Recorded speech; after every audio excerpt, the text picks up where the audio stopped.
Welcome to Cricket8 for this live watch along. We're a little bit late today because Rob doesn't know how to use a computer, but that's okay. He's here now, and as you can hear, his sound is not quite as pure as normal, although he's not quite as pure as normal either. But we'll work it out during the day. We've got about 19 hours of game time to go through today, but let's quickly get the bets as soon as we can because the bowlers will be coming in any moment now. You had Wicket in the first ball, 26-1. Yeah. If anyone has still got a chance of betting on that, Rob, is it worth it? Yeah, Arya doesn't look in great touch to me. No wicket off the first ball. Don't bet on that. We know that one. All right, well, that's our first loser. Nope, wrong way betting.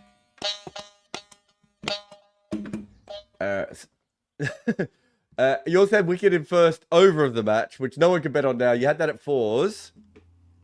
Yeah, let's move on. Let's have a look. God, you have a lot of really good first over bets here. Punjab in the first over.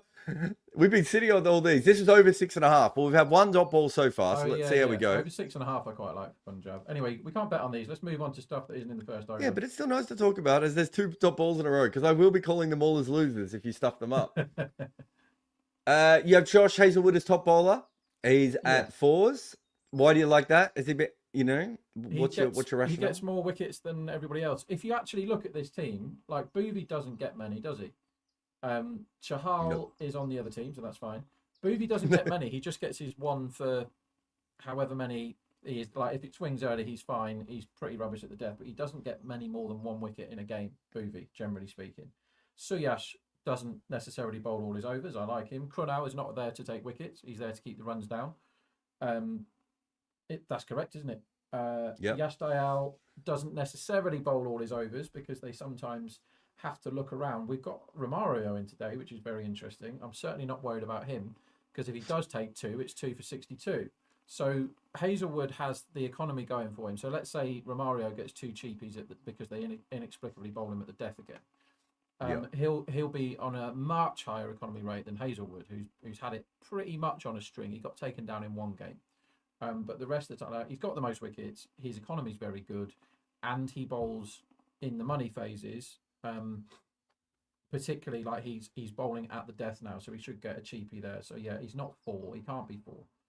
I don't like this version of Punjab that have come out blocking though. Yeah, it's interesting. There's a little bit of swing in the first couple of balls. I didn't think there was much on that delivery.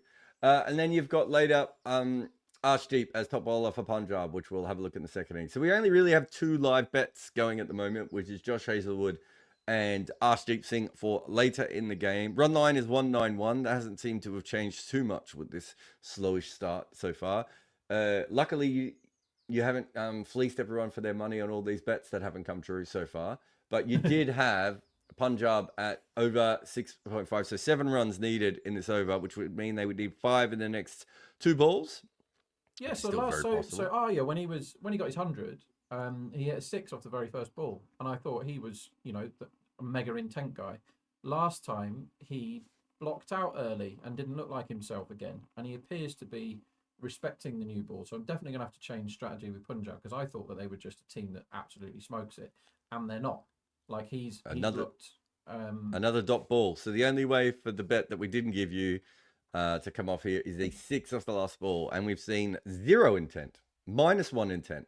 I do think a good way of beating RCB though is to be none for 45 after 6. Sure, I mean, but this team don't know how to do that, do they?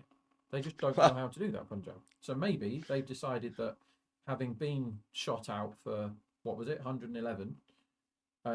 111 against KKR. They're like, maybe we don't just come out and try and smoke every ball and see what happens. But 2 off the first over is very not Punjab and very boring.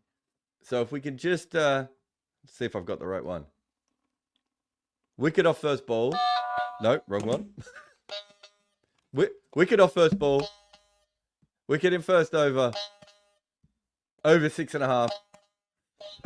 Maybe it was good that we were late, everyone. Yeah, you're welcome, everybody. Also, like Easter fans, it's Easter Day today for some religions. Easter fans.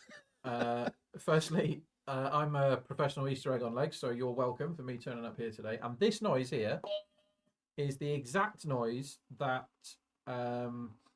Veruca Salt gets when she falls down the golden egg thing in Charlie and the Chocolate Factory. The exact same noise. The original, not one of the many remakes. Yeah, there's only how many remakes are we up to? One remake, and then I suppose the other one's not a remake; it's an origin story, isn't it? Actually, the origin story pretty good. I'll tell you something about that. You know the Duckworth-Lewis method, the cricket band. Neil. I Hannon. do. Oh wait, we see intent. Well, we see an outside edge for 4. Yeah, I think his name's Neil Hannon, isn't it?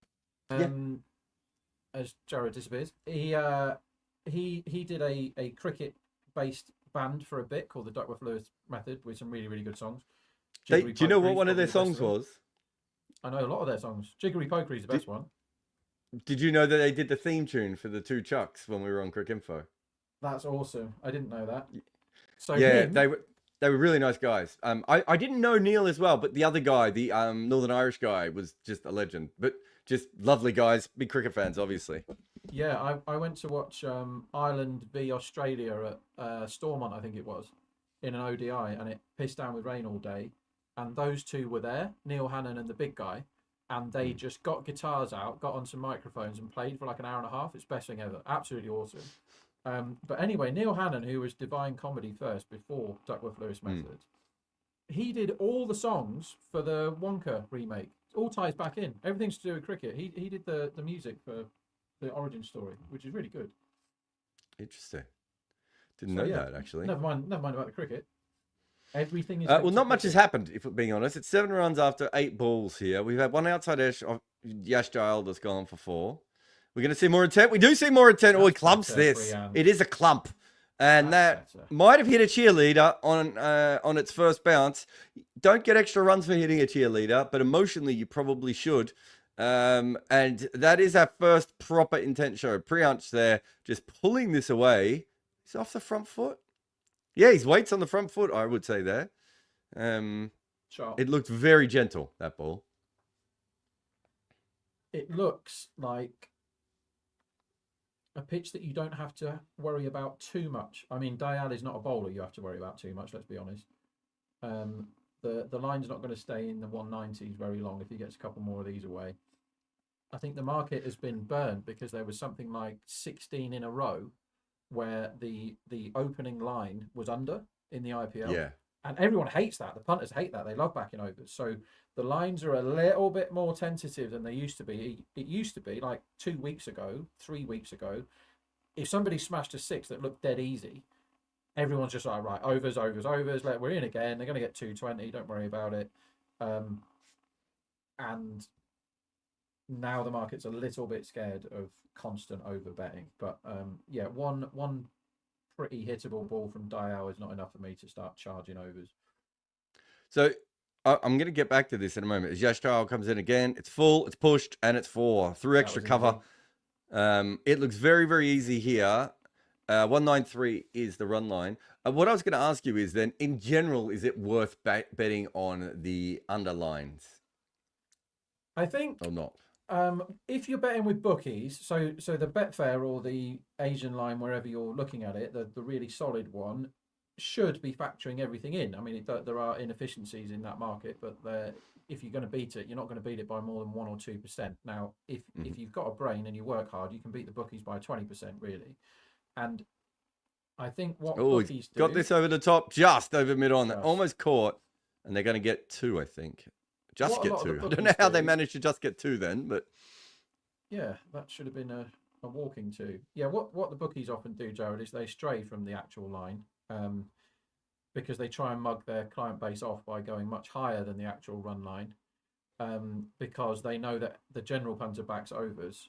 And you'd think, well, they're 5 higher than the line, so I'm going to back unders. Now, that's a great strategy. However, if you adopt that strategy, they close your account. So it's a difficult one. I mean, you can't sit here and say what good bets are to people without opening the door on what actually happens if you have good bets. So if you relentlessly back unders lines that are too high, your account doesn't last very long. And that's what you're up against when you're betting against. So lots of people can sit there and go, look at this great price. It's 50 to 1 on top bat when it should be 5 to 1. Sure, but you only get one go. Because if you have that bet, you're flagged immediately. So we don't another 4 here. This just opened the face as Prabhsimran, and this just looks very easy. The run line's at 194 at the moment. That seems, I mean, based on what we've seen at the moment, that seems like a very, very gettable total. Yeah. I mean, it does. The way these guys go, again, the guy that interests me in this Punjab team is somebody who, the first couple of games, he just extended his Champions Trophy form, and I was like, well, no one can ever get him out. He's the best player of spin in the world. Is Ia, right? And in this team of people that just stand there and belt it, Ia, I thought, would be the guy that comes in at 3 and just steers the innings. Just goes, okay, you lot all smack, and I'll behave myself. But then he came in after Arya got out first ball against Jofra Archer in one of the earlier games.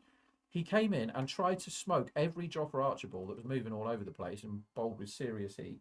He tried to smoke every single one for 6 and got clean bowled. And since then, he seems to have bought into this Punjab, we're going to hammer everything philosophy, and not been that guy. So I think if he goes back to the only one in the team that behaves themselves in terms of intent, I think that Punjab suddenly look a better batting lineup. If he just hoofs it all the time, then I think they can get rolled again. But yeah, 190 is quite low. Barron's just put up a message here saying heaps of swing in the first 2 overs. Every ball swung more than 1.3 degrees. It's interesting. It looked like it swung with Boovi. I didn't notice as much with Yash Dayal. As we watch Boovi come in again, and he comes down and he slaps this, and it is going to be 4. So that's Prabhsimran using his feet and just getting a length ball outside off stump from Boovi in the end, which was probably a mistake. And he's hit that for 4. Interesting enough, I was talking about this the other day. I might have even done a video on it. But Prabhsimran's ability to hit boundaries when his head isn't still and still get maximum power off balance, it reminds me of McCullum, because there aren't many people who can do that, like intentionally and repetitively, if that makes sense. Yeah, so there's a very easy method for betting on Prabhsimran, and sometimes you have to take your medicine because he doesn't let you have that method. He gets out too quickly. But basically, because of the fact that he struggles to keep shape when he's batting, his shots in the power play that can look good and score him 4. He's not a prolific 6 guy like Priyansh can be. He's a 4 guy mainly, Prabhsimran. But as soon as that field goes back, he looks like a walking wicket to me. He very rarely goes on post power play. He got his 100. Was that last year? He's got 100 in the IPL before. But normally, if he is in at the end of the power play, it's time to bet unders because for his run line, because he's just smacked another 4 here. Yeah, good not bad. That was so he's a great 4 hitter, right? But there's a fielder there in 3 overs time. Yeah, true. And so him now, I never want to be against Prabhsimran in the power play, even though I know with the nature of how he bats, he could easily get out. I just sit on my hands now. Don't have a bet on his runs. I'm not interested. But if anybody's giving him more than 20 at the end of this power play, I'm betting unders, because he is a prime target for getting out just after the power play. And also, his job is to not see the innings through. There are some openers that when they get to the end of the power play, you'll see one of them later, Kohli. His job then is to walk to 50, knock the spinners around, and then go again, right? Prabhsimran's job, if he's still in 3 overs time, is to absolutely gun it and carry on, and because they've got all this explosive batting behind it. So yeah, I'm going to be on his unders probably at the end of the power play if he's still there. All right. Path Right Winger comes up with something here, and I know that you're going to enjoy this. He says, happy Easter, guys. Ran into some money recently. Can you do a guide for betting in cricket for beginners with an addictive personality? It's like, I think Path wants to lose his money. As Josh Hazelwood comes on, inside edge, into the ground. Oh, there could be a run out. No. Oh, who was that at cover who decided not to come in? I think it was Virat. Yeah, Virat.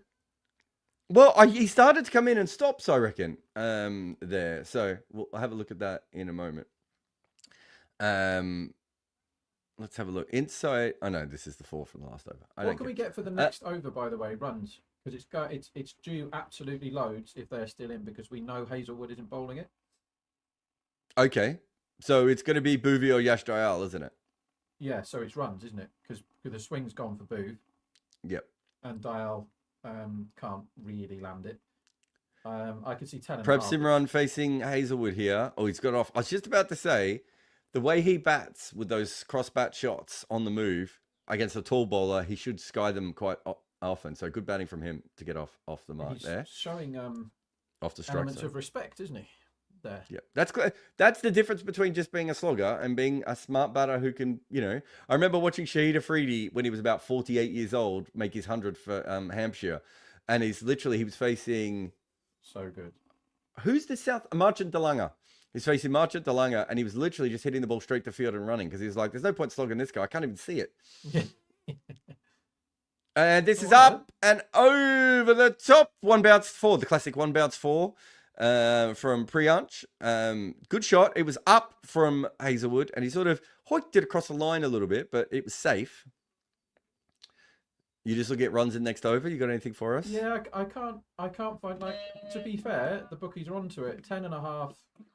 I mean, it probably goes over, but it's not a good enough line for me to be pumping. Like, if it was 9.5, I would definitely bet overs, but to clear the 10.5, you do need at least 2 boundaries, don't you? You can't just get a 6 and 5 singles is extremely unlikely. But Priyansh looks to me like he's in turbo mode here. How do you feel about this, Jarrod? Sexy. This is Bet Radar, so loads of bookies use them. Even money, Punjab to hit the most sixes. Now that sounds all right to me. Batting first gives you a huge edge, and the fact that they're none down, right? We've already got one, haven't we? Yeah, 1-6. We're none down here means that Punjab are actually due more sixes than they were at the start by a long way. Are you worried about? Is this one a short on the hip? And I'm not sure if that was off the pad or off the bat in the end. Almost goes to short. Fine leg is out. Are you worried about Will Jacks / Phil Salt and Patadar? So Salt is actually David. more of a fours man. Okay. Yeah, we can name people that can go nuts. I mean, Patidar is a guy that can, if he gets in against spinners, fine. They don't have the Maxwell part-time that I think he would feast on today because they've dropped Maxwell again. But look, Ia, what I mean is with none down after 4 overs, which we will be if they survive this ball, Punjab. If it's none down after 4 overs, the license of Ia and Wadira and Shashank and Stoinis and Inglis, I guess, goes right up, and they're allowed to or encouraged to come in swinging. That's a great shot. Cover drive, really. It probably not exactly what he done. Was that 10 runs off that first Hazelwood over as well? So no wickets for Hazelwood in that first one. Wide and dispatched away. So the run line, it's just dropped off my screen for a minute. But the run line's gone up. I think at the end of the power play is an interesting time to potentially, if you did go overs when we said that 191 or 194 seemed a bit low, whatever the number was, I reckon at the end of the power play might be a good time to go unders because they might be at about 218 by that stage, and you get yourself a very healthy middle if anything else comes up as well. Barron, we'll get to that later. We're on a super chat. Where are we here? Yeah, so Path has money. He's looking to lose it. What's the best way for him to lose it, Rob? Can you do a guide for betting in cricket for beginners with an addictive personality? Well, I'm not a beginner, but I do have an addictive personality. One thing you can do, right? If you've got an addictive personality, find one market. So all you got to do that you like. Find one market that you like, and it might be runs in the first 6 overs where there's loads of stats, or even runs in the first over where again there are loads of stats. I can't share my screen with you guys, but I can bring up my stats for this IPL and look at the runs per over of every team, who was bowling, who was batting, who faced, and go, right, look at this team, they're getting absolutely loads. Punjab were one until the last 2 games, they haven't scored any, so you've got to reassess that and think, well, Punjab might have changed tactics here. Just to pause on that for 1 second, Krunal has come on, which we didn't expect. He's bowled 1 ball to the right-hander. It hasn't spun, and they've taken a single. So we now have a left-hander versus Krunal Pandya in the power play with the field up, obviously. But continue. Hold on to your hats. Yeah, I would say go for one market that you like. There's no point in doing... those of us with addictive personalities, it's very difficult to throw all your mental energy into something that bores you or doesn't interest you. So find a market that you like, one market. So all you got to do, and work incredibly hard at it. And if you've got an addictive personality, you can get really deep into it and you go, okay, because what bookies tend to do is they go, right. He's out. He could be out. They skied this. He's gone for the big slog, and he is out. Priyansh has tried to swipe this across the line. Again, it didn't spin. To be honest, I want to see the replay. It looked like a pretty ordinary delivery there. And instead, he's managed to just get a top edge from his hoik across the line, and he's been caught. I think that was mid-off that came around there. They're still in front. Am I right? Punjab is still in front. It hasn't changed the market that much. Yeah, they were 159 and they're now 180. Do you know who caught that? Your man Tim David, who's you once said was the best catcher in cricket. He got 2 catches in the last game, which I think contributed to his man of the match award. That was a fun one. Yeah, you did very well there. On the losing side, man of the match. But he's out. So Punjab now 1.78. RCB are 2.26. I reckon Punjab are about 1.56 before that wicket, maybe. So maybe that's a decent one. But I just thought that it might impact the market a little bit more. But the market at this stage seems to know what is going on. The other thing, I think the other thing with an addictive personality is to remember that, like, it's no different than if you're betting on cricket, it's no different than any other investment. Right? Like, I mean, that's essentially what it is. So be prepared to lose how much you're prepared to lose, and don't chase. And anytime you're betting, that's the best way of doing it. If you're constantly chasing, you're either not very good at it, or you're not going to be successful in the long run anyway, right? Like, if you can find a market, as Rob said, you're fraught with danger from the get-go, right? If you've got an addictive personality, and betting probably isn't the right answer. Probably isn't. But if you can get into... Says you and I, who both have addictive personalities and are both betting. But what is very tempting to do is sit there and go, right, I know that Prabhsimran struggles at the end of the power play. I'm just going to smash his unders as soon as the 6 overs finished. And then he gets out, you're like, I'm brilliant at this. And then you go on to the next thing, and you're always looking for a bet. Now, I want to back Prabhsimran. Oh, sweep here in the air. Oh, he sort of humps this around the corner a little bit. It's a good shot in the end. And yeah, he's picked up a 4. But yeah, he didn't nail it, I suppose is the best way. And they've come back in at 1.68 here quite quickly. Quite the reaction to that boundary, isn't it? Well, it's not a good shot. It was a very catchable one, like a short fine leg. Yeah, short fine leg and square leg were in play there. Yeah, I think we'd say if you have an addictive personality path, and I think we might be bigger experts on that than we are on betting, me and Rob. I think the most important thing is to know that you have that kind of a personality, and then understand what you are willing to invest in this new hobby, would be the way I would put it. Yeah, I think that's fair. We've got a great one market. That's a terrible ball, Cornell. Sorry, Rob. We've just got another chat that we have to. Could you just read this chat out for me before, please? Jarrod, who that is, I don't know if anyone has told you before, but with your cap off, you look like, in capital letters, Tom Cruise.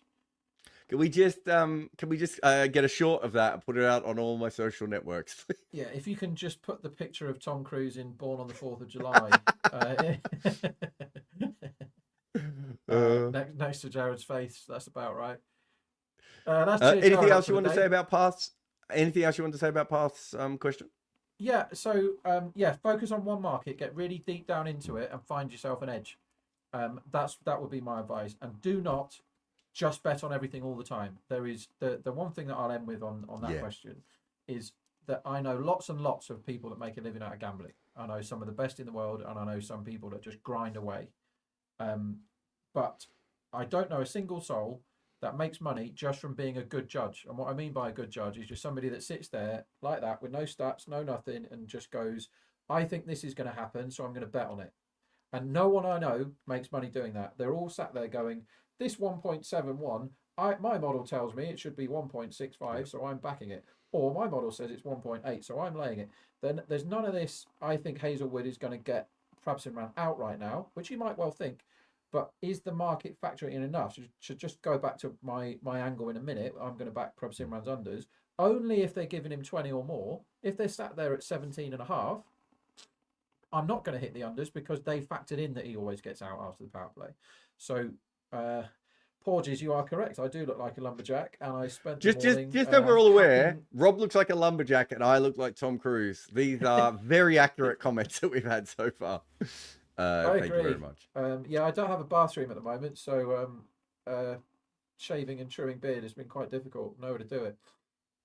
Punjab, a 1.7. He comes across his stumps. There's Prabhsimran, and he flicks his. This might be one of Rob Barron's 6. Oh, it's given 4. I thought that was a 6, mate. Did you see that bounce? I think just 4. I'm going to see it again on a better screen on English TV, which is... No, I reckon that's a 6. Could be wrong. I also think it's a 6. Oh, yeah. Umpire has given it a 6. Yeah. It just got some good eyes. I just want to say this. I just didn't see it bounce. Do you know what I mean? Like, yeah. Sometimes we do all these different kinds of things, but in that particular case, I don't want to say my analysis was brilliant. I just didn't see the ball bounce. And so I figured it was over the rope. 1.59. So they're back into where they were before that wicket, which is quite interesting, Rob. The market is believing them. Hazelwood's gone for 8 runs in 2 balls here. It was a 2 off the first delivery. Full, wide, squidged. To the chop out man at deep backward point, and they take a 1. Well, Hazelwood doesn't get smoked. Like, it's very rare that Hazelwood gets smoked, and Prabhsimran has kind of found the key here. Like, he's got singles off the good balls, and when it's been there to be hit, he's played full-blooded shots and got rid of it. Like, it's very good batting. I'm not sure if you could say there to be hit is the ball where he ran across his stumps and flipped it over his shoulder for 6. He made it there to be hit, didn't he? How many has he got now? 33. Right. So you can get 55.5 for Prabhsimran's run line. That, my friends, is too high. Let's just see if he gets on strike for this ball here. If he doesn't, I'm hitting the unders. Shreyas is on strike to Hazelwood now. Oh, one-handed drive. He's beaten there, and yet he's timed it so well. It's going to still get away for 4. Good batting. I mean, good batting, I should say. Good swing of the bat is maybe the better way of putting that. I think it was a good ball from Hazelwood, and he lost his grip a little bit and ended up with one of those. Just have a look at it here again. So it's the wobble ball. It is quite full. Jarrod. Yeah. The whole bat. Have a look. The bat is spun in his hands, and it's still gone for 4. Yeah. The run line's about 207, so I don't know where people were before, but I like a middle between 192 and 207 if you can get it. If you were listening to us earlier, I don't think we gave it as a bet, but we certainly suggested that 192 seemed a little skinny on here. Edge, just short of. Oh, by the way, Ia cannot play Hazelwood. Cannot play it. Oh, yeah. The Ia cannot play Hazelwood. It's Venkatesh Iyer and Shreyas Iyer. You should know this by now. Anyway, he cannot play him. If you just look at the pure numbers, Hazelwood has him on toast. And this ball is actually quite big for the rest of the game because they've got rid of Hazelwood and got loads of runs off him without him taking a wicket. This is a big ball. It doesn't feel like a big ball in normal worlds, but he's absolutely correct to block it. Right, here you go. Here's your bet. Prabhsimran under 55.5. Done. No, wrong button. There we go. Prabhsimran under 55.5. I'm going to disappear when we go for a timeout because we're going to try and fix my microphone. Yep. No, that's fine. I can go. Did we? I missed it. Did they call the timeout then? I'm looking on the other screen. They're not telling me. I don't think they did. Does Cricket8 say when it happens? They used to tell us helpful things on Cricket8, but they stopped doing that, haven't they? So Punjab are 1.6, RCB at 2.66, and the run line must be around 208. It's 203. So hopefully you got in before the defended balls at the end there. But I think a nice 15-run buffer would have been handy there because you don't know what's going to happen after the power play. Yeah, for sure. If Prabhsimran gets out quickly, and certainly we need them. We want that to happen. He comes down the wicket. He's mishit this, and oh my! Nope, wrong button. Nope, wrong button. Wait, what is our? This one. What is our button? Which one's the winner? This one. Put it near your computer. There it is. Green one. I mean, that is what you call a plan coming together, isn't it?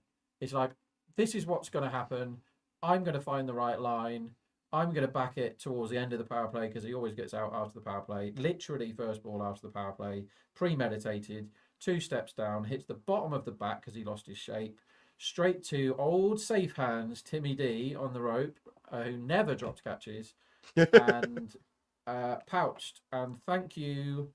I'm here all day, except I'm going to go away for a bit now and try and fix this bloody microphone. So in a bit. Was that a timeout? I didn't see. Was it a timeout? No, I don't think it is, but we're going to try and fix it because it's not loud enough. You go fix it. I've got plenty to talk about. That was Rob Barron giving you, after today, where poor Rob couldn't get on his computer correctly. That's why we had a bit of the dodgy microphone going on there.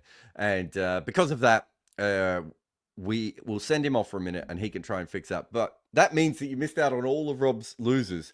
So I'll just go through the losers that we had today. And partly it was because they decided to defend in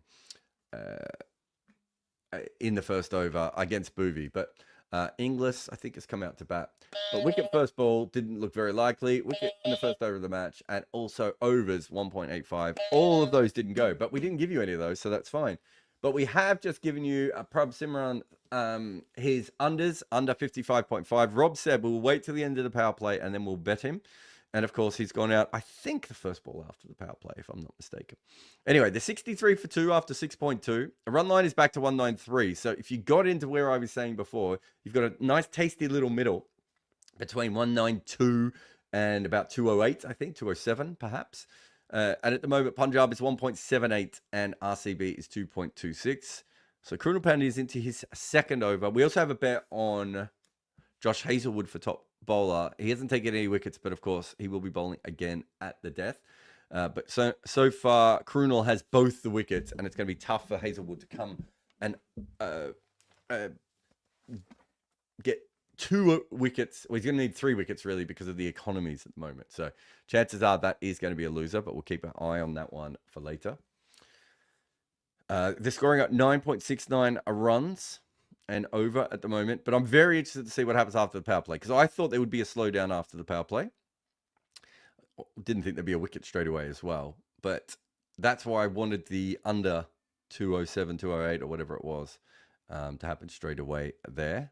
Looks like Virat gave him a little send-off as well.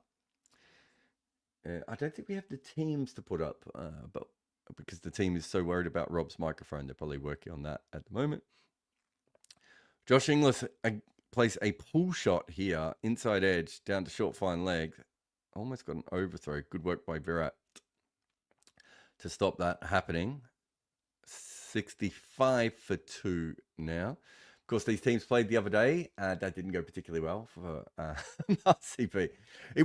I did make a video about it at the time, in part, as Krunal comes in again. Oh, and this is pushed in the air by Shreyas Iyer, almost a short cover for no run, end of the over. I didn't make a video on it, but it did remind me, there was a blast game from last season that I was watching, and sometimes that was also ended up being, waterlogged and changed the mindset of the players, and maybe the pitch didn't quite play the way everyone thought and everything. And I remember that last game was actually in the second innings, where a team was, I don't know, let's say they needed 85 in 8 overs or something like that, and you would back the batting team, more often than not in that kind of situation. And no one could get the ball off the square. It was really, really a tedious game in the end, if anything.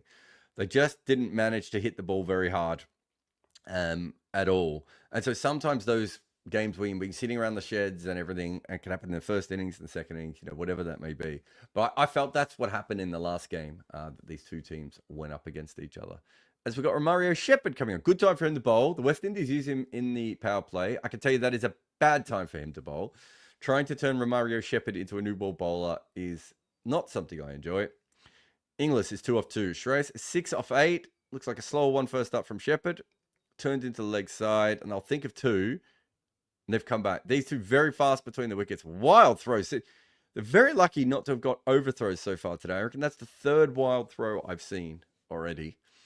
And good batting by Inglis and good running by the two of them as well. In the end, a fairly simple one. Yeah, but so just getting back to that previous game and the way that these things sometimes go is you can certainly be in a situation where when those games are shortened or changed, or you're in the dugout or whatever. But that was what, a 14 over game. You don't actually know how to bat in a 14 over game. And it reminded me of that last game that was very similar, because you just saw the two teams be like, one team got to 85 and was like, that's not enough. The other team didn't get anywhere near 85.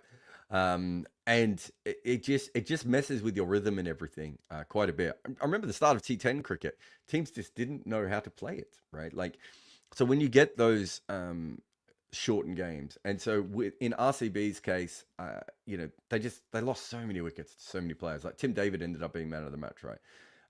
And they lost so many wickets to so many different bowlers if you go back through that game. So for me, as an analyst, I would call that a throwaway game. That's what I would say to the team. You don't need to worry about that at all. Just throw that one away and move on with your life. So it'd be interesting to see if it has bothered RCB at all.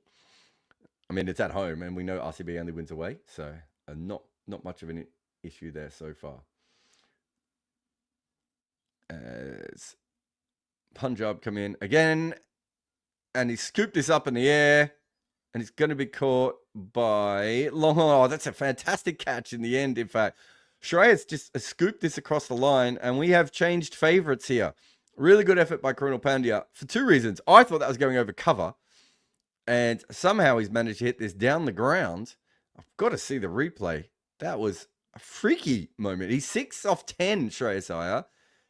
He's got the full ball outside off stump. Oh, the bat is completely scooped around in his hands. I think he was trying to hit that over the offside. I wonder if he's even got the inside part of the bat. It doesn't even make sense from a physics point of view, watching where that ball has ended up. But it's another wicket, and a big one from Romario Shepherd. Probably need to see hit the replay of him bowling. Perhaps a cutter outside off stump, and Punjab now 230, and RCB for the first time since maybe the second over are favourites again at 1.76 here. Certainly, if you got that middle that we were talking about before, that's a lot more on at the moment. But RCB now are well on top. Let's have a look. At the end of the 10 overs, we're expecting them to be about 84 runs. So we'll get to that when we can. And I think there was a super chat, actually, that I can get to as well, that I missed from before. Yeah, Jarrod came through and said, need your expert views on Gujarat's strategy of trying to murder Ishant in Ahmedabad yesterday. Thank you for the super chat. It was an interesting one, wasn't it? I think quite often teams win the toss and bowl first in hot conditions, and they win the game and no one notices it. Very occasionally it goes wrong, and it usually goes wrong in a very public way, right? As in, there are people on the boundary. I actually thought, I was worried for Ishant's safety at times out there. And you do get to a point where you do start to think, oh, this is not particularly good. This could go in any direction from here. If they take in some more wickets and put some more pressure on, maybe they'd be in a different situation in that game, and we wouldn't have thought about it at all. But the batters were struggling as well. It was just a very, very hot game to be out there. And I think if you had the choice on a day like that, and I wasn't there, but I think it was 40 degrees, wasn't it? I think looking at the players, and I think we have to make this decision more and more, was that a safe position for the players to be out on the ground for? That's what I would say.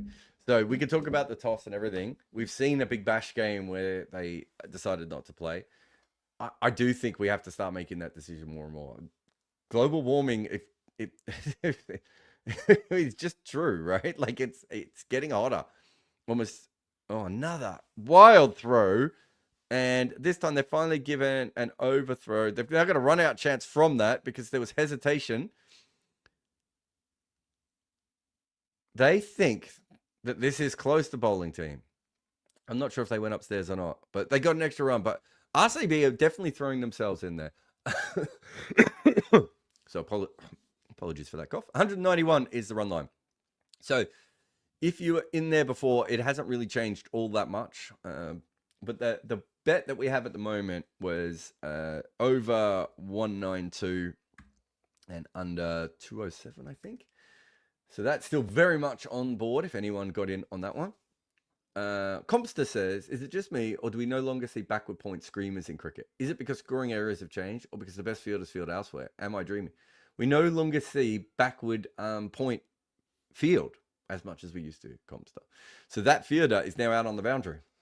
That's what you're noticing. We're still seeing the catches. We've seen Glenn Phillips pull off a couple in the Champions Trophy. Sion Sharma is coming on. So Wadira is 1 off 2 and Inglis is 5 off 4. So that fielder is quite often outside the ring now, so you don't see them in as much as you used to. So that's a big change. And also that the ball's hit it higher in that position than it used to be. Nudged for 1 down to short third. So in the old days, you would see people hitting that ball pretty much at a catchable height, and people would jump for it. Whereas now, you know, players quite often hit it a lot higher. And do we have Rob Barron with a microphone? Yeah. My favorite bit of that was you forgot that you needed to make a noise. Yeah. Can you see me and hear me and stuff? I can do all of those things. Isn't this nice? Brother. Have you just been saying how awesome I am, saying that Prabhsimran was going to get out the first ball after the power play? No, I forgot that you got a bet right. This one is hit down to long off, and there's no wrong. No, we went through a couple of. Oh, actually, we got a super chat. I thought you might be interested in your views on GT's strategy of trying to murder Ishant. Yes, I was saying I'd be interesting to hear what you said, but I was basically saying that quite often teams bowl first in the heat. And they go okay, and no one remembers it. We only remember it when everyone looks like they're going to die, and the bowling team does bad. So, I mean, England did this memorably in the World Cup, didn't they? They decided to have a bowl in the searing heat, and at the end, they weren't making tactical decisions, which we'll come to with Gujarat in a second. They weren't making tactical decisions. They were literally looking around to see who was able-bodied enough to bowl. Like, they were all lying on the floor with cramp and hyperventilating and dehydrating and all the rest of it, right? So that game is 40. Was that yesterday? It was 40-degree heat. Ishant cannot bowl the third over anyway. He shouldn't bowl the third. We've said this before. He should bowl 2 overs, maybe the 5th and the 10th or something, and then get him off. He's hopeless in the field. He's an old man now, and he is badly conditioned. Right? He really struggles to take part in a cricket match for any length of time. So I thought yesterday he was probably evens to get through his second over and 1,000,000 to 1 to bowl his third. The tactical thing is, why the hell didn't they bowl Sai Kishore yesterday? Why the hell didn't that happen until the 20th over where he got 1 for 9 when they were due 15 or something? Absolutely amazing. So they didn't bowl Kishore. It's not that hard to bowl spin when you're a young guy, a young fit guy like Kishore. It's not that hard to bowl spin when it's hot. You just walk in and turn your arm over. But Ishant's bowling, you have to have a long run up, and you have to put his body through something that his body doesn't want to go through now, right? Basically puts him behind a load of men with towels for 45 minutes, throwing ice on him and fanning him and saying, come on, Ishant, we really need you to bowl. They didn't need him to bowl, Jarrod. They could have just bowled Kishore, who's got the most wickets at a good economy rate for them this season. But for some reason... They could have used their best bowler, but they decided to kill their other bowler.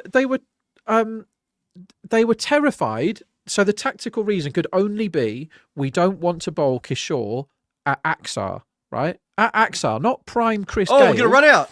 What has happened here? Oh, my word. Well, I thought that was a simple single hit down the ground. And so I was like, there's no reason to interject Rob during one of his many, many, many, many rants. But somehow, both batters are at the same end. It is Tim David. It's Wadira who's run himself out. So this is knocked over the bowler's head. And Inglis has to, well, both batters were stuck at their ends for different points because they thought it was going to go back to the bowler. Inglis gets in. We still haven't seen the other footage of what Wadira actually does. Well, he's run 2 and there isn't 2 there. Simple as that. Wadira's run 2 and there isn't 2. What we haven't seen, though, at the moment is whether Inglis was, whether, because it looks like to me they're going to have a timeout. Inglis turned his back on so what I think happened there, it's old school.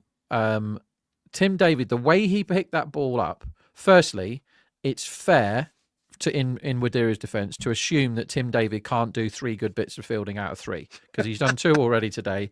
And for some reason, I don't know what happened to him last game, but he fielded really well. He took 2 good catches, paid attention, got his first ever IPL 50. And since then, he's turned into a fielder that does pay attention at the long on, long off region, right? So he stood there on the rope. He's hit the ball to David, and there's 1 run, right? There's no question of there being 2 runs. But David, the way he picked the ball up, David had his back to Wadira, and Wadira might have thought that he'd fumbled it or he'd not picked it up properly. Like you can't expect him, David, to pick the ball up properly, turn around and gun it over the stumps. But there was never 2 there. He's underestimated David's fielding ability, which I must confess I've done before. And he's paid the price, and off he goes. And Punjab, the old classic Punjab of being absolutely fine for the whole of the power play, 62 for none after 6, everything's going well, are all of a sudden 76 for 4, 3 overs later. They are never going to stop being Punjab, no matter how hard they try. The run line is currently 168, by the way, which is incredibly low considering the start that they have had to this game. We gave you a middle before of 192 to 207. You may get your money back on that. You won't lose any money if you went in with us, but yeah, you're certainly not going to get, that seems a stretch away at the moment. A lot of this game left to play. Inglis, a bit like Rickleton, we still haven't really, well, I should say, a bit like Rickleton early on in the season, we still haven't seen Inglis at his best yet in this. We know what his best is and how it should be suited to a league like this, but we need to see it first. I was going to spend about 8 minutes talking about how Suyant Sharma was bowling off spin to the left-hander there, and going to ask if Barron is on. I think if Barron is on the line, how often he might have bowled off spin before, or whether we have it, around. But yes, that is the way to go. Do you think Stoin comes in now, or Shashank, or sub? I think they probably go Stoin, don't they? I think he probably makes the most sense, doesn't he, at this point? Because Stoin will knock it around if you need him to. Yeah, so Stoin can. So the angle I'm thinking of here is backing Stoin overs at a low number because he's not been in great form. Although, to be fair, he's not faced many balls this IPL. He's been not out the last 2 times. They just haven't given him much to do. He's not really done anything so far, but he's Maxwell's done even less, so Stoin finds himself at the crease. But this is if let's say Stoinis walks in now, which he hasn't, so let's shut up about that. Shashank's coming. So what do I know? I would say that Shashank is less suited to the knock it around for 3 overs than Stoin is against this sort of bowling. But we'll soon find out. No, we're just having a look here. I do think that Inglis started on that second run and then turned around and decided it wasn't there. I'm going to watch it again here. Yeah, I think what happens is Inglis turns around and starts. Do they think Dayal's going for the ball? Wadira's properly gone for a second that isn't there. I think that's Wadira's fault. Oh, no, I'm not saying it's not his fault, but I think because Inglis went, he probably fully committed. Shashank has not one down the ground there. Inglis back on strike. So 78 for 4. And Kohli and Krunal are just having a conversation out in the field. So they're at 9.2, 9.3. We thought there'd be a slowdown after the power play one way or another. I think this is a lot more than we thought than either of us had in our minds for sure. They tend not to slow down, Punjab, and they keep getting bowled out. So I am really expecting the rebuild here, which is something that you don't often see from this team. I am really expecting that they just get 1s and 2s for a bit and put the big shots away, because if they don't, they're in grave danger of getting rolled again. And there's only so many times you can defend. Inglis has just played a shot for 1 from off the screen. Yeah. Like he basically wasn't on the broadcast anymore. Doesn't look like they're about to go. This one is defended though by Shashank, to be fair. Yeah, I think they're going to chill for a bit. This is a very brave thing to say out loud with this team of lunatics. Dov says Punjab 160 all out, Kohli 55 running. Script is written. Next ball's on the pads. Flick to short mid-wicket, no run there. I tell you what, if the scripts are written for Kohli in the IPL, let's be honest, if scripts were really written in the IPL in that way, Kohli might have won our championship by now. I think that's fair, but there's some sort of film coming, isn't there? Maybe it's when Dhoni goes away.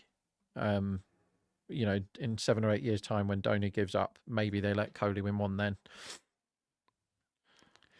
Oh, and this is another potential run-out chance as the ball is pushed towards the bowler, and Shashank and Inglis just have a moment of hesitation there. So Punjab are 3.15. There's not a lot of value in that at the moment. If they were at 4s, I'd be a little bit more interested. 3.8, but not a lot of value in that. RCB at 1.47. If you are someone who likes to back favourites, I don't mind that price at the moment. Yeah, it's a weird one. Like Bangalore are very well, mainly just because of Kohli, are very well suited to chasing below par totals, aren't they? Very well suited, that batting line. Well, Salt as well. Salt you've only got needs Salt that 10 can make a balls. mockery of it. Yeah, if Salt's in for 3 overs, you've broken the back of it, and then you're on a run of ball. If 160, let's say they get, and then Kohli's just going to sit there and go, hang on, there's a 50. They chased one of these the other day, didn't they? Salt went nuts at the start, and then Kohli got his absolute favourite thing in the world, the 50 not out chasing. I just want to have a look at have you got some a market? English numbers to see if I can find a bet, but his numbers are pretty normal. Shashank, let's have a look at him. 155 strike rate. Much prefers pace to spin. Shashank. Mm-hmm. What else we got? Strike rate by phase, pretty good in this phase normally, but he's not there for the rebuild usually. Off break bowling, he only scores at 100, and slow left arm he only scores at 100. What are you calling Suyash as a bowler here? What would you say this is that he's bowling? This is a half volley outside of stump that's hit over cover for 4. What's he tried to bowl there? I love Shashank, but there's so much to him, isn't there? Yeah, there's a lot. There's a lot. I think he's trying to bowl very fast leg spin on that ball. Let's have a look. So the problem with his action, do you see his head on that replay? Yeah, he's completely falling apart. And I've talked about this before. It's very hard to be a wrist spinner at the top level and not be consistent with your length. Oh my God, he's almost bowled him next ball with a ripper, to be fair. Although that one seemed to slide off the pitch a little bit. See, that's why Suyash is a really good watch, because anything can happen. Like all sorts of different deliveries are coming out here. Sorry, go on. Yeah, and he basically slings the way he bowls, and I just don't think he can ever consistently land the ball on the right length that he wants to. But he's got good energy and good hands. So like there are other things. Like that last one was 100 kilometers an hour. His best ball is really, really good, and his worst ball is basically me. Yeah, he's old school leggy, except he's not an old school leggy because he tries to bowl offies and straight ones and other stuff. But yeah, because of the technique. I mean, I love an unorthodox technique, don't get me wrong, but because of the technique, there's a lot that can go wrong with it, isn't there? But he's a good watch. Okay, he's fun. This might even be beyond you, but there was an Australian leg spinner called Peter Sleep. No, I'm out. There are 2 Australian cricketers who played in the 1970s, 1980s, and 1990s. One is Alan Border, and the other one is Peter Sleep. Right? Not exactly similar on the legend status, the 2 of them. This one's knocked down the long on, and they get 1. 14 test matches in the 80s, according to this. Yeah. So Peter Sleep had a similar action. The other one you might remember, Peter McIntyre. No, might have been more in you're always pre-1999, Jarrod. You're just going to get me on basically everything. Yeah, I can't. McIntyre might have played it. No, I think he would have been finished by 99. He didn't play many games either. Both of them would have been quite handy T20 players, by the way. But Peter McIntyre and Peter Sleep, I know McIntyre, it's possible, actually copied Peter Sleep's action, but they're both a bit slingier with the way they bowled, which is what you're seeing with Suyant Sharma. And it's a leg spin technique that doesn't exist as much. But one of the reasons I think it doesn't exist is because you can't control your length as well. And that you will bowl very, very full and very, very short. We've got a interesting question here from Dolph. He says, is Krunal Pandya actually a good cricketer? He's a fantastic cricketer. He can give you cover with the bat from position 4 to 7. He's not a plus batter in any of those positions, but he's also not a massive negative all the way through. He is a very good defensive bowler, never going to get you a lot of wickets. Today is not a good example of that, but generally not going to get you a lot of wickets. And he's a very good athlete in the field. To be able to find a player like that is a very handy player. But you also... he should never be your star. Who was the team he played for when was it Lucknow tried to make him into a star player? Yeah, so, that was never going to work. few things about Crunell. He's an interesting guy, but I agree with you. Like, there is room in today's cricket for you to have a Crunell in, and every side would benefit from having somebody like him, because he's multifaceted with the bat, so he can come in at any position and do a job. He's not great at any of those things. He's not great. He's not a great finisher. He's not suddenly smoking sixes everywhere, but he has got the whack in him. He has got the knock it around in him for sure. Bit like Ashwin, like he can fight a fire for you. They used to do that a lot. Like now, they used to send him in at 4 when they just lost a couple, and they go, "Look, can you just knock it around for 4 overs?" He's as good as anybody at that. Absolutely fine. And he bowls defensively, but on the right deck, he got a 4 for earlier this season, didn't he, Crunell? On the right deck, he can be a nightmare. That's a very expansive shot from Inglis. Inglis just moves across his stumps here and flicks this from a Mario Shepherd over short fine leg, and it's gone for 4. Actually, for a minute, I was like, is that the one we saw earlier? Is that a replay? I almost got caught in the replay trap there. Also, they're back into 2.58. Accused of bullying by his own teammates as well, Crunell, wasn't he? Remember that? Huda went off on him, saying he was a bully. Yeah.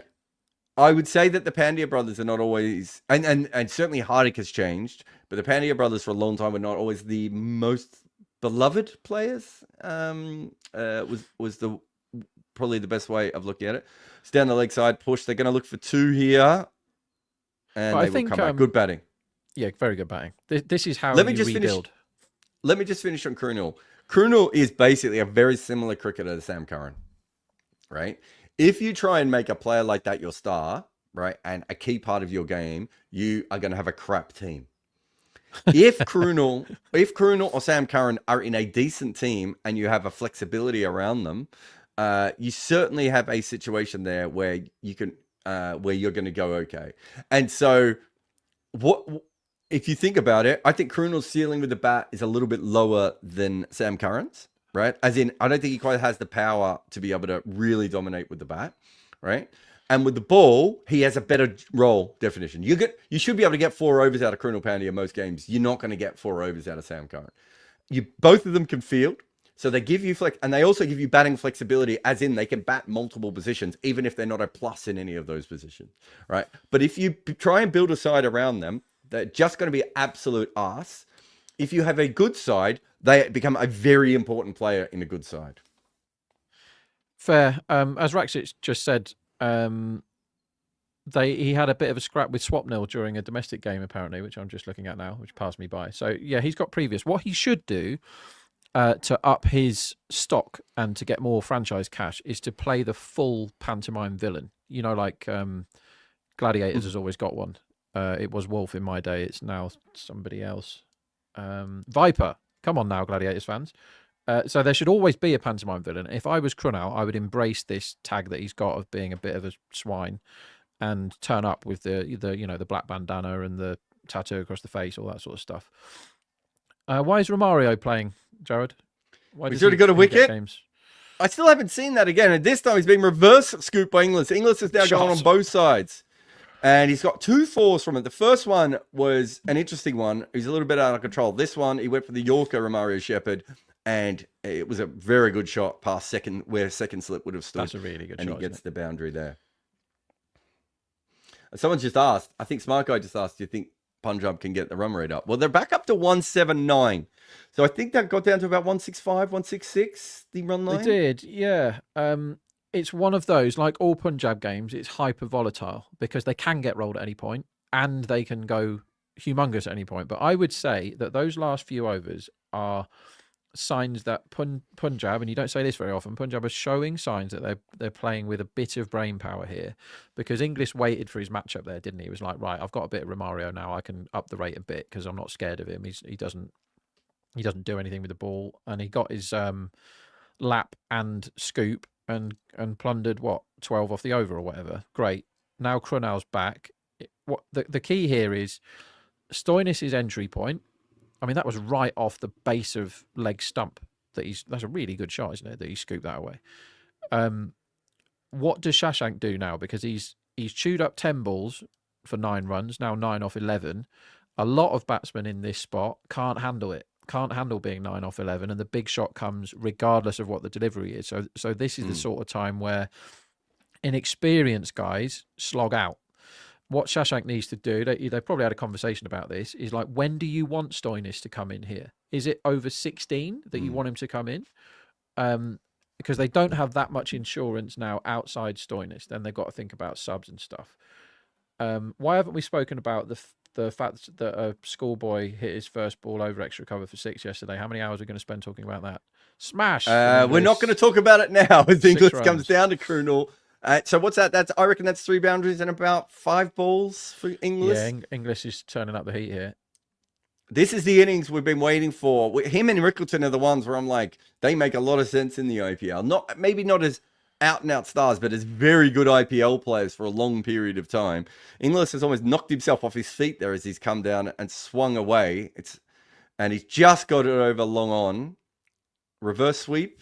No, he's backed away. I knew something was coming. I could see a little twinkle in his eye, but he's only hit that out to the fielder for 1. What do you think the next run line should be, Jarrod? Next over? Okay, so they're 108 for 4. It's not going to be Hazelwood bowling it. I wouldn't have thought it's not going to be Krunel bowling it. I think it should be. Oh, they almost caught a deep wicket.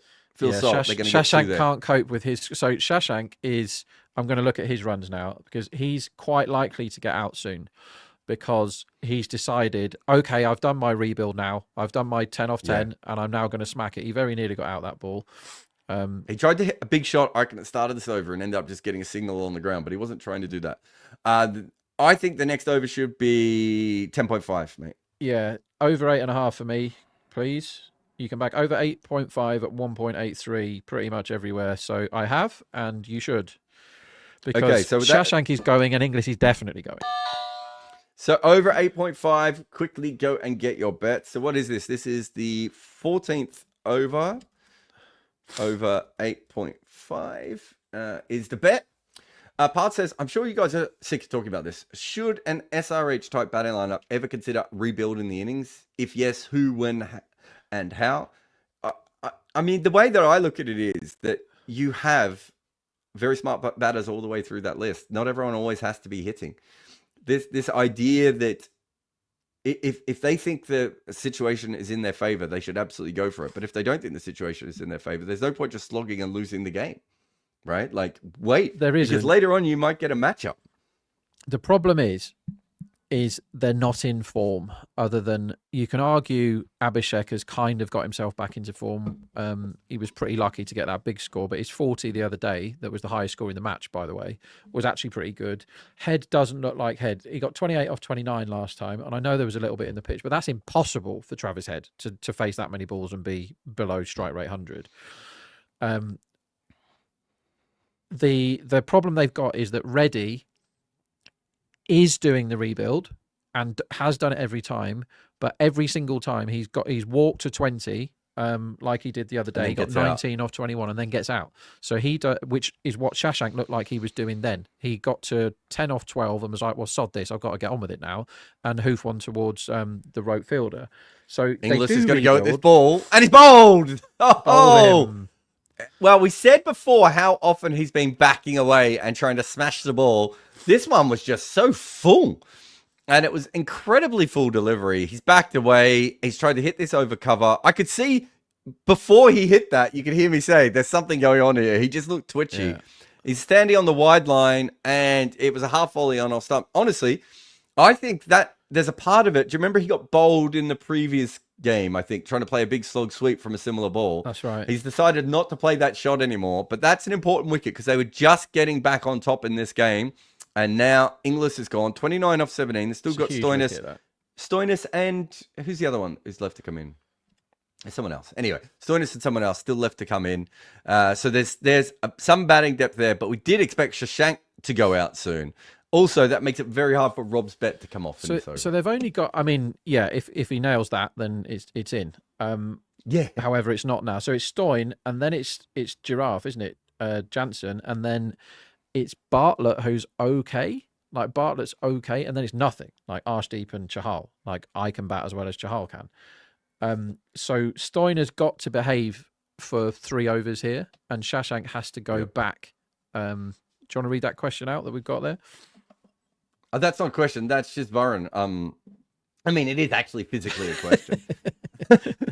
But it's just Varun. We can ignore Varun at any time. But he says, how many overs can you bat at a subpar rate after losing early wickets? So this is not a question. I think people want to make this an equation because of the way that cricket pitches work. It's not an equation because let's say you've lost 10 for 3 and it's a flat wicket, right? And you need to be scoring, then you shouldn't be knocking the ball around at all. You have to keep going. But if it's a spiteful wicket and the ball's doing everything, then of course you might have to bat below par for 3 or 4 overs. First ball, Stoinis flicks this to short mid wicket. They had the fielder up to stop the single, and I think it was Kohli dived over it a little bit in the end, but he was in very, very close on purpose. So good captaincy, good thinking there, but they've still got the run. Does Shashank go? There's 3 balls to go. You need 7 more runs. I think Shashank has to get back into his box now. I think he was just about to go, but English was fully going, wasn't he? He went 4-6-4 out basically then. So Shashank now, who looked like a wicket threat. This is short outside off stump. Oh, he went for the poke. Yeah, he could have slashed that away. That was the ball that Rob wanted for a sneaky 4. So the intent has dropped that much because English just got out to a very similar ball. A ball that did nothing actually. Ball that just landed and it did spin a lot for a very full ball. Yeah, but he was in the wrong spot, wasn't he? Yeah. As I said, you slog sweep that. Slog. Yeah. Someone just did a really good comment. I've just thought I was interested about this as well. Vic has said, looks like Virat captaining today, not Patadar. Have you noticed that? Because I was going to ask you about that before. Oh, he's out. Stoinis is out. He hasn't picked the wrong one early on. He is all over that. We have seen he really struggles against spinners early on. This was full and straight and bold defending. Yeah, he completely lost his balance on that. I think it's just the wrong one that he hasn't picked. That's exactly what it is. A terrible angle, but yeah, definitely a wrong one. It's come back in. It's good ball. It's hit leg stump halfway up and. Stoinis, as he quite often does, looks a little bit ridiculous there. Yeah, when Stoinis looks bad, he goes all in bad, doesn't he? Absolutely hopeless that was. And now, Punjab have done a Punjab again. They were absolutely fine, none down after the power play, going at over 10 and over, and they're 114 for 6. It still looks like a pretty good pitch to bat on. I will say this, I think the spinners have played a bigger role than we thought they would have. So it's probably a little bit better for spin, for spin bowlers than we thought, and they've certainly most of the wickets. How many of the wickets now would have gone to spin? This is where 5. Well, we've had 2 for Krunal and 2 for 2. So, yeah, 4. Haven't we? So yeah, 1 run out, and Romario got the other one, didn't he? So yeah, so they're back out to 4s now, Punjab. So. What is Punjab? They can bring in Maxwell, am I right? How many overseas have we started with? That's the question. English, Stoinis, Jansen, they just Bartlett. had English. They've got Stoinis and Jansen. Oh, they've got 4, so no. And Bartlett, so no. So they could bring in Shedji. Is about their only real option here. To elongate. It is Marco Jansen. Yeah. Talking about elongated in the batting, it's Marco Jansen. He elongates human beings. Yes. I wonder if he's ever going to get a wide for height. How many runs would you give him now? Knowing that he has to behave for a couple of overs. Yeah, I don't mind him when he has to bat normally. I would say he's due 16 runs. Yeah, you can get over 13 and a half. Which, if you think he's 16, good enough. Unfortunately for Rob, he did pick the overs on the last one, and the wicket went second ball. And that was pretty much that one done. So we've ended up without another winner. So we give you, Prabhsimran was the big winner earlier. We gave you the safe bet of over 192 and under 207, which you would get your money back on later on. As this one is flicked on the leg side. And we've now lost you the 14th over 8.5 runs. So how do they get up to 164 here? That's a lot, isn't it? Well, I still think you can hit a lot of runs off seamers. So who's going to have to bowl with their seamers? So they've got... Yash has just come back. Hazelwood's got 2. Boovy's got 2. Did they need to bowl Hazel? Did they need to bowl Yash here? No, Would it but I be kind 6 of overs like left? it. You're trying to sneak him in, aren't they? They're trying to get an over while the aggression's right the way down. I personally think under 164 is pretty good here. Under But 164. you think there's too much hittable bowling to come, and the pitch is fine. I just think that the seam bowlers seem to be coming on well, right? Even Sure. Hazelwood went for runs early on. I mean, the truth is, I think someone in the group said 164 not out before those 2 wickets. I think before, so there's always a chance of that. But just look at that shot from Janssen. I know he's hit it straight to short mid wicket, and there's no run. But the giant praying mantis has just leant on one and flicked it to short mid wicket. You know, Yeah, but if you're not scoring off Yash Dayal, Jarrod, who are you scoring off? Yeah, but look at that shot. Look how easy that shot was. Yeah, misfielded again. What universe are we in, by the way, that Tim David is the only person in the IPL that is able to field, and none of the other people can? You want to talk about Vibav, and I'm sure we'll talk about him later. But the fielding, was it him or Jaiswal who were dropped on the boundary? Was by biggest takeaway from that. It was him. Yeah, when the ball was punched up in the air off the drop and then slapped to the rope by Ravi Bishnoi afterwards. Absolutely hilarious. Yeah. I mean, Bishnoi, you can never expect anything from him in the field, can you? No. We're just seeing again Stoinis not picking that wrong one, which is exactly what happened. Didn't spin a lot, to be fair, but it's the thing with the wrong one. You only need to spin it a couple of inches if you've beaten the batter. And it probably went from middle stump to leg stump, if we're being honest. And that was more than enough to do the damage. We got a super chat from Sai, who says, bowled 1 yesterday because we got a super over from Sai Kishore. Super chat is what I'm trying to say. Anyway, not super over.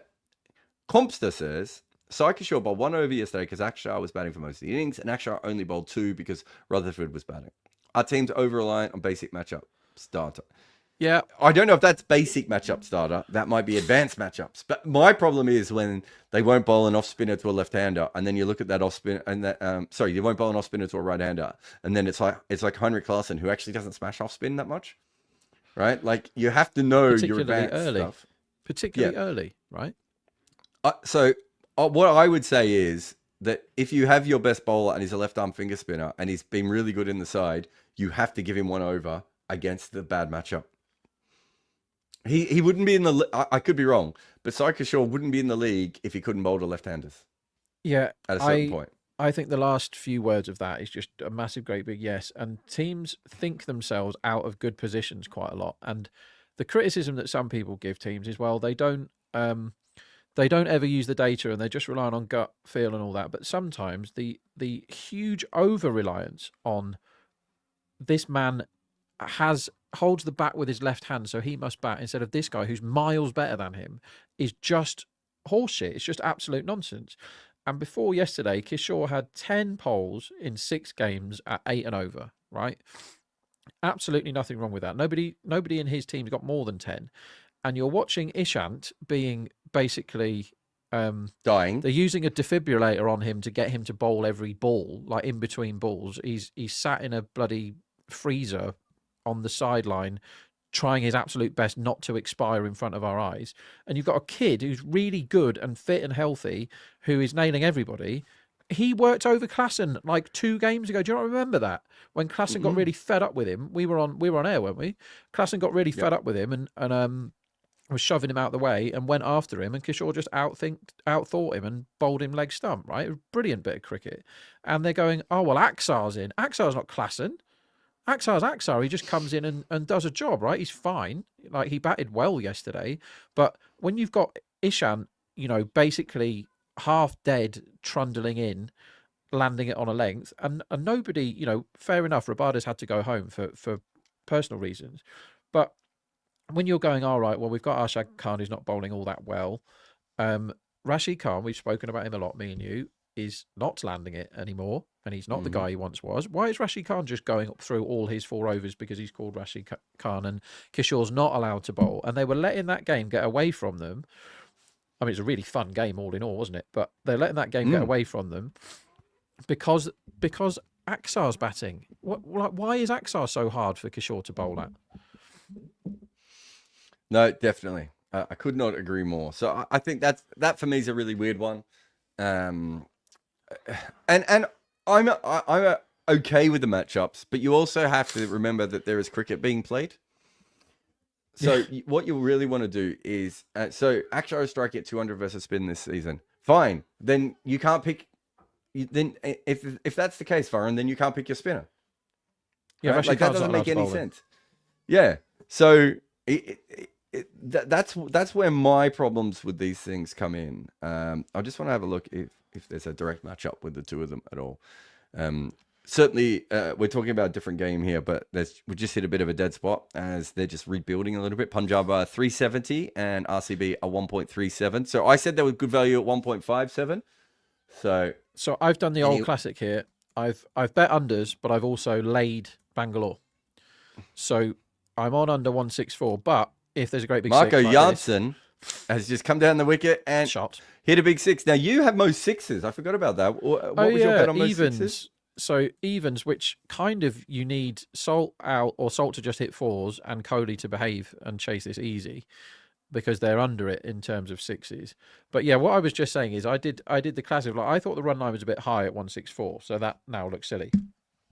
But I laid Bangalore at the same time at 1.38, meaning that if my runs gets beat, at least I'm going to be in a decent position in terms of my match book. And that's what a lot of pros and syndicates and stuff, that's the angle, that's pretty close, that's the angle that they look for, is they go, well, if I get it wrong with this massive great big bet I've had on overs, I don't want to be miles offside when we get to half time. You know, if they collapse and I'm on the wrong team at half time, not only have I done my dough, I'm staring down the barrel of doing double money in.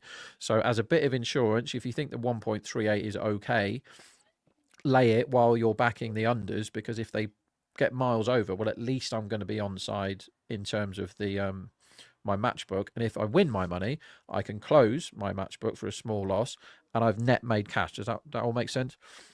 Yeah, no, definitely. I understand that. So just a couple of things on Akshar Patel. So in his career, he strikes at 164 against left arm finger spin. Saikashur has never bowled a ball to Akshar Patel.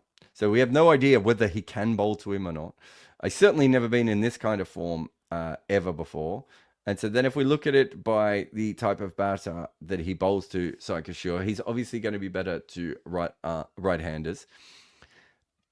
But yesterday, what was the point of bowling someone who was almost dead and you might have ruined for the rest of the season rather than just using your spinner for one over who's been working anyway? So I just think for me, you have to use the data and you have to be quite smart at it. That doesn't mean not bowling someone all the way through. I remember England one time they didn't bowl Adil Rashid to Chris Gale. I think it was Chris Gale was in a game and it was a one-dayer in Barbados. It was a flat pitch. And they kept Adil Rashid out of the game and they kept him out of the game. And he started bowling in like the 28th or 30th over. And Adil Rashid just came on and just bowled big wrong ones outside off stump, knowing that Chris Gale was just going to try and hit everything over deep mid-wicket, which is basically like bowling off spin to him, which he doesn't particularly like. And Chris Gale had some genuine problems with that. I can't remember if he got him out. This is Saikashur in his career so far. His bowling average against right-hand batters is 17.66. Do you think his bowling average against left-handers is higher or lower than that? I mean, it should be higher, but it's going to be lower because you've asked the question. It's not. It's exactly the same. It's 17.76. Okay. So I guessed over and under, and I was wrong on both. His economy against right-handers at the moment is 6.37. Amazing. Right? His economy versus left-handers is 8.05. No disaster. Like, absolutely fine. Look at Aksar's numbers against Rashid Khan with the bat, right? Before yesterday, he'd faced 34 balls against Rashid Khan, 7 boundaries, including 3 sixes. He's got 51 for none off him. A dot percentage of 30% against Rashid Khan. Small sample size of only 34 balls. But you're like, well, if you're just looking at data, you go, well, you can't bowl Rashid Khan to him then. We're too scared. it doesn't make any sense, because if they're going, okay, then we've got this guy who matches up great, but they didn't. They had a guy that was basically just about to collapse, and they bowled him instead. And they paid the penalty for it. It was just really weird. The fact that Kishore came on and bowled the 20th, I mean, what's the plan? But it I don't know. Yeah, it does annoy me, to answer the question that's come up on the screen. But I would like sometimes that they come out and they say, well, we did this because of this. Like, somebody is accountable. There's some sort of explanation. No, that's a big part of it as well. Yeah. But let's just do this mathematically. Right? Let's just do this mathematically. Let's say that Akshar this year against left-arm finger spinners has a strike rate of 200. And Barron might be able to bring that up for us, right? Let's say he has a strike rate this year of 200 against left-arm finger spinners. And Sai Kishore against left-handers has a strike rate of 124. Or actually, I think it was a bit more than that, wasn't it? What did I say? 8 runs and over, right? Yeah. At that stage, do you not try and meet yourself in the middle just a little bit more? And say, okay, so if he's going to, and I'm just having a look against left-arm finger spinners this year.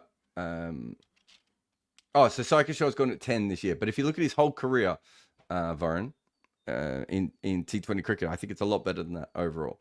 I just think you find the middle difference and go, well, are we going to win this game anyway? And if he scores, can he bowl 3 balls at Akshar Patel?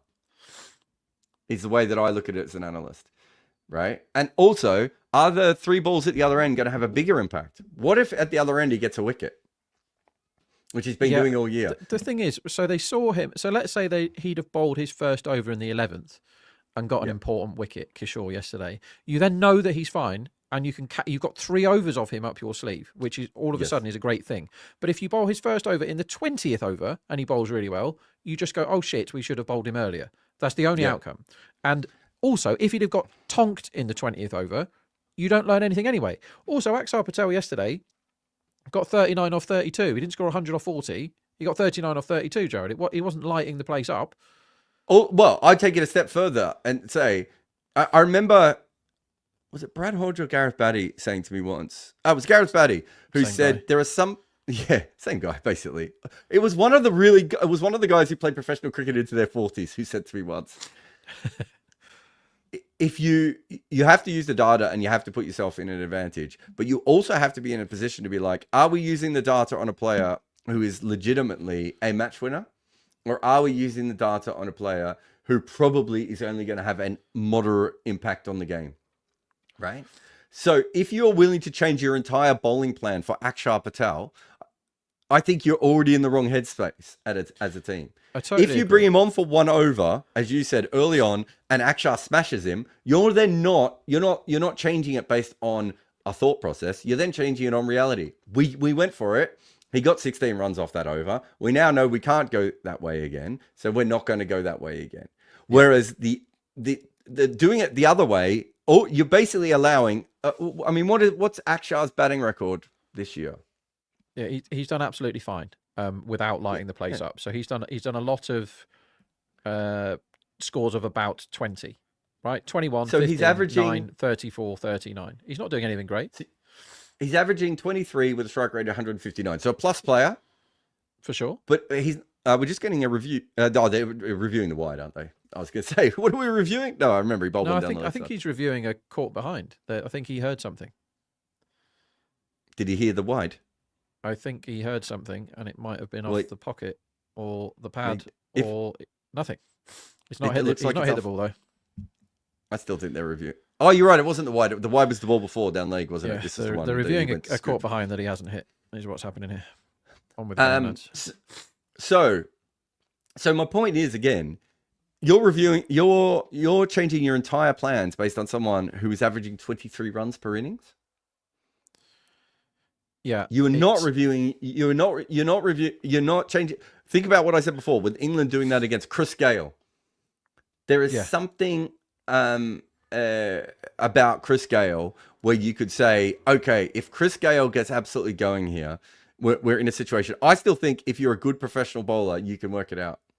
Right? But there's also, Jarrod, there's an ego thing at play here, right? And a reputation thing, because There is no way, right? We just read out how Aksar matches up with the bat against Rashid Khan, and it's in favour of Aksar. And there is no way ever that they're not bowling Rashid Khan at him. There's no way. Yeah. It's not going to happen. But because Sai Kishore is called Sai Kishore, who has been, to be fair, booted from pillar to post, despite having a lot about him as a cricketer, all three dimensions. He's got a lot about him as a cricketer. He's been really, really good this season. And they've gone, you don't match up well with this guy, so you can't bowl, mate. Sorry. And he's expected to just stand there in the heat while Ishant is dying next to him on the boundary and go, well, Ishant's going to bowl instead. This 37-year-old that can't breathe at the moment, he's a better guy to bowl for us. And he just has to suck it up because he's called Sai Kishore. Now, you can't say you've mentioned this to me before, Steve Smith should not bat number 3 for the ODI side when they're 120 for none off 10 overs, right? He should take the pads off at that point. So should Marnus. It's over to Maxwell or Stoyne or somebody to come in and get on with it. But because he's called Steve Smith, you're not allowed to do it. And that is bollocks, right? You want to, you have to be able to. The teams that win, and this is why Rajasthan won it under Warne, is everybody goes, right, lads, we're all here as a team to win this competition. And to be fair, Warne had one of the best cricket brains in the history of the game, if not the best. But you all must buy in to the fact that we're a team and we're all trying to win. So sometimes I'm going to throw the ball to you and you're going to bowl. And other times you're not allowed to bowl because I don't fancy it. And you have to buy into that. You, mate, sometimes you're going to bat 3 and other times you're not going to bat at all.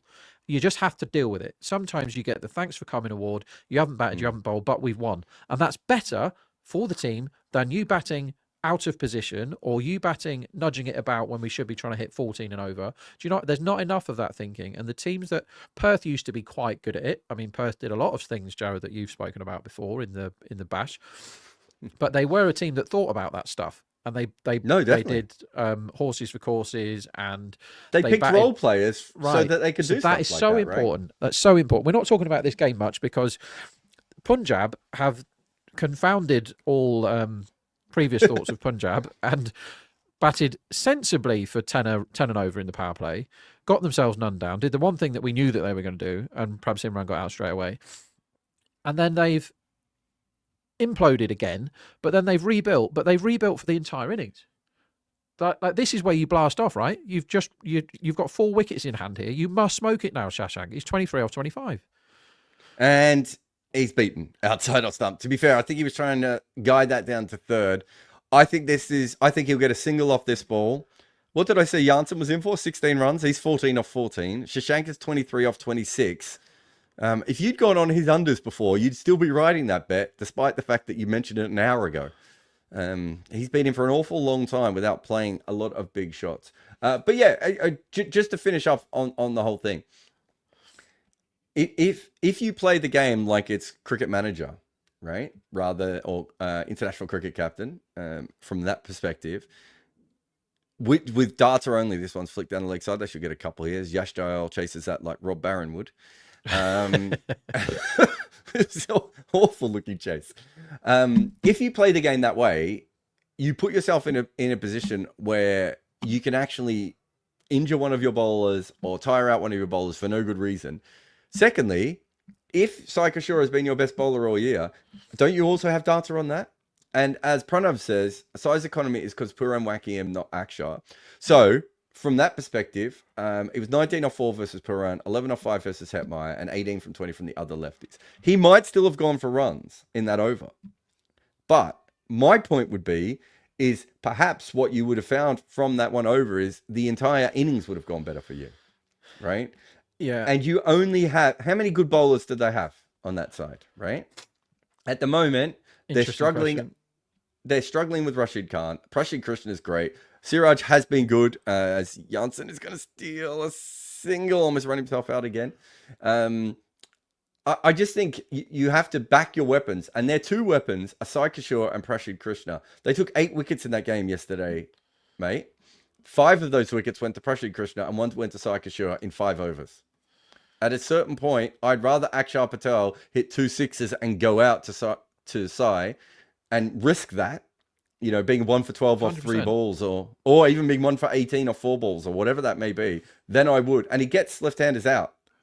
Right? This is the innings right here, by the way. Shashank has to go right now. And he has not gone. He's been rebuilding for too long. And this is also, that was terrible running by Marco Janssen because there was two there. Look, did the he? bowler chased it. Shashank knew that there was two, and Marco was just dawdling down the other end. He's landed it right in the block hole, to be fair. Booth. Oh, no, that was a good ball. There's nothing wrong with that. This is where Marco has to hit a couple of sixes, doesn't he? Yeah. He just has to get those giant pterodactyl arms down and just swing a couple over deep mid wicket. Maybe an edge over short third. He's gone for the big swing. He's got the edge past the wicket keeper. Oh, he's unlucky. That was just got a glove on that. Yeah, that was actually... I don't ever give credit for a misfield, but that was actually a good misfield from the keeper there. Like, to get anything on that was pretty good. That was 4 off the bat, I reckon, for most Jitesh, wicketkeepers in cricket. Jitesh is just... Oh, yeah, he just got enough. Little finger on it. He did well. But it gets Shashank back on strike. So he now has three balls in this over. He needs to go 6-6-1. Yeah, because 26 off 28, like, he's done the rebuild, but there's no point in doing the rebuild if you don't score runs at the end. And it's got to be now. And it's a good Yorker, and he's pushed it to cover for 1. You can't block that ball, right? He's nailed that ball. So when Stark is going, and you know that he's bowling good leg stump Yorkers, you have to have a plan. Like Hetmeyer tried to have a plan against him, didn't he? You've got to open one side of the ground up to score off. But Shashank has basically, he's taken 2 steps down the pitch there and gone, well, I'll have to take 1. You can't take 1, mate. There's 9 balls left. You've got to go. There's 4 wickets in hand. You've got to go. You've chewed up a quarter of this innings now. He's faced a quarter of the innings. You've got to go, mate.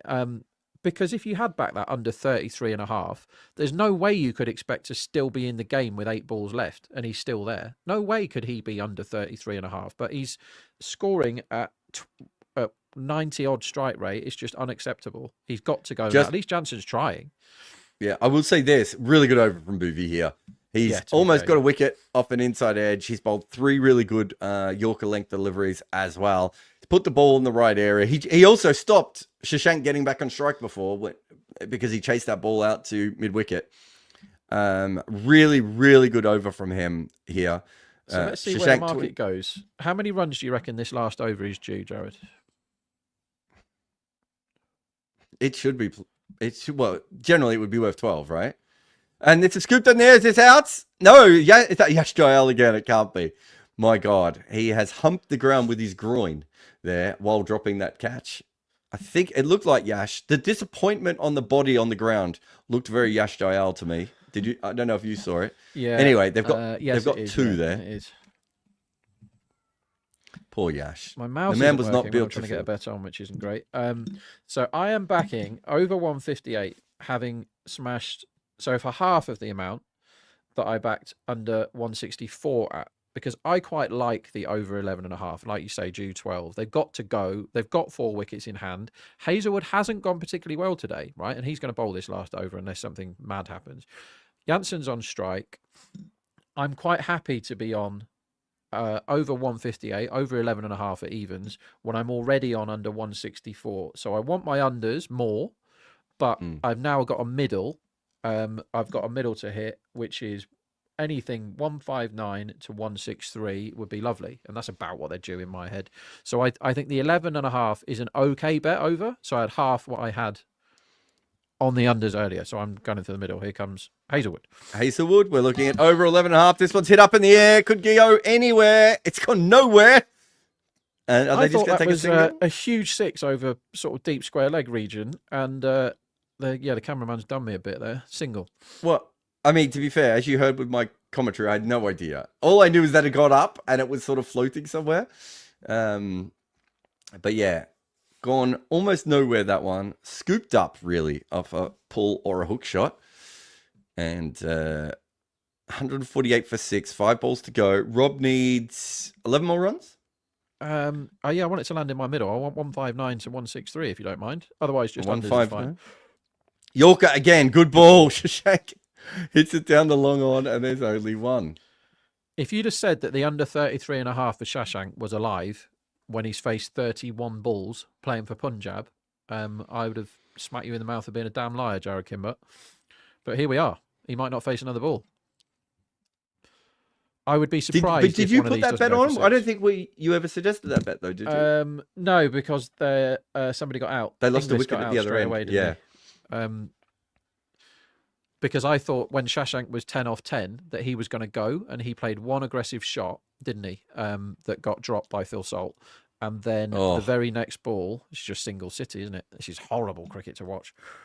Good York. I tell you what, there's been, in the last over and a half, we've had 5 decent Yorkers? But it's like there's been an agreement, Jarrod, that they're going to bowl Yorker length. The bats aren't going to think to do anything about that and just get one. And the fielders are complicit with that as well by misfielding everything. It's just singles all day. I will say that Shashank did charge at one and turned one into a Yorker that probably would have been a slot ball if it stayed in his crease. Yeah, it's not great cricket, this. It's like quite good bowling. No answer. Naveen, we've got your super chat. We'll get to it probably in the next innings. We'll finish off this one here. 150 for 6 after 19.3. As Hazelwood's come in. That's a good Yorker. That's almost bowled him, actually. Really, really good work there. I don't think you're going to get this bet. No, I'm not going to land my middle, but my unders is home and hosed. Yeah. 150. Like, what are they doing? Did you actually think you'd get your unders without them getting bowled out? No. Not with basically they haven't lost another wicket since I backed the unders. Someone said in the chat before bowled out for 164. I think before Inglis even went out, they might have said that. They're going to miss this by a mile, and they're not even going to be bowled out. Punjab with a massive long partnership and wickets in hand haven't scored any runs. Like, that's the first time ever. And there's a full ball on leg stump, another Yorker, and he's hit this down a long one. Didn't get his 33, Jarrod, and he's not out. That is miracle stuff. Miracle. 31 off 33. I wonder how many times he's ever done anything like that before. So Janssen got a 6 in this partnership at one point, which I'd forgotten about, but that's the only boundary in 6.2 overs. 6.2 overs these two have been mucking about. And they haven't lost a wicket. Punjab haven't lost a wicket for 6.2 overs. Do you know what this looks like to me? And they're getting absolutely smoked everywhere. This looks like a Ricky Ponting coach team. Well, you've got to throw that they're massively under it, getting 150. Oh, has he got this one, Marco Janssen? He has, good contact. He's hit this one for 6 in the end.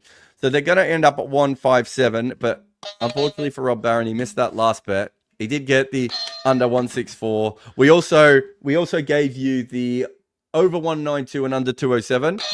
So that's money back on that one. You don't have to worry about that one. But good hit there by Marco Janssen to finish off. They're at 3.75. I'm not sure there's a lot of value in that for me, Rob Barron. No, they have a very good setup here, RCB. They've got a lot of cricketers that are good at chasing below par totals, and they've also got the Salt could kill it in 3 overs. Let's just have a quick look around. If my mouse works, come on, mouse. You need to play ball. Does your mouse work? So these, no, I'm going to change it when we go for a break. But how many mice do you have? Bet Radar, I've got at least 5 in this room, but I've chosen the one that doesn't work today, which is handy. So a few firms in England, Bet Radar based firms, have been going up with specials at halftime for all these games, which are well worth a look. And what they have been doing is going. And KKR did it, and who got out to a horrible full toss yesterday in the power play that he should have smoked for 6. Anyway, there'll be a 6 in each of the first 3 overs at 28 to 1, which is really big. And if you think Salt's going to come out firing here, which he should, that's a big price, 28 to 1, 6 in each of the first 3 overs. But there's lots of like 6 base specials around. I can't see any because my bloody mouse won't work. Let's see if they're doing them now. But that is something to look out for in the break. Is some of those specials that they put up are proper value. I'm trying to find them for you now. Can you see any? Let's go for a break because I need to fix my computer. This is it's very difficult to bet when you can't move your mouse. All right, we're going to have a break between the innings, and we will come back after there on Cricket8. We're also on the Good Areas live channel today. If you're on Cricket8 and you're not subscribed to Good Areas, do that. But certainly subscribe to the Cricket8 channel. We won't be doing all the lives on the Good Area. That's Rob Barron. I'm Jarrod Kimber. We'll be back in about 8 to 10 minutes for more of these kinds of shenanigans. We'll be talking about Jarrod Brevis and CSK. We still haven't talked about the 8-year-old who made runs yesterday as well. So we've got plenty more things. We've got 3 more innings to cover. We'll see you in a moment. Remember to support us by subscribing and sharing, but also signing up at Cricket8.com, where live scorecards cover 8,000 matches a year with advanced visual details that tell you who is actually in front in the game.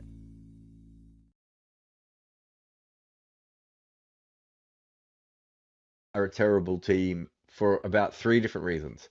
One, I think that they really did believe in starting slow and anchoring and all that sort of stuff, even when they had AB de Villiers and Chris Gale and all these sorts of things. So they had star-studded batting. I'm not sure they ever maximum. Some of those teams, Mega, they could have just scored 40 runs more than any other team in any games that they wanted, but they never played that way. If you go back and have a look. Yeah. The other big issue I think they have is they had a good batting wicket where everyone could make runs, but they weren't so set up, and partly, as he's saying, with the middle order and everything else. They weren't quite set up to score 20% more runs than every other team in the way that, say, the Sunrisers are now, right? And we've seen other teams be able to do that. Brisbane Heat used to do that at their ground. And the reason this matters is we completely underplay home field advantage in T20 cricket. The best thing you can be in T20 cricket is be very, very good at home, which means you get in the playoffs all the time. And if you get in the playoffs all the time, one year you're going to win by accident, right? Playoffs are so random. One year you're just going to win by accident. One player's going to catch fire, the opposition team's going to have an injury, whatever it happens, Dew comes in a crucial game. And then the third thing is that through 2 different ownership groups, they have been run really poorly. Yeah. Right? With a couple of years ago, they had Jason Behrendorff, a really good left-arm bowler, and they sold him for peanuts to Mumbai. So Mumbai could have a backup left-arm bowler if Trent Bolt wasn't around. No. Take a good player from Mumbai.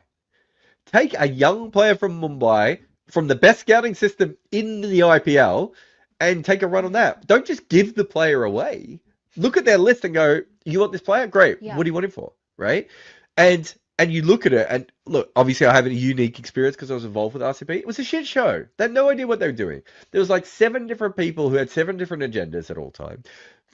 Vijay Mallya was an absolute nutcase when he was in control and didn't understand T20 cricket at all. The current, is it DiMaggio? He was very involved, sadly. But how involved was... Okay.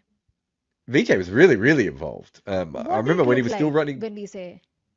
Yeah. Sorry. Well, his involvement was picking players that he thought he wanted to hang out with more than perhaps players that would win titles, would be a big part. No, he was involved when he was overseas. You've got the current management, which is kind of, I would say, rudderless. And from my experience, they kind of want to do the right thing, but they can't. They've never had grown-up conversations with Virat Kohli, right? Okay. Never had grown-up conversations with Virat Kohli. And my memory of being a writer around that franchise and then briefly working for them was pretty much the same, which is, well, we can't do that. Virat might not like it. And I was always saying the same thing, Mega. Have you asked him? Have you had a conversation with him? Have you sat down? And so often it would be, Virat likes his players, we'll bring him in. It's like, no, that's not how this works. Is Virat out there scouting the best players? Is he watching the SMAT? Right? Virat works about 29 hours a day. How is he out there watching the SMAT or the Tamil Nadu League or what's the other one? The one in Bengaluru as well. Karnataka. Karnataka, that's what I was looking for. Do you know what I mean? He's not doing that. So if you're picking players based on what he thinks is good, it's basically going to be players he's played international cricket up against or IPL players, right? And then you're also hoping that those players played well in the games against him, so he rates them highly, or they bowl well against him, right? It's a nonsense system to have. So there weren't enough adults in the room making key decisions. They were trying to move towards professionalism, and I don't think they really knew what they were doing. And they haven't got home advantage, I think, is a massive, massive part of it going ahead. And I think that when I was at St. Lucia, we had a wicket where you could score about 200 pretty much every game. When it was a fresh wicket, you would score 200. And we had Raheem Cornwall, Warner, Pollard, Darren Sammy. Unfortunately, Darren Sammy was a little bit gone. But the next year, I was just going to load up on guys who could just whack it, right? So that we had 8 guys who could whack it, and we would have won all of our games at home, because even if the other teams went absolutely crazy, they weren't going to be able to whack it at the same level that that's what you have to do. You have to set up a team that suits whatever your home pitch is going to be. And you either have to change your team or your home pitch if that isn't the case. And I know there's a bit of a problem with that at Chinaswamy, because it's maybe one of the few places where the curators still have a little bit of sway, and, it's, sometimes that can be tough. But then you have to change the team, and you have to understand exactly what you're going for. So, I don't know, maybe it's the best 5 bowlers who take the pitch out of the equation. Maybe that's what they could have gone with, right? But one way or another, that's what you have to do. But then my memory is, and it's what we call in T20 cricket Frankenstein's teams. When I was involved, one guy wanted these 2 players, one guy wanted these 2 players. Like, if you go back and you look at the auction that they had when I was involved, which was 2018, 2019, whatever, there's like 2 players that I've picked in that side, right, that I don't think everyone else fully believes in, right? There are Moeen Ali and Washington Sundar. Washington Virat just did not rate him, right? Like, it was a complete waste of my time picking that player. But he did rate Moeen Ali, but he didn't use him very well. Then you had a look at Dan Vettori brought in Corey Anderson, right? Like, his old teammate. Yeah. Ashish Nira loved Corey Anderson, and I can't remember, there was someone else. So you could go through all these different picks and see which person in the organization they were linked to. It was usually 2 people, if I remember correctly. But that's not how you pick a side. You come up with an idea. How are we going to win here? What's the best side to be able to make that maximize? And then 1 or 2 people go off. You have a scouting network and you have a general manager network. The coach and the captain and the player. You've already told us how you want to play. Now we're going to do the best we can to get those players on the field. And then when you get them, you're going to have to accept that you wanted Mark Wood, but we can only give you Nathan Coulter-Nile, right? Or you wanted Andre Russell. There is no Andre Russell like other player. So we've gone with Ben Cutting, right? Like, you have to accept that, because that's how these things work. You wanted the best 4 spinners in the league. Well, okay, so we've given you the best 4 spinners available. Can you create something from that? That is how these smart teams do things, right? That is what they do, and RCB has not been very smart.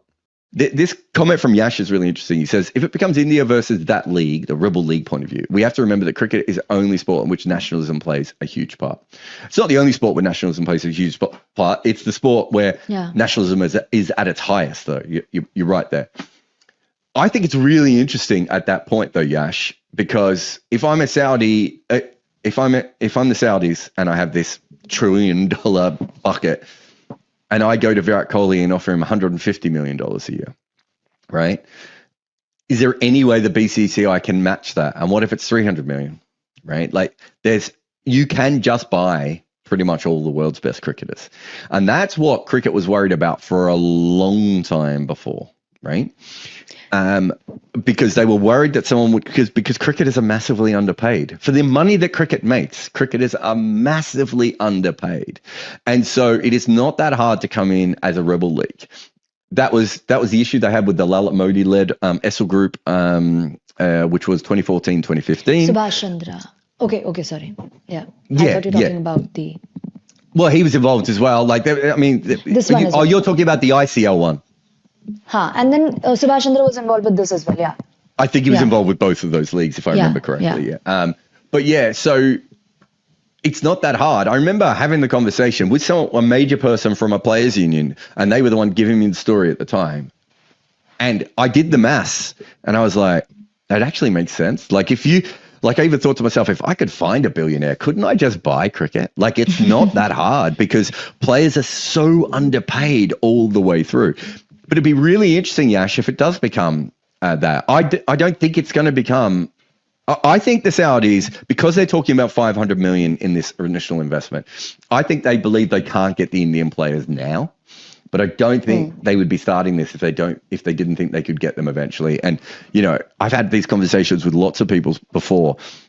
The IPL owners would not be buying all these teams around the world if they didn't think eventually they could get Indian players into some of these leagues. May not be the stars, but Indian players into some of these leagues.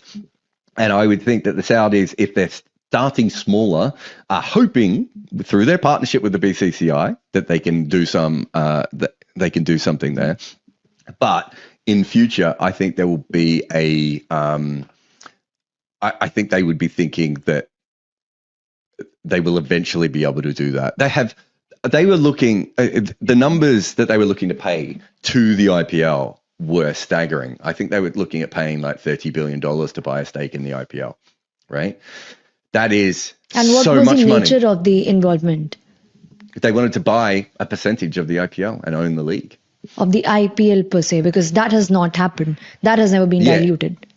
I don't think so. I mean, the BCCI still own it, and they own. Support us by subscribing and sharing, but also signing up at Cricket8.com, where live scorecards cover 8,000 matches a year with advanced visual details that tell you who is actually in front in the game.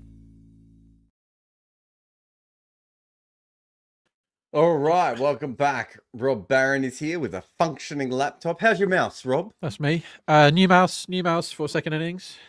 New Microphone mouse, new works. man. Glasses on. Can we get a new mouse for every innings? Can we get 4 different mice? I can do that. It's actually moose, the plural of mouse. That was going to be my next question.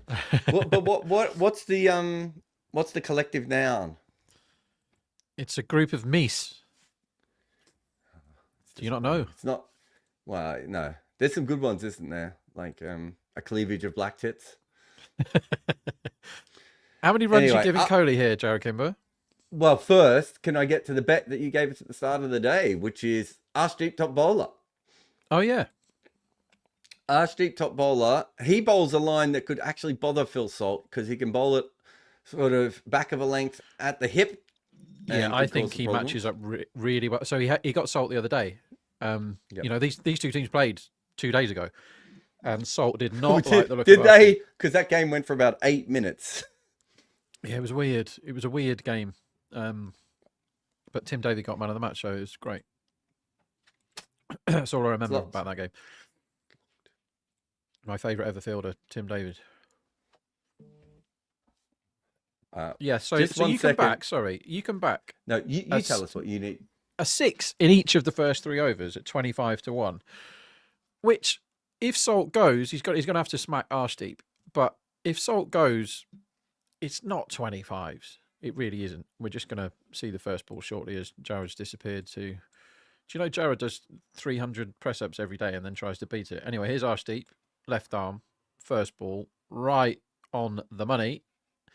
And Salt nails it towards mid-on. Do you want to know what I had to do? I wasn't doing press-ups.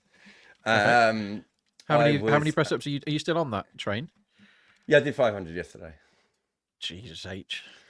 What I've started doing is I found them so easy now. This is how ridiculous it is now, Rob. I found them so easy that I can't do 230 a day or 280 a day, whatever I need to beat my Sergei Bubka record, right? I now need to mentally skip a day on purpose, even though I could do them. So it's harder to do the 500. Wow. Yeah. Are you doing them in a row? 500 in a row? So 500 in a day? Arshdeep comes in, outside our stump, pushed on the offside, and they're going to get 1 out to chop out man at deep backward point. I do them in sets of 50, and but I do them, and then I do 3 other exercises in between. So I do reverse crunches and a Russian twists and a couple of other exercises as well. So I do them all in one go. I do them in a block, but not in a row. I once I get to about 100 push-ups straight, I just feel like I'm going to strain something. And I don't need to do it. Jesus. Like I can. What's the Russian twist, please? This is important stuff. You put your feet up in the. You sit on your bum, but you put your feet in the air, and you use a weight, and you move, and you like twist your body. Okay. You would have seen it before. Oh, short, pulled in the air, not far from short mid wicket, but far enough for Virat Kohli, and he is going to pick up a 4, and that is what the great man Rob Barron wants: as many 4s as possible, because he's on 6s for Punjab. That's got to be gone, that bet, doesn't it? How many did they get? Not enough. Yeah, that's dead. Yeah, absolutely dead. Although how many do you need? Giraffe got a couple, didn't he? 5 they got. Less than 5's not happening in a chase of 150 with this team. Can't happen. Unless they completely collapse. 380 are Punjab and RCB are 136. Next ball is decent from Arshdeep, but just pushed to short cover and there's no run. It felt like it was pretty easy to bat in the power play and then very difficult after that. So the only chance really they've got is they need to get Salt out now and hope that it does the same, and then they can get spinners into the game in the middle phase. But Salt could kill this game in the power play. He's the big wicket here. Usually you'd say Kohli's the big wicket. But honestly, for this chase, I think if you don't get Salt out in his first 10 balls, he's probably done. Archdeep coming in again. Pretty regulation field with a slip in place. Inside edge. Mangled this down. There's half a run out chance. But whoever was at mid-off took the ball back. I don't think they were going to get a run out anyway there. Do you know when I disappeared off camera? So what I was doing is my wife makes roast potatoes in goose fat. As she should.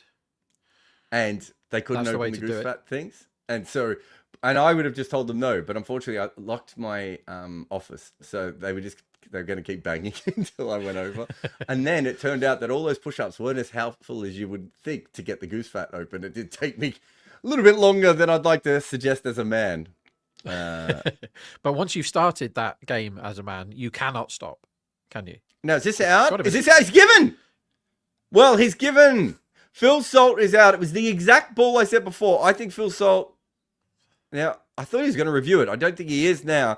It's that ball sort of in at the hip. It might have even been a little bit shorter. It might have been rib cagey. And he's gone for a pull shot, and he's walking by the look of it, and it's a top edge through to the wicket keeper, and he's out. Well, that has changed the game quite a bit. They're into 2-5-5 at the moment, Punjab. Wait for the bounce back on that. Didn't we? That he matches up extremely well with Salt. Yeah. I was just about to look it up. He has got him 3 times in 31 balls, so he now has him 4 times in 32 balls. That's a very good ball. Good bounce. It was shorter than I thought. Perfect. I thought it was more back of a length, but either way, that was the kind of ball I was looking at. That sort of short at him. I don't think Phil Salt likes it, and I specifically, easy for me to say, don't think he likes it when it's Archdeep bowling it to him. So I don't think that has changed the game. What I do think is that it has changed the one of the ways that RCB could win easily. Yeah, that's fair. That's if you're going to stop them from chasing these, you've got to get rid of Salt early. So that's the first tick in the box. They've only got to run a ball of this over now. Here is a very interesting man when it comes to betting. Is Paddock. He's actually very good in the power play if he can get going. Like if he's good at anything, it's at batting in the power play. But I think he's utterly rubbish outside of the power play. He can't get the ball off the square when the field goes back. So again, Paddock's a guy you've got to remove early. I think usually people start his line around 17, 18, and not many arguments with that. He's just another one of those that power play comes to an end. You want to be on unders. But Xavier Bartlett is in, full, straight, driven down the ground for 4 by Virat Kohli. Beautiful shot in complete control. Cricket, isn't he? Xavier Bartlett, of course, who, for those of you who haven't seen him, looks a little bit like a 1950s Western star. Deep set eyes, very deep set eyes. He has a shadow under his eyes. They're so deep set. A strong brow, big shoulders, and the sort of Western that he would be cast in, and then afterwards you realise he's a bit too boring to make the Western sing. Yeah, nothing to add there. Nailed it. To add. This one's down the leg side and just defended for no run. How do you rate Xavier Bartlett? Are you a Bartlett man? Well, I was always a Spencer Johnson man when it was between those two, and they went Bartlett, and then Bartlett for Australia, to be fair, in T20 did brilliantly well, particularly first up. This is where he makes his money, right? Early. If there's any swing, he's very good. He can land it on a length, and he has a bit of spice about him, I think, Bartlett. But I never, honestly, I was much more in favour of Spencer Johnson. But since Johnson has come across, I think he's found this a level too far. And you can't bowl there to Virat because he's going to get 2 off you all day. Pick up an easy 2 off the bat. He missed the first one. Kohli's just too good at these 160 chase. He just walks out and goes cheers, like no problem whatsoever. He's gonna wander to 50 in this chase, unless someone can produce a bit of magic. It seems so unlikely that he gets out to any sort of normal ball. So what I'm sniffing around out for here, Jarrod, is my old favourite market, next man out. And some people, the thing is, this is a really easy one to get right, next man out, because nobody is going to think, well, I don't know who to make favourite here, Padikal against Kohli. So it is an easy one, but are they going to go short enough? We're not going to bet now, obviously, because Kohli's on strike, but I'm just looking around to see what I can find. Talk amongst yourself for a second while I have a look. So Xavier Bartlett, so far in his career, has a bowling average of 27 in the power play, 33 wickets, 7.45. In the middle overs, that goes up to almost 10s. He really does get hit quite a lot. He's still taking wickets in the middle overs. He's certainly a strike bowler.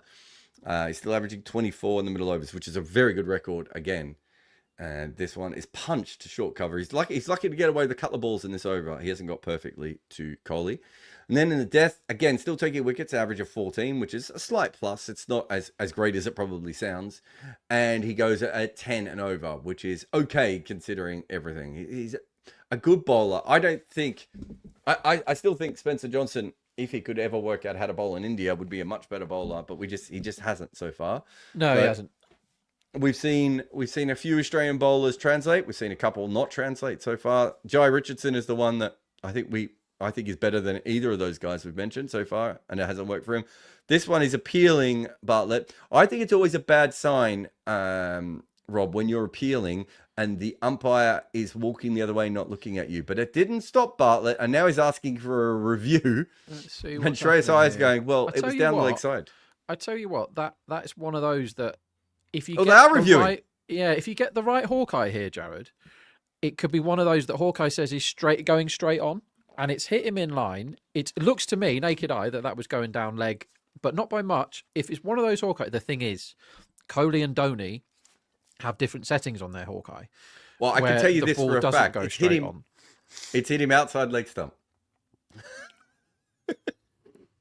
It's hit him outside leg stump. That is going to miss. This is not out. But there are players that if that ball has hit them on the pad, that Hawkeye could say. I've seen Hawkeye give these out, if you know what I mean, where it says, "So no, actually, what happens now? The path of this ball that is definitely going down leg as it straightens." But Virat Kohli is batting, and that is not going to happen now, ladies and gents. No, that was never going to. I think with Xavier Bartlett, his eyes are so deep set, it would actually be hard for him to pick the lineup as quick as other people. Right, I found a next man out bet, and I like it. So it's very obvious that Padikal should be favourite against Kohli to be next man out. And the question then is how much? How favourite should he be? And the price that I am allowed to back here, which I may or may not be pressing the button at right now, is 8-13 betting fans, which translates to approximately 61%. 8-13, it's something like that, I think. And he is more than that. Padikal will get out before Kohli more than 61% of the time. It's more like 70%. Oh, he's almost gone out next ball. In fact, as he tries to uppercut this into the keeper's gloves. So that's what we want, Jarrod, is we want Padikal out next because it's an easy one. He should be favourite, but he should be 1.4 and he's 1.63. So good bet, back it. If you can. I'm not allowed to name bookmakers. I keep getting into trouble. They're all crap, bookmakers. So just get accounts with all of them and you'll be fine. Unless, of course, they're getting odds from decimal, in which case they'll be amazing because I'm there. That's why. But yeah, 8-13 is just too big on Padikal next out. If you think about that realistically, is anybody going to back Kohli next out at 13-8 against Padikal? I don't care whether the bet win or loses. Over a long period of time, you're going to pick up. Dev, that just helped this. Yeah, it was short outside of stump. He played and missed the previous one. Arshdeep's gone with the same delivery. And I think that's obviously a clear plan here. And Devdat realizes that is coming to him. And Arshdeep has probably just made it a little bit too obvious, but well executed. Yeah, beautifully executed. So he's a guy I don't, even though he can get a lot of low scores, Padikal, he's a guy I don't want to get against in the power play. A little bit like Prabhsimran. But Padikal has gunned power plays before, and his job here is to smoke the power play, and I don't imagine he'll be there for too much time after, should he get to the end of it.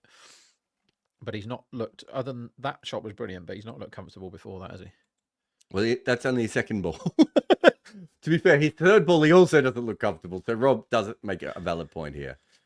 We've had 1 dot, which was a play and miss, a 4, which was a beautiful shot, and then a dot again, which was a bit... He was a bit late on the ball, I would say, and ends up pushing it to short cover, no run. RCB are at 1.57. I think that's still value for me. I think Punjab are a little bit too short here. I think this is the sort of one where Punjab should be about 310, 320, and if they get a wicket, they should be favourites. If it's Kohli. This one's pushed in the air, just near short mid-wicket, and could have been caught. Padikal, a bit frenetic here, the start of his innings, as he often is. But you would just like... So Salt was the big wicket in the 160 chase, because if you don't get him out early, you've lost. But now Kohli is the overwhelmingly big wicket for the rest of this, because even if Padikal gets out now, Kohli with the rest should be fine. Should be fine with, you know, the proper batsman that they've got to come in this order. Padikal's a bit of a let's try and break it in the power play type guy, whereas when Patidar comes in and Jitesh and Krunal, and with the finishers that they've got, they should be absolutely fine. You know, David is in lifetime best form. Livingston isn't, Kohli. But Kohli's just, how easy does it look for Virat? Like, how easy to just stay in and behave himself and knock it around? This is why he gets so many 50s, because he's really good at third gear cricket. And that's a very good skill to have, isn't it? When you just need to make sure you stay in, but not get your team in massive trouble with the Shashank innings, which remains a mystery to me, that innings. Oh, I looked that up actually for you. So he has scored in his career 22 times over 25 runs. Okay. And we're talking about all T20, not just IPL here, all T20. Has he ever scored one at strike rate 93? His fastest scoring rate is 416, where he made 25 off 6 balls versus Gujarat. In fact, a few of his fastest ones are in the IPL. This one's worked away by Devdutt out to deep mid-wicket. They should take a couple here. In fact, three oh, that's terrible fielding. Who's fielded that with his foot? Oh, they run 4. No, he fielded with his foot. Or run 4. Surely. That is dreadful. No, I'm sorry. That is dreadful fielding. You have to drink everything that's in front of you if it's an all-run 4. It's the rules. All-run 4, and he's then run 25 metres past the ball, the fielder, after stopping it with his foot. Pathetic fielding. Anyway, okay. Shashank, 25 off 4. He scored a 44 off 16, also against Gujarat, by the way. He scored a 61 off 23. So quite a few scores over 2 runs a ball in his past. His second slowest score... you, Jarrod? Go on, mate. Sorry. His second slowest score is 25 off 26, which was against CSK last season. His slowest score was 31 not out off 33 this innings with a strike rate of 93. So is the pitch really, really hard? Or did he just not go hard enough and then he couldn't get out of rebuild mode? They did. I just thought they bowled a lot of Yorkers and they didn't really try and flip them over their shoulders or anything. Yeah. They were waiting for 2 very accurate bowlers to stop bowling Yorkers. And they didn't. Anyway, Xavier Bartlett comes in. His eyebrows are ahead of his body as this ball is hit to mid-on and they take another easy single. Like, how do you get Kohli out when he's batting like this? I know he's not lighting up the place. No. I've worked out what Xavier Butler is now. We're just seeing the all-run 4 again. So they ran 3. And then, good on them. I love that. Anyway, brilliant running there to be able to come back for the 4th. You think he's Cro-Magnon man, don't you? And I was going to say, now I've realised what it is. He looks like a Muppet that is a Western character. Do you know what I mean? Like if the Muppets were doing like a Clint Eastwood character, Xavier Bartlett would be what the Muppet would look like. Yeah, it's good. It's the brows, isn't it, that just finishes it all off. There's plenty of Muppets that look like that. Incredible brow. Jarrod thinks that Bartlett's a Muppet, Cricket Australia. I said it loud on air. Yeah, but to be fair, a strapping Western Muppet, like if you're going to be a Muppet, that's a better Muppet to be. You don't want to be fucking Beaker, do you? I could see you as one of the the yappy Muppet. You're a bit more like what are the ones in South Park called?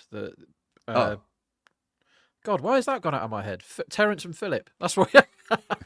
That's, The Canadians, that's yeah? what you had. Yap.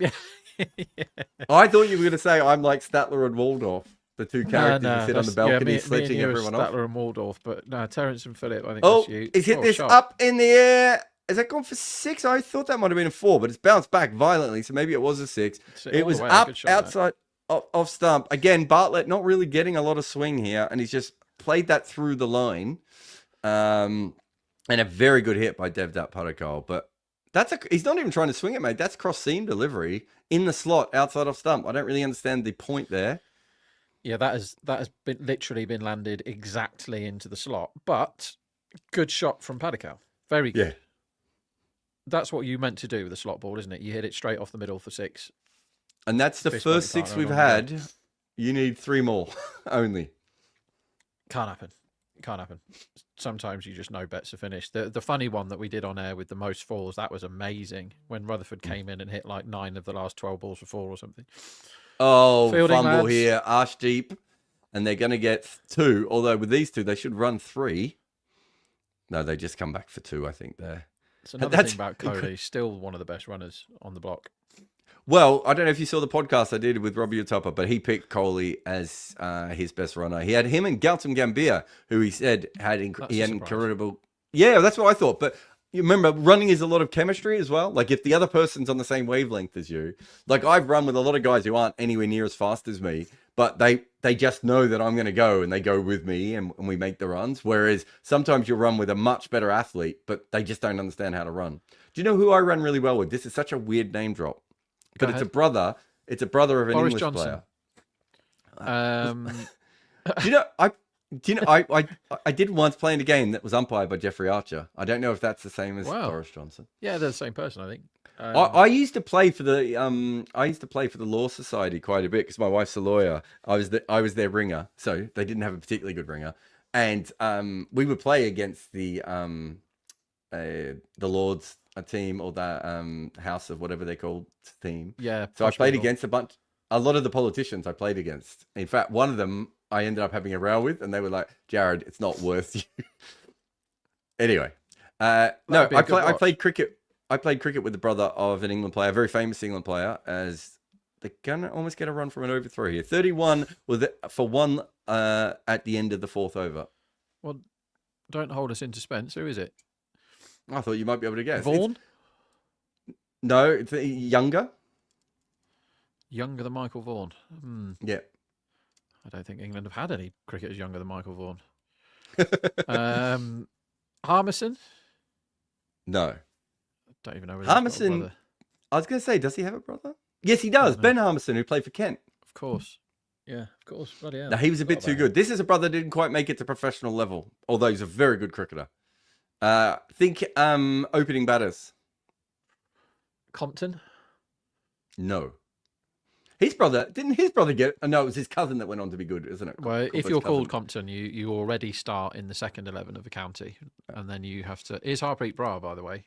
Who did it wasn't Harpreet Brar. Has not been playing... Go on, who is it? It was Alistair Cook's brother. No way.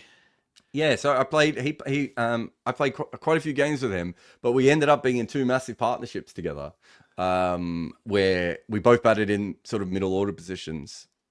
This is full outside of... Well, I was going to say outside of stump. It was full on middle stump, and Coley just backed away and hits it over cover for 4. He looks in incredible form at the moment. Just the glove punch, which Ricky Ponting calls the Shazam, by the way. Fun fact. The Shazam of Virat Kohli there was so on point, and I could tell that his knuckles were a little bit white in his glove when he did it. Nice batting that. So hit 4 4s and 1 6. Bra, that was a decent ball from Bra. Maybe slightly overpitched, but certainly didn't expect that shot. Next ball, overpitched again, punched down a bit off. Yeah, so isn't it? Go on, mate. So I played with Alistair Cook's brother, who had a better technique than his brother. He's a beautiful, like a very flowing bat. I'm trying to think of who you would. Maybe a James Vince is pushing it a little bit too far. Maybe like a Harry Brook type technique. Quite nice. Tall and lanky, quite flowing. Well, Alistair Cook never had the greatest technique. He just had one of the greatest minds. Just absolutely. What's the word? Blood something. bloody minded, wasn't he? It's just like, no, I've got these 3 shots and that's it, and I'm not playing others. But I remember his brother, because he was a really nice guy as well. But also just from when we were bat together, we just had the same pattern in our running. Yeah. And I actually find it really hard playing cricket in England for the running between the wickets, because English people are so focused on where they've hit the ball, whereas Australian people are like, is there a run there? He comes down the wicket and he squidges this. Oh, this is a proper squidge. He's dropped the whole squid on this one. He comes down the wicket. He realized the ball was outside off stump, and he dropped the bat onto the ball, and he's hit it through backward point for 4. So good batting eventually, but you're right. He came down way too early there, and he was lucky to get away with that. But good timing at the end. Oh, he almost did the splits as well, which would have been nice. But yeah, I play. You know, when you play cricket in England, like people just don't think about running between the wickets. Yeah, so I played with I played for a gambling team once, and the one thing that I was quite good at, believe it or not, was running, because obviously fielding I'm amazing, but running in terms of batting. But when I had another gambler that I used to run with, we always knew when we should go, and then you don't muck about wasting time wondering what the other one's going to do. It's like, look, we also played at Europa Point, which back in the day was a gravel outfield, and the fielding standards were like as bad as the IPL. They were that bad, maybe not that bad, but they're really, really bad. So most times you'd look around and you go, well, if you hit it to him, we can only run 1. But everyone else, we're already coming back for 2 because they're crap and it's going to hit the gravel and it's 38 degrees. But yeah, people need to think about that a bit more, because you see some of the running, and the run-outs happen a bit more. They don't seem to happen that much in the IPL, because I think people are so terrified of their averages dropping and getting contracts for other stuff. The IPL is the biggest show in town. But because there's so much franchise cricket, when you do get English batting with, who was it earlier, Wadira, and the silly run out, like they haven't played much cricket together. They probably, you know, they don't speak the same language. It is difficult, and obviously with, you know, you probably have, but I haven't played in front of 30,000 people before, all screaming in the heat of the day. I think my biggest crowd was at the Oval, which was, there was 2 back-to-back games, and the first one was like a media semi-celebrity game, and the second game was a celebrity game, and there was probably about 3,000 people there, and that was very weird to play in front of people. Like, it just was. Do you know what I mean? Yeah. Anyway, Marco Jansen is coming in for his first ball, and beautifully timed again by Kohli, but straight to short cover. It is a weird attack that they have, and I've talked about this a little bit with Bolt and Chahar for Mumbai. They now have 3 new ball bowlers. And so it means that Marco Jansen can't bowl with the new ball the way he should. He should bowl over number 1, Jansen. But couldn't you argue that for Hazelwood as well? Well, this is the nonsense that teams get into. It's the Bolt Chahar one as well. They have. They just have loads of opening bowlers, slightly dodgy running there. Loads of opening bowlers. But luckily they've got Bumrah that can sort it out. But how bad is Chahar at the death? My God, he's bad. Like Deepak does not land it. I'd be really interested, and Varun might be able to look this up. I'd like to know what his figures are when he's the second bowler used compared to the first bowler used as well. Yeah, interesting. Because on the days when he gets the first ball, he swings it fine and he looks really confident. The minute he comes on to bowl with the second over, he looks completely confused. And the ball's not swinging as much, and because I think good fielding. I think people forget that Bolt isn't very good at the death, and it's this is up in the air by Kohli and sliced over the top of the offside, and he's going to get a boundary there from Marco Jansen. So 2 dots and then a 4.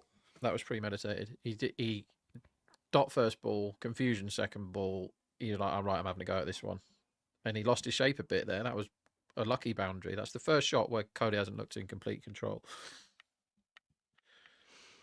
Yeah, that's very fair.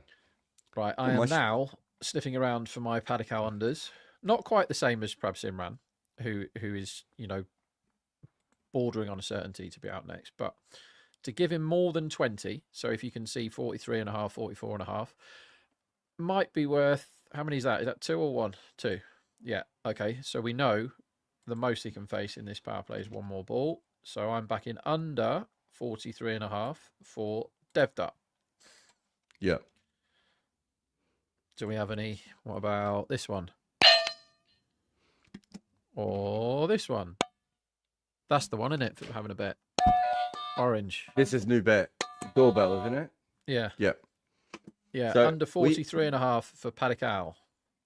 So you've already got a bet on him at next man out. Oh, and this has gone up in the air from Kohli, and it is just gone over. Gone. How is... Wow. We're going to need to see that again. That felt like Shreyas Iyer was running beside the ball. Yeah, like he massively misjudged it. Because, so the last 2 shots Kohli's played have just slogs. Or 2 of the last 3. I think he has misjudged this somewhere. Oh, I did go past him, but he just... he got that wrong. Would have been a great catch, to be fair, because he would have still had to put the mitts out at the last minute. But I'm laying Bangalore here, Jarrod. 1.23. Just you think a wicket's going to come? Just because, firstly, I do think a wicket's going to come. But secondly, it played so much harder outside power play first innings. This is where the wheels totally came off for Punjab. And I know they're doing great, chasing 160. Oh, he squeezed this one past short third. Wow. I don't know if it was catchable, but he wasn't comfortable 100% there. 118. So I told you guys to get in on RCB when they were 1.57 earlier. I think I am with you. I would sell. Yeah, you can close out and just take your profit. 119 now. That's pretty good. I've been on both sides at various points here, but my book now is tiny win RCB and jackpot Punjab. Hoping for a couple of poles here. So even though like normally you'd be a bit worried about Kohli after those last 3, that over, he didn't look good, did he, for the first time? He did get 12 runs off it. But now I think this is where Kohli just knocks the spinners around and Paddock Owl tries to kill the game and get the net run rate up. Interesting that these 2 teams can play utterly and completely different matches 3 days apart. It's a funny old game. And Punjab are a funny old team. Well, I think you and I were both high on Punjab coming into the team, right? Into the season. And so we're both high on this team. But I don't think it's put your money on them and be comfortable on the way to them making the playoffs. It is literally, oh my God, what is going to happen? Chahal is obviously coming on straight away. He bowled brilliantly in his last 2 games and like complete busted ass in the games before that is my memory. But yeah, he prefers it when teams have to gamble against him. As when he did rip through KKR, it was a game where panic was already beginning to set in, and they didn't know what to do against him, and he got 4 for, didn't he? It was great.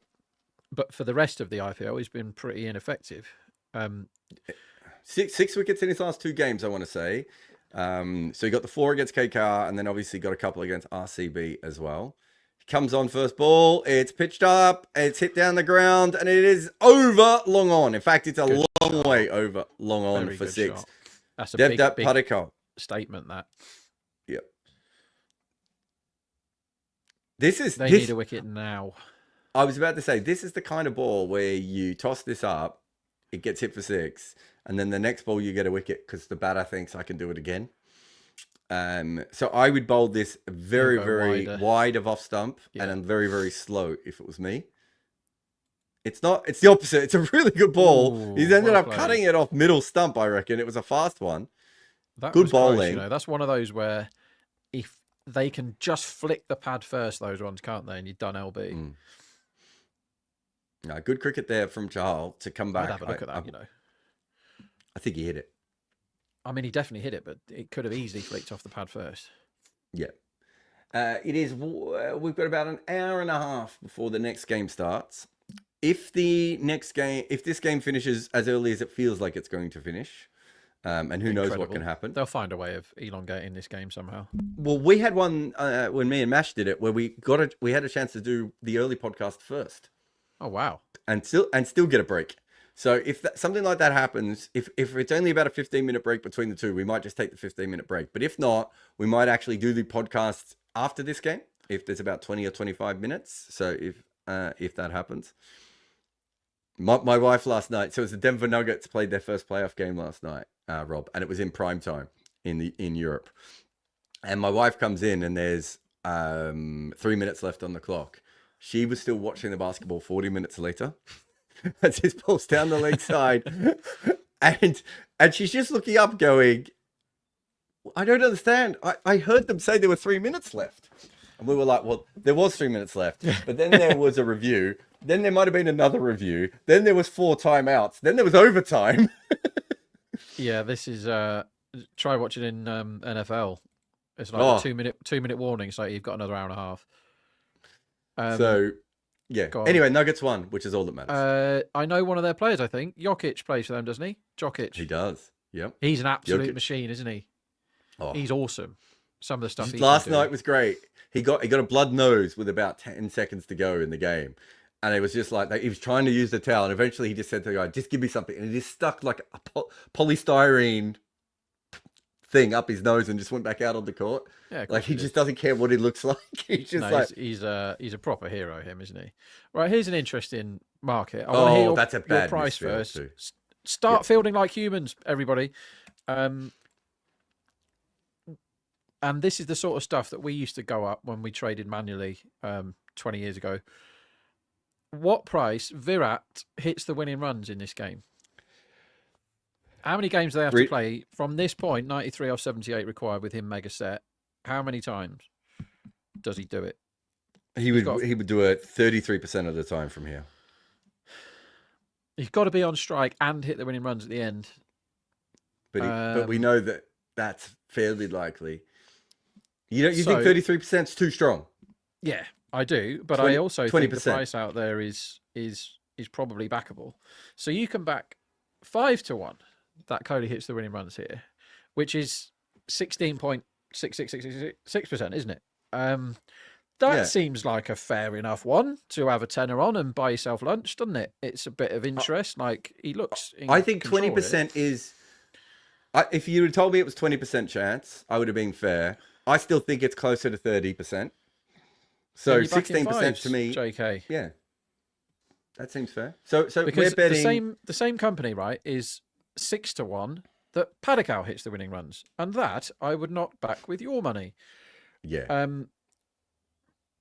But yeah, I think the 5-1 Kohli hits the winning runs.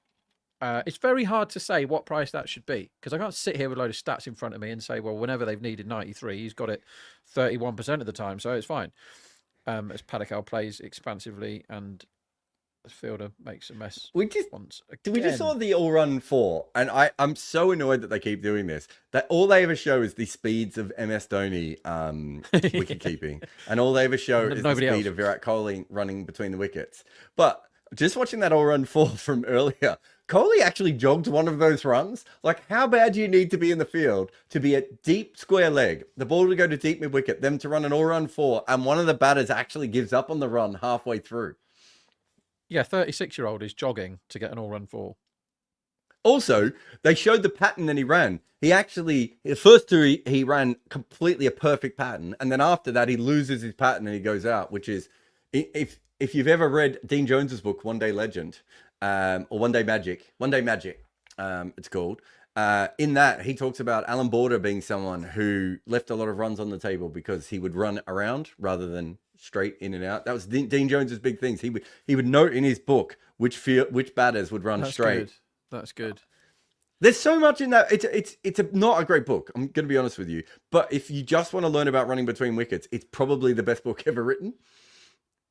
Interesting. It's the sort of, I mean, that's rubbish, isn't it? It's the sort of thing that I would like to read and then be annoyed that I'd read it afterwards, if you know what I mean, that by the sound of that. Because I am very interested in what you just said. But go on. Well, no, I want to hear what you're going to say about Dean Jones now. Well, people hi everyone. Is that your mouse, Matt? Yeah, of course it is. So Dean Jones obviously changed ODI cricket. I think is fair to say it's quite a broad statement, but he was very, very, very good at it. But a lot of that was because he thought about all those little things. People call them the 1%ers, but they're not even that. Yeah. And if you can improve yourself as a cricketer by, fine, I'm going to read 50 pages of a book that helps me, because that stuff will be relevant now, what he's on about with running between the wickets and things to look out for. The Ponting fielding thing, I mean, you can go on YouTube now and watch 10 minutes of Ponting running people out, but you can listen to 30 seconds of him explaining how he did it. And then if everybody did that, the fielding would be so much better in the world. You basically expect every single ball to come to you. that's your starting point, not snooze and look at the crowd and wave at people and stretch your hamstrings and think about your batting. It's like literally be in the game and expect every ball to come to you. Then you're looking at cues. Is this left-hander here, Padikal?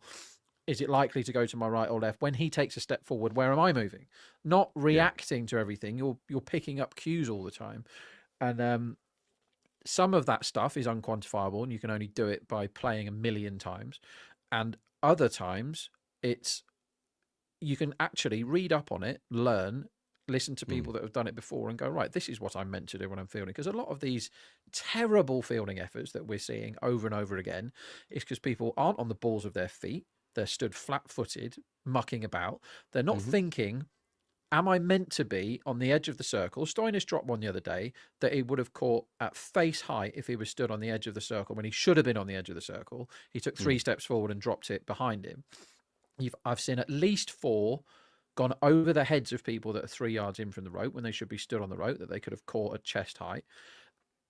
Those basics can be done by any cricketer. You don't have to be any good at, like Chahal can't catch and Majib can't catch, right? They can't do it. They can't field. No, they can't, but they can stand in the right place. And, and when you get things that happen that if you had a traffic cone instead, you'd have been a better fielding effort. That is on the coach, right? Like Klassen's keeping the other day when he cost his team a wicket. Now, I didn't know that you could do this, by the way, Jarrod. So somebody got caught and it was called a no ball because Klassen's hands, his gloves were 1.5 inches in front of the stumps. I didn't know that was illegal. I only thought it mattered if the ball actually went to the wicketkeeper. I didn't know that his hands breaking that plane automatically. So that was a new one on me. But if they'd have had the traffic cone behind the stumps, they would have got that wicket. The fact that Klassen decided to wave his massive ginger hands in front of the stumps meant that he cancelled out a pole. So, yeah, doing basics is extremely underrated. Yeah, no doubt. There's a lot of stuff about fielding in that one as well. Dean Jones talks about fielding as much as he does running between wickets because those were 2 of his favourite things to do. So, One Day Magic, I'm pretty sure is what the book is called. As I said, it's not a brilliant book, all things considered, but because he was thinking about cricket in a way that a lot of players still are trying to catch up with now, there is a lot of cool stuff. Like he says things like, you should be taking a single every time you drop the ball at your feet. That was just not the idea. That was not what people were thinking in 1994. And he's like, think of the distance. Thinking. Yeah, he was saying the closest field you're ever going to have is like 16 yards. And he said, I've only got to run 22 yards. And if I know before him, I've already got an advantage. He still has to pick it up and throw it. All these sorts of things are really, really interesting from that point of view. But no, you're right. So there's a lot of Heinrich Klaasen does it. Butler does it all the time. They've only just started looking for that. And the other thing that has always annoyed me is this is almost out with a reverse sweep from Padikal. Very close. He's almost bowled an LBW there. Good bowling from Harpreet Brar. The other one that they've just started looking at is the back foot no ball. So Mitchell Starc got done for a back foot. Interesting. If you go back to the old days when I was on Twitter all the time, Rob, have a look how many times I would say back foot no ball, back foot no ball, back foot no ball. And they never call it. And it really annoys me. And they don't check for it. So it's good that they're starting to check the actual laws and playing conditions of the game. Which is nice because sometimes they don't. I mean, you'll watch basketball a lot and there's certain rules that they never ever call. Traveling being one. They just don't bother, do they? There was actually one the other day, the one in the game last night where Nuggets brought the ball down and quite clearly it was a carry. And James Harden's looking at the referee going, that's a carry. Just call it. But obviously that's not how NBA referees do stuff. And this is going to go for 4 from Padikal. Misfield. Was that a misfield? Anyway, Joel Edwards didn't time his run properly. Yeah, Joel Edwards says Jim Fote could have been an IPL legend. You're aware of Jim Fote, surely? Gloucestershire Jim Fote, 70s is all I know about him. Well, I mean, there is nothing else to know. But can I just... Oh, right. Good hair glasses combination. Well, can I just share my screen just for 1 second? He said, the producers are like, no, you can't. Bad luck. Just the whole world now has to see Jim Fote.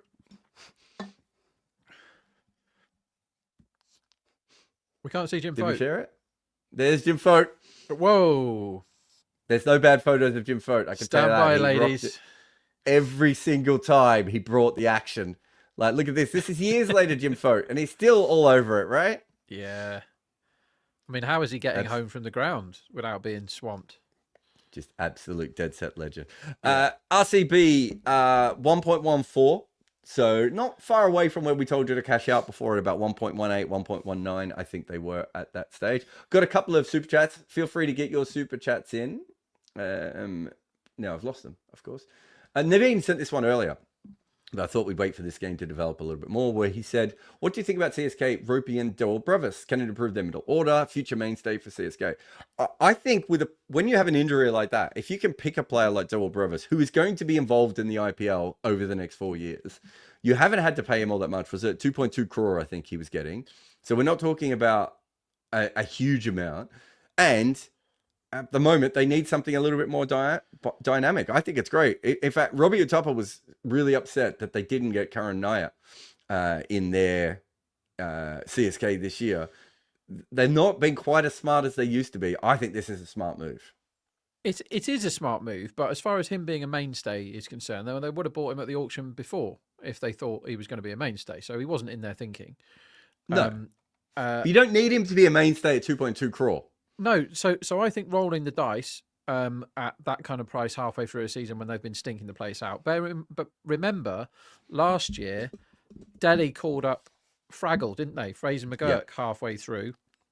And Delhi looked like, very much like Chennai do at the moment, Delhi looked hopeless and didn't score runs quickly. And they were like, what do we do here?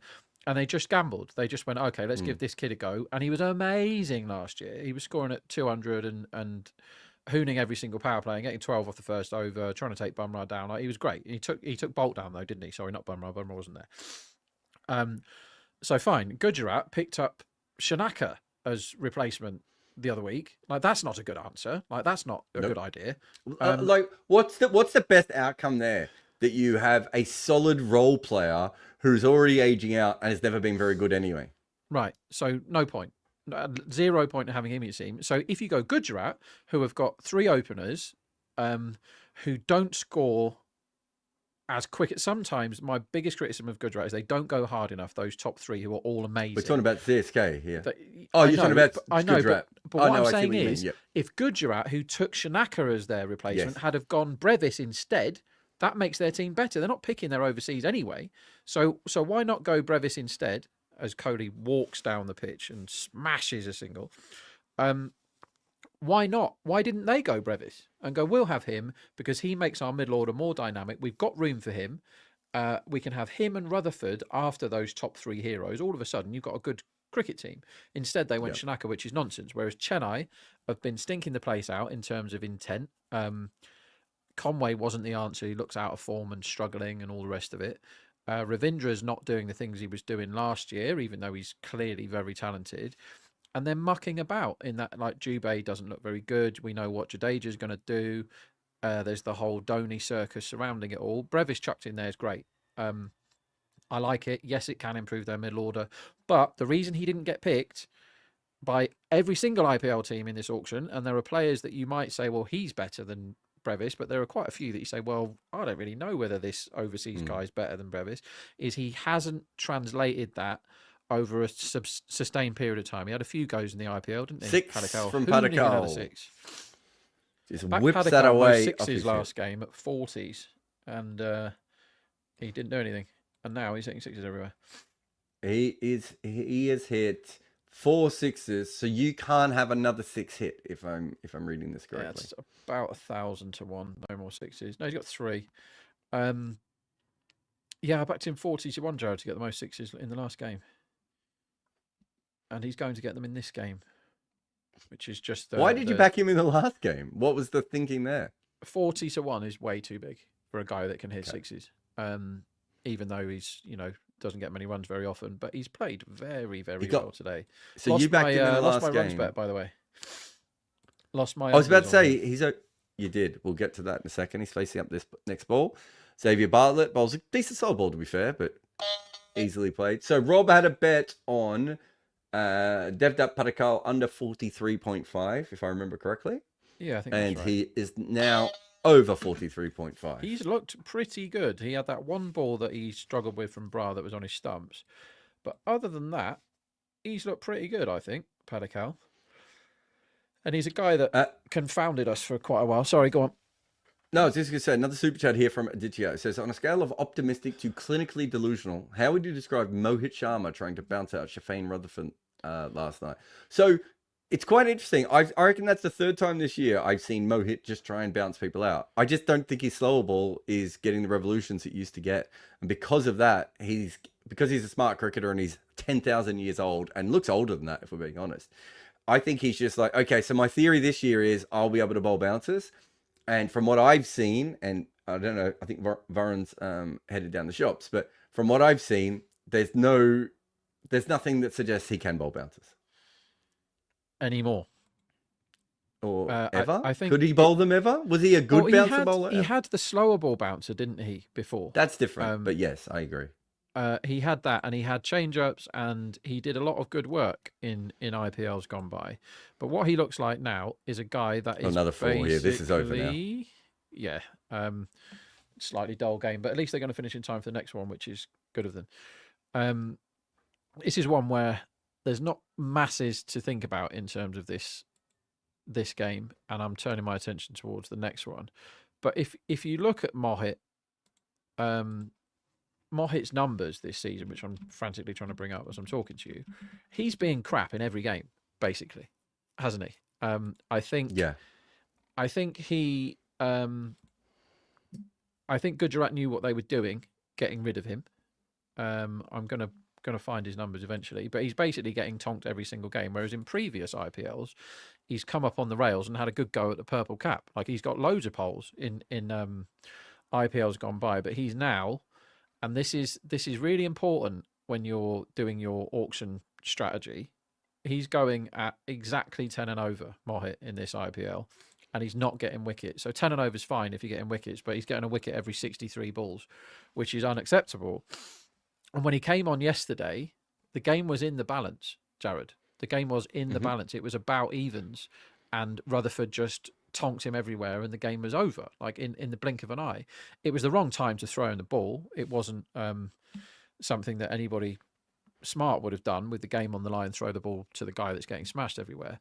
But when you're talking about auctions and strategies and stuff, you've got to know when your players are nearly over the hill and it's time to shove them away to Delhi and make them make the mistake rather than... So if you put him in that Gujarat attack, if he was playing for the other team yesterday, there would have been a different result. So just looking here, this is him by length. When he bowls full, he gets absolutely pounded. He goes at almost 11 and over, but he takes a wicket at an average of 13. When he bowls length, he goes at 8 runs and over an average of 19. So length is still his best, which is the same for most bowlers, if we're being honest. Back of a length, he goes at 9 runs and over an average of 27. Short balls, this is last 5 years. So this isn't just bias on this year. Short balls, he averages 21. And he goes at 11 runs and over again. There's just nothing in this that suggests that this was a good strategy from him. And this is not the only... Aditya, you're remembering this, but if you go back, I reckon he's done it 2 other times this year, where I've seen him just go completely all in on the short ball, and he's not been good at it. All right? The issue is you've got an aging veteran who is a very highly skilled bowler who, when Padikal's brought up his 50 here off 30, when he bowls his... slow balls and he's getting the rotations on the ball that he can get, he's really good. When he doesn't get the rotations on his ball, he's dog shit, right? And we've seen that with Dwayne Bravo, who's a better bowler than him. We've seen that with Harshal Patel, who's a better bowler than him. We saw that with Jimmy Faulkner, when his knee went. Yeah.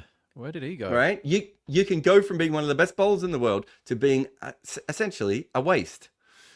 Beautiful sweep shot here from James Kohli. Faulkner went from man of the match in the World Cup final, ODI World Cup final, James Faulkner, to throwing his helmet into a chandelier in the PSL is how that fall from grace happened. Should we talk about the next game, Jarrod? Because I'm bored of this one. We can talk about next game, but I just want to ask you one question. How old do you think James Faulkner is? I bet he's only 29. I think Arshdeep just huddled off. Oh, that's it. He's 34, James Faulkner. He should still have been playing for years. Yeah. It's one of the more ridiculous things I've ever seen. Arshdeep has just done a moderately acceptable piece of fielding. I'll give him that. But has injured himself in the process. It's not completely apparent what he's done. The Arshdeep top bowler will win if they don't take another wicket.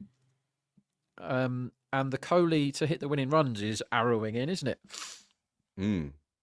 Should we talk about some bets for the next game? So you've actually got time to get on them because because my computer didn't work, we were a bit late with everything today. I also did an Easter egg hunt this morning, which was quite exciting. I don't know if you heard, we actually had the Easter egg hunt while we were on air. Nice. So it was happening around here. So no, we had ours in the garden this morning. It was lovely. I've got some spoils from the Easter egg hunt right here. I'm going to eat them in a minute. Anyway, so one betting company I'm not supposed to name, who may or may not be referred to as the Big Green Machine sometimes, went up with a line for Tripathi's runs today, which I thought was hilarious earlier in the week. They're still too high now, but let's just look at Tripathi's scores. And I love Tripathi because he was one of the original intent merchants, somebody that you always knew was going to do the right thing and come in at 3 and try and get the run rate up.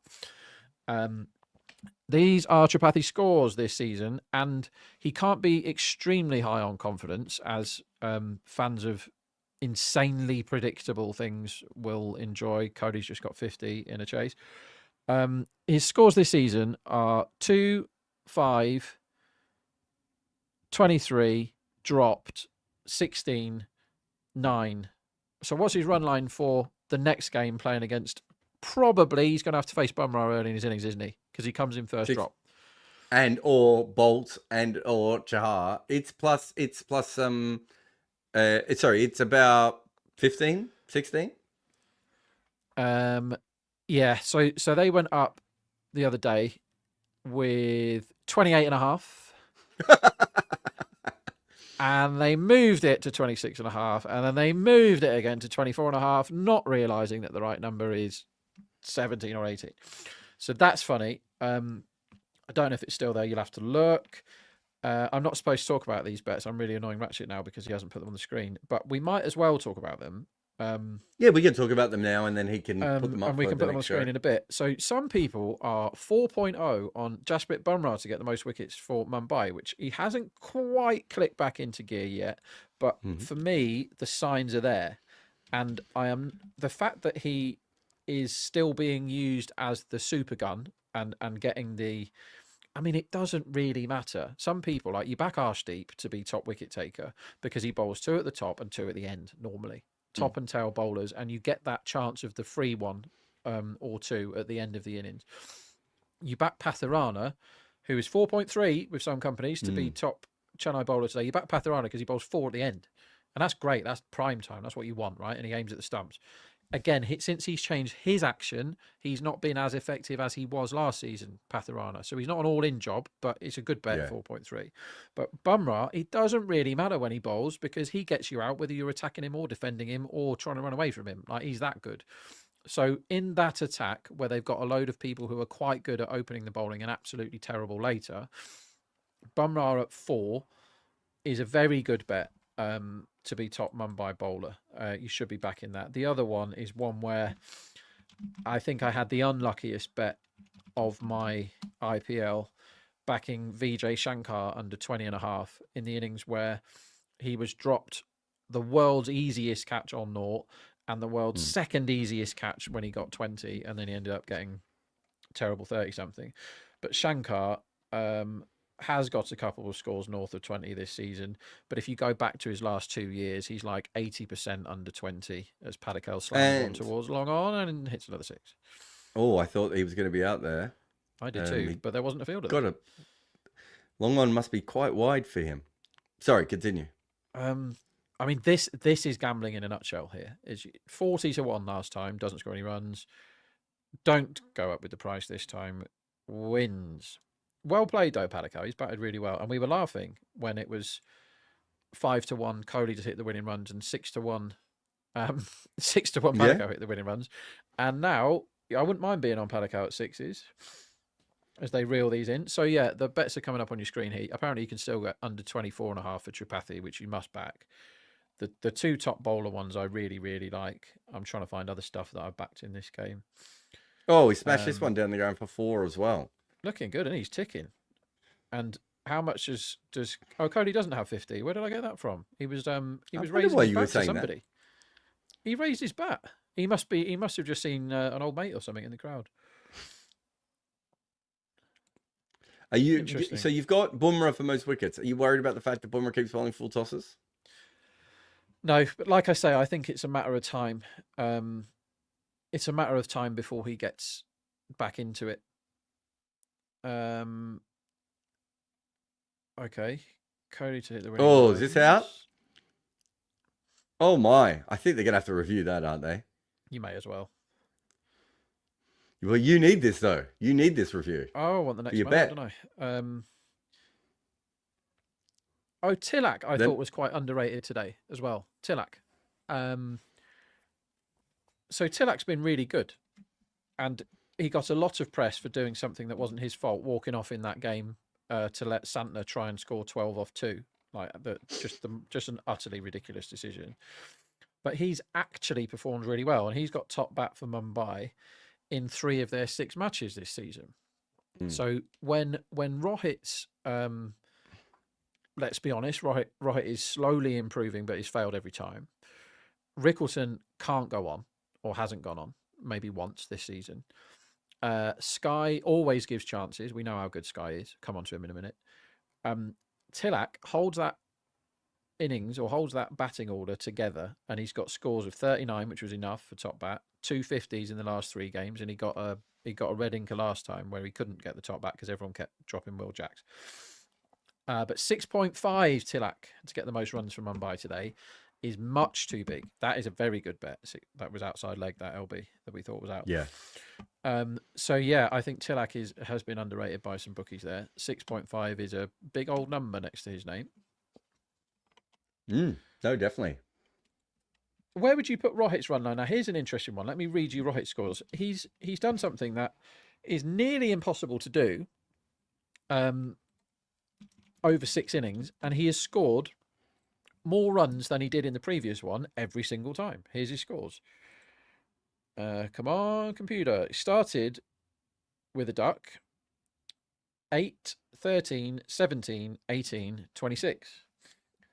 Interesting. So he's got better every time, but he still looks to me like he's... You spoke to a Thapper at length, didn't you? Oh, wait. I think you've got your wicket. Oops, wrong button. We've been waiting for that for a long time. The next man out, he got the other bet away, but finally they managed to get him caught at long on. And we've talked about it a few times. He's looked like this. Harpreet Brah's a left-arm finger spinner. I didn't know they could even bowl to left-handers. Yeah, anyway, not allowed to, he's been caught at long on, and that is gone. All right, but this game hasn't really changed. Although 1.06 you can get RCB now. That's good interest. Yeah, it doesn't feel like that's one. So in the few days we've had some chases. Like yesterday, the chase just fell off the rails from absolutely nowhere, and the day before it threatened to as well. But this one, and I've been laying those after time alert. I've been laying those, and I've done all right out of the last, particularly the games yesterday that turned round. But I'm not interested in laying this. They've got way too much batting, and they've got Set Kohli there, and they need to run a ball with 8 wickets in hand. I mean, 106 is a bet rather than a lay. 107. 107, sir. You're not laying that, are you? Seems crazy. Well, 107 is really good value. Yeah. Yeah, well, I'm going to back it. There we go. Another bet for you all.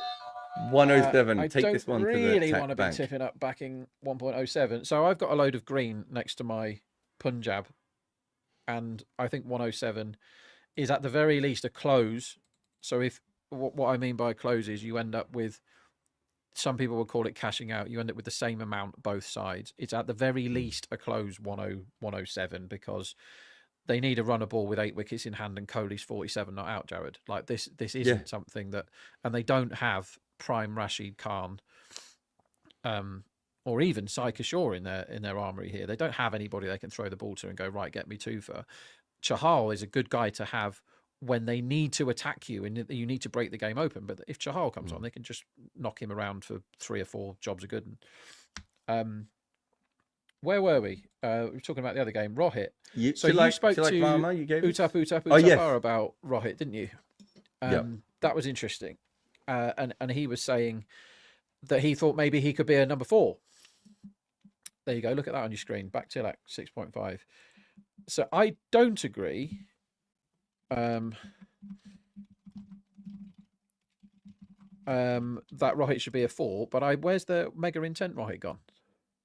That's the thing I don't understand. So one of the things that Robbie was saying is, when you lose the captaincy, you end up in this thing. And I'm like, but Robbie, it's been like 6 years where he hasn't been he's been a good player once in 6 years. And it was last year after he lost the captaincy. Like, I don't understand why he doesn't play for Mumbai the way he plays for India. Yeah, right? Absolutely. The high intent Rohit's awesome. So yeah, for me, it's very, very confusing. A couple of super chats to get through. Remember, I should say this as well.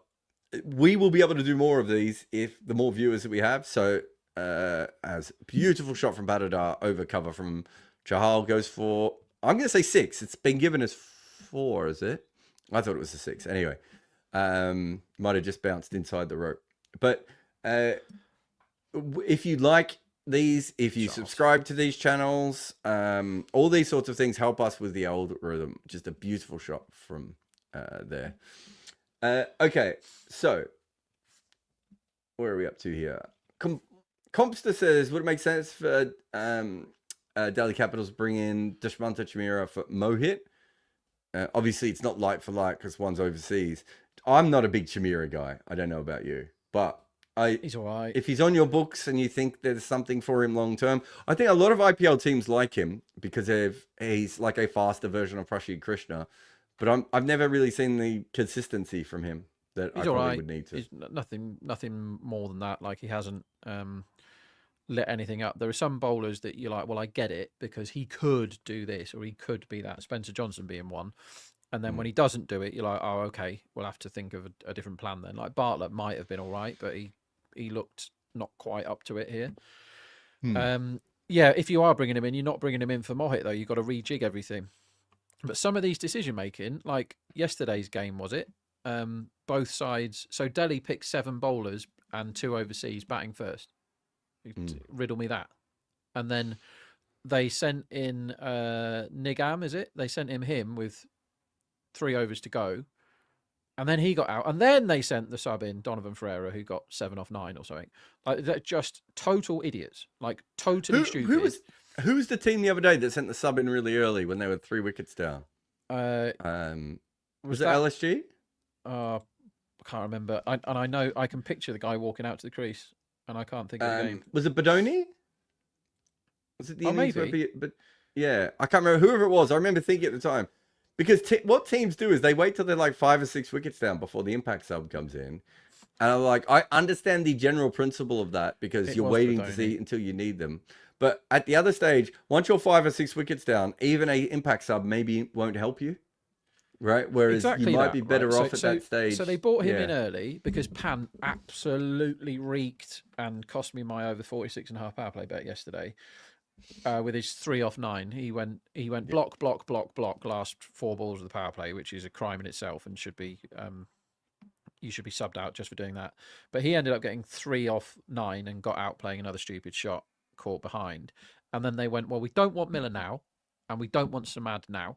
We need someone else. And they said, Badoni got 50, and it wasn't the best 50 of all time, but 50 off 34 when you are 50 for 3 is great. You know, it's absolutely fine. On that deck, it was fine. It gave them a total that was ultimately somehow a winning one.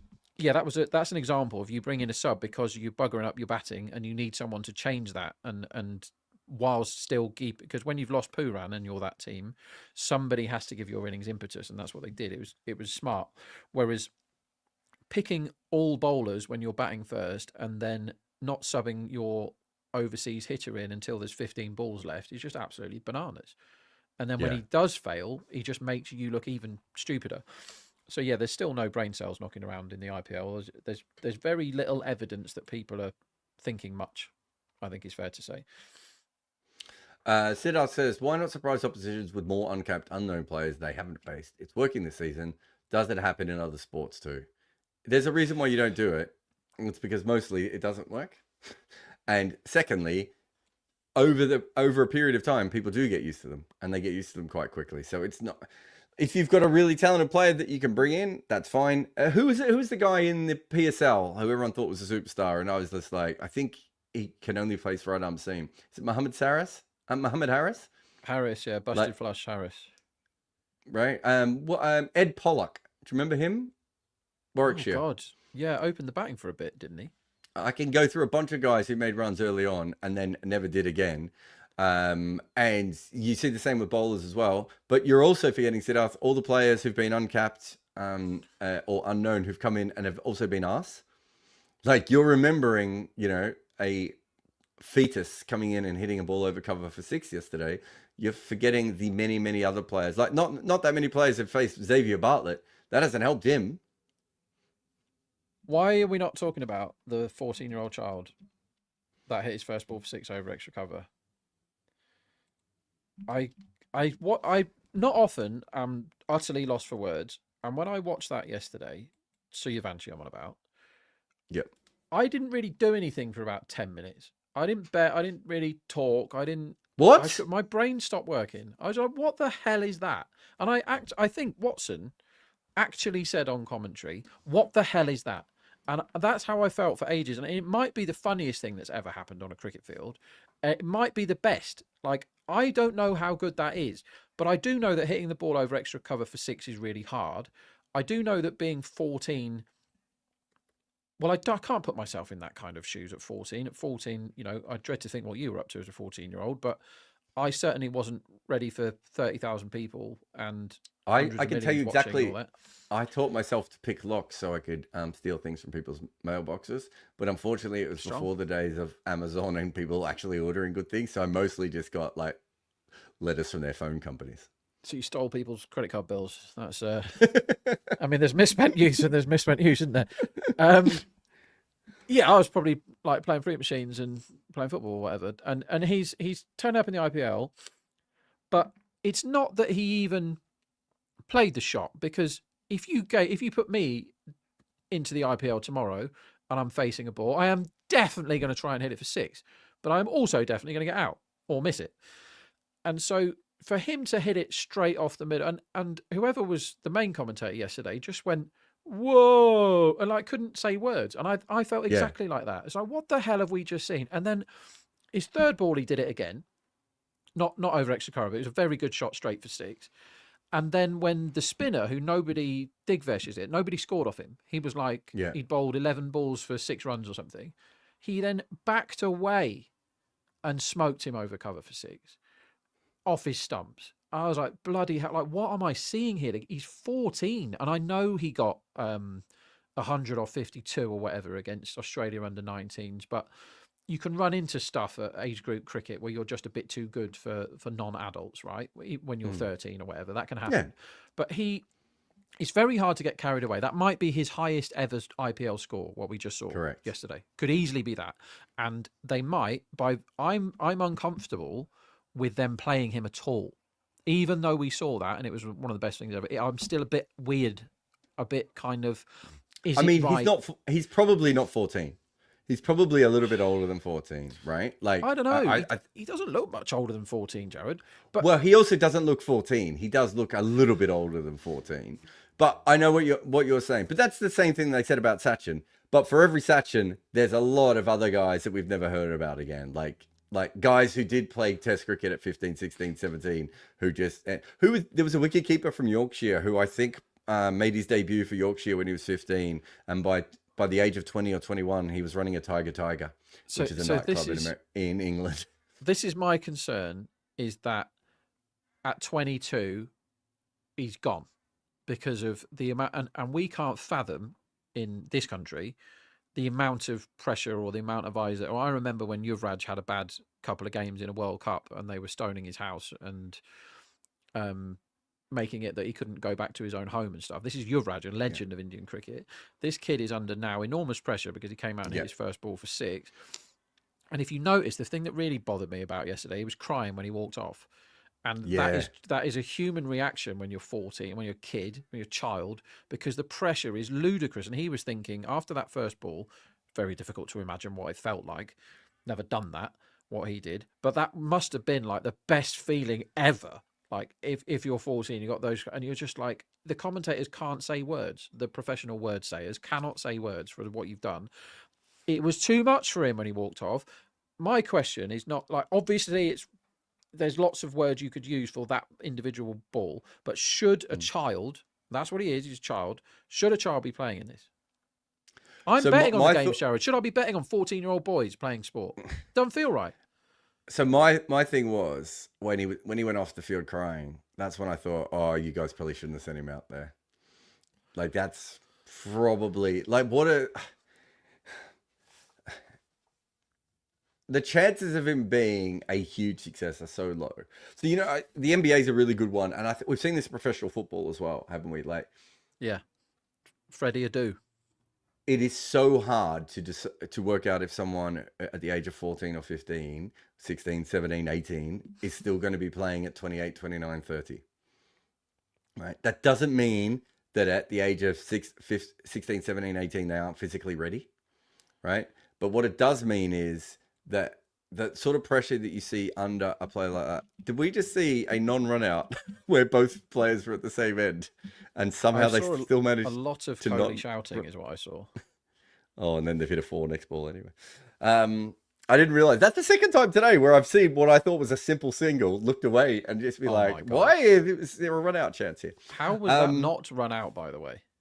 Yeah, how was that it's impossible to have two fielders at batters at the one end and not get the run out, but they've managed to do it. Good on them. Yeah, so we see this a lot. We saw this with this whole, like, you know, you have Kobe Bryant and you're having Kevin Garnett, who came straight from high school and played in the NBA and have both become legends. There's about 40 other guys, though, where there were varying results. And in some stages, the pressure of being a kid who came straight from high school and started playing at 18 broke them, right? Same with some of the overseas players. You get Luka Doncic come through, that's fine. There's another guy who was I think he was the number 1 or number 2 pick, Darko Milicic, who became an alcoholic his first year in the NBA because he played for the Pistons. They were a good side. He never got off the bench and he just got depressed. And clearly he's a 7-footer who could do all these things, but he didn't love basketball. Now he's on the bench. He's away from home. He's young. He doesn't know who he is.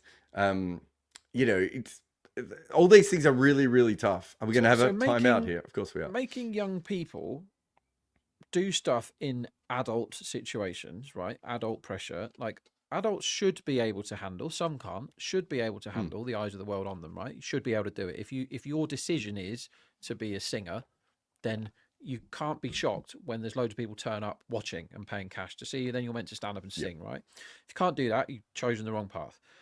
If you're a cricketer, look at Jaiswal's backstory. It's absolutely incredible. Sleeping in the groundsman shed and all that stuff, right? His family made enormous sacrifices for him. He's a kid, right? He's 22 or something.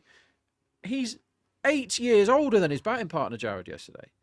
This kid who's got a great backstory is now, the papers aren't concerned about Jaiswal anymore, who is in the throes of becoming potentially an all-format great. Who cares? He's yesterday's chip paper because we've got a child walking out to bat. It makes me uncomfortable. I think when you look at, like, people in all walks of life that are doing stuff, I mean, it's difficult to bring Michael Jackson into cricket conversations, but here we are. Michael Jackson's utterly ruined as a human being because he was thrown into the spotlight every day, made to train, you know, dancing and singing and all that when he was a child, thrown into the public spotlight. And look how that lunatic ended up. Macaulay Culkin, with mucking around with the same guy. All these child stars, not many of them get to 40 and they're like, oh, well, I'm all right. My brain's normal. Bieber, like, look at them all. And I think sport and the IPL and everybody else has a bit of a responsibility to, even if he was the best option for opening the batting yesterday for Rajasthan, and maybe he is, maybe he's probably only in for, if you're modelling him as a better, he's probably in for 14 runs at strike rate 160. Is he your best guy? Is he? And even if he is overwhelmingly the best guy, is it correct that he opens the batting in the IPL at age 14? Because the chances of him being a level-headed human at 40, if yesterday's evidence is anything to go by, are pretty slim. And some people here, it's not really on the parents, because the parents are like, well, of course, he's wanted to play cricket his whole life and he's amazing at it, and we want him to play for the best team. Somebody somewhere has got to go, is this right? Is this the best idea? And I felt a bit uncomfortable watching that yesterday. So in the history of cricket, we have, I think we have about 20 or 25 people who've made 1,000 international runs before the age of 20. Right. So Sachin made 4,000 and he averaged 39. Tamim Iqbal, I think we would say that while there are some issues with Tamim Iqbal, he's gone on to have a pretty good career. He's had a good career, Jarrod, but a few issues. I know what you're going to say. I know what you're going to say, yeah. Shahid Afridi is another one. Now, he's a bowler, so you can take that out a little bit. And also, he was 21 when everyone said he was 16. I think, that, which is fine. Umar Akmal was also definitely not under that age. So the next player on the list, so we've already had Tamim Iqbal, who, as you said, has had some issues. A beautiful shot from Virat Kohli down the ground for 6 or 4. 6, it is given 6. Beautiful strike. Used his feet to Chahal, hit him straight back over his head. Absolutely perfect. The next one on the list is Ashraful. Okay. There's an interesting career. I'd love to see the documentary on him. Wow, funny you should say that, because I've been trying to talk to him recently to do a book. But anyway, then you got some UAE cricketer. I'll stick away from some of the associate cricketers here. The next player on that list is Brendan Taylor. Brendan Taylor became an alcoholic. He then got hooked on drugs, and he then got involved in match fixing. Yeah. Okay. You've got a couple more. You've got a couple more players here who are associate cricketers. Then you got Imran Nazir. Yeah, I remember him very well. Maybe one of the biggest waste of talents that you or I would have ever seen, I would say. I've never talked to you about him. I'm just assuming you agree with me. No, I remember him because I put up a wrong price when I worked for Stan James back in the day of him to get the most 6s in some tournament. And I got away with it, I think. But henceforth, I backed him to get most 6s in most things. And he was a guy that if he was his type of cricket is played now. Yeah, he was slightly he was doing that 15 years ago. It could be a wicket here at long on, off the toe of the bat of Patadar. And he's found that. They're just trying to finish this off quickly to get their net run rate. No issues there with Patadar. He was 12 off 13, actually. He played a couple of shots. He just hadn't got the ball away, but this one was off the toe. Keeps it down to under 200 to 1. But other than that, there's not much there. Another player on this list who was completely broken by the pressure of being a younger player, who also then had to captain, is Tatenda Taibu. Interesting one as well. Yep. Who's now a reverend and a cricket coach, which is a hell of a combination. Aren't we all? Ijaz Ahmed, which I didn't realize he played so young. So he's another interesting one. Paul Sterling, who, again, another associate cricket. You've got another couple of Bangladeshi cricketers. But if you're associate cricket, you're going to be in early, aren't you? If you're associate cricket and you're really good, that's different. Or New Zealand is another one that quite often you play much earlier than, the smaller countries without the bigger catchments. You've then got Alok Kapoli, who was one of that young Bangladesh player before Ashraful, who never went anywhere. Shakib Al Hassan, who clearly has had many issues in his life. Yeah, I think we're both going to agree on that. Here's another one for you. Marlon Samuels, some issues in his life, would you say? Couple. Yep. Man of the match in 2 World Cup finals, though. Yep. Next one is interesting. Javed Miandad. Wow. Right? So went on to have a spectacular career. Again, interesting cat off the field. Yuvraj Singh, quite well grounded, I would say, compared to some of the others. Aravinda de Silva's up there as well. There's Anshuman Rath, who played for Hong Kong, who got the yips for a long time. He's a phenomenally talented player, but I do think a lot of pressure was put on him at a young age, and I'm not sure. I've never talked to him about it, but I don't think he handled it particularly well. And so what you don't have there is just a bunch of people who played as teenagers who were ready. Most of them were ready to play. Like they weren't. You don't pick a teenager unless you're pretty sure they're ready to play, right? And yet they're not all success stories. Not by a long. They're a long way. But the common factor of the ones that did go nuts went mega nuts is slightly worrying. I'll tell you what is live here, Jarrod, is Virat Kohli's hit the winning runs at 5-1. That is live, isn't it? Yeah. Oh no. I mean, I was just assuming that was absolutely. I didn't even think we needed to mention it. Everyone remembered that great bet from before. So how many runs have we got left here? 14. I don't know why you thought my 3-1 was a bad bet. By the way, I told you 3-1 was he was always going to cruise to this. Well, it's looking good. It's looking good. Let's pick up. We've got a couple of super chats. Sure. Compster says, "Who would be your top fantasy picks for the upcoming match? Who should be captain and vice captain?" So he's basically asking you who's going to get the most points in that next game. Okay. Do you want to think about that and we can come back to it? No, I want to answer straight away. I mean, it's hard. I think Tilak is the guy that maybe not many would have. So I spoke about Tilak at 6.5 to win top bat. But also, it sounds like you're betting against yourself here. You can get 12-1 or 13 in decimals for Sky to be man of the match. Now, go and look at Sky's record at the Wankhede, where we are in 45 minutes' time. He's a gun there. He's in very good form, and he hasn't caught fire yet this IPL. He hasn't gone on and got the massive one. But if you look across both teams, Mumbai are pretty big favourites to win this game. So you go, okay, well, who's going to win player of the match then? Almost certainly somebody from the winning team. It's difficult to make a case for any Chennai player to get loads of points just the way they're mucking about. Dhoni, actually, I'll tell you, Dhoni has to be in it because in the ones that in betting, you get 25 points for a stump in. He's getting one of them every bloody game. So Dhoni's in it. Bumrah's obviously in it. I think you have to, even though I would back his unders at some of the lines I've seen in terms of his runs, Will Jacks, because Jacks bowled all right the other day. So Jacks is a guy, Mr. Compster. If you want to chuck in your team, Jacks can get you loads of points. They batted him up the order, which I thought was good. Me and Robbie disagree. Robbie wants him down the order. I want him up the order. Just because I think you're going to get a lot more out of him. They've used him a couple of times now. They used him one game where he shouldn't have bowled, and he bowled poorly. And I was like, they won't bowl him again. And they bowled him the next game, and he bowled really well. So I think that's quite interesting. At the Wankhede as well. So I think in terms of points, the one that probably is under the radar is Will Jacks.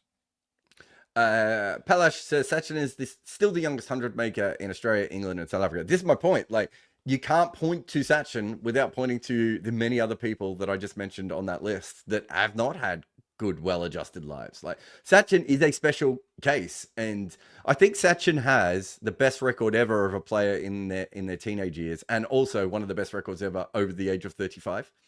Like, the chances of you doing one of those is pretty slim. The chance of you doing both of those is about 1,000 to 1.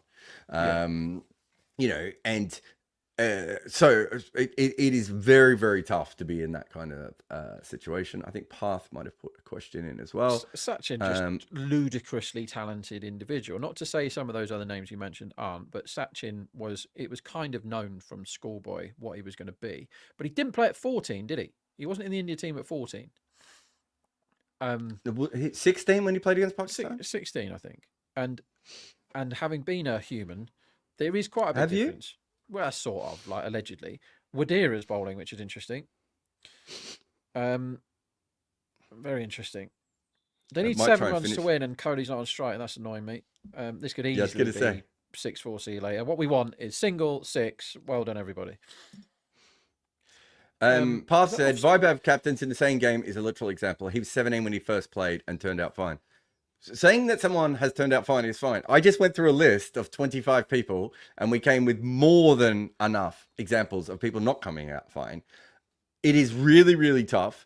There's a reason why in professional sport you see a lot more girls play when they're 15, 16, 17 than you do boys. It's because girls are generally physically and emotionally more mature when they're teenagers, and they can handle those sorts of pressures. Mainly emotionally. Like, girls are more sensible. I think physical plays a part too, because if you're a 15 or 16-year-old girl, you are probably pretty close to your maximum height and athletic prowess. Whereas as a boy, you might have a growth spurt at 21. Like, you can you can change your physicality quite a bit. But you're right, it's the emotional thing, right? And we've seen a lot of young women tennis players who have like Jennifer Capriati, completely lost her way. Ash Barty retired from tennis midway through her career. What was the other Australian woman? Yelena Dokic had a breakdown. God, yeah. During her very career. public. I mean, that's an example of parenting. What was the? gone wrong. Was there another American, Tracy, someone I want to say, that had a breakdown as well? He was a young player. Big six here from boring. Jitesh. That's the game. That's not what you wanted. Oh, That's not what you wanted. Massive spoiler. So Well, Cody gets his not out, but doesn't hit the winning runs. So we had them at 5-1. Thank you to everyone for your super chats and everything else. Not the most exciting game, but that's okay. Sometimes these things happen. Thanks to Path and everyone else. Who I think Comster had a couple there. Palash, Siddharth, I think, might have come in as well. So everyone, we're going to have a break on this feed of... we will probably be back at about 10 minutes before the next game. Maybe 5 minutes before the next game to run through our bets. We've already talked about them. So just quickly, we've got Tilak 6.5 top bat from Mumbai. We have Bumrah at 4s, I believe, for the most wickets. And Rohit, did you have a bet on Rohit, or were you just asking general questions? I think I did ask you loads of I questions. would go unders. I think 26.5 is a lot Unders. of runs for Rohit. He hasn't got that this season. I would almost keep betting his unders until it doesn't work. Does that make Right. sense? Like Yeah. I would, once he shows me he can do it, I'm more than happy to abort that. But I would probably, and you and I have probably already gone his unders a few times in this season combined. So Correct. So there are some players that you go, this guy isn't up to it. I'm just going to keep hammering his unders, right? But we know Rohit is an all-time great. He just happens to be in a bad run of form. It probably isn't a terminal one, as in we never see Rohit again. It probably isn't. He's too good. But at the moment, he's crap. So I'm going to keep backing his unders while the bookies are pricing him as if he isn't crap. And then, like you say, if he suddenly does a good one, then I'm straight off that train. Quite happy to jump off it. No problem. We are on this channel. We're going to take a break. So you won't see us back on this channel for the next 35 minutes. But for the next 15 minutes, you will actually see us. I don't know why we then suddenly lost our heads.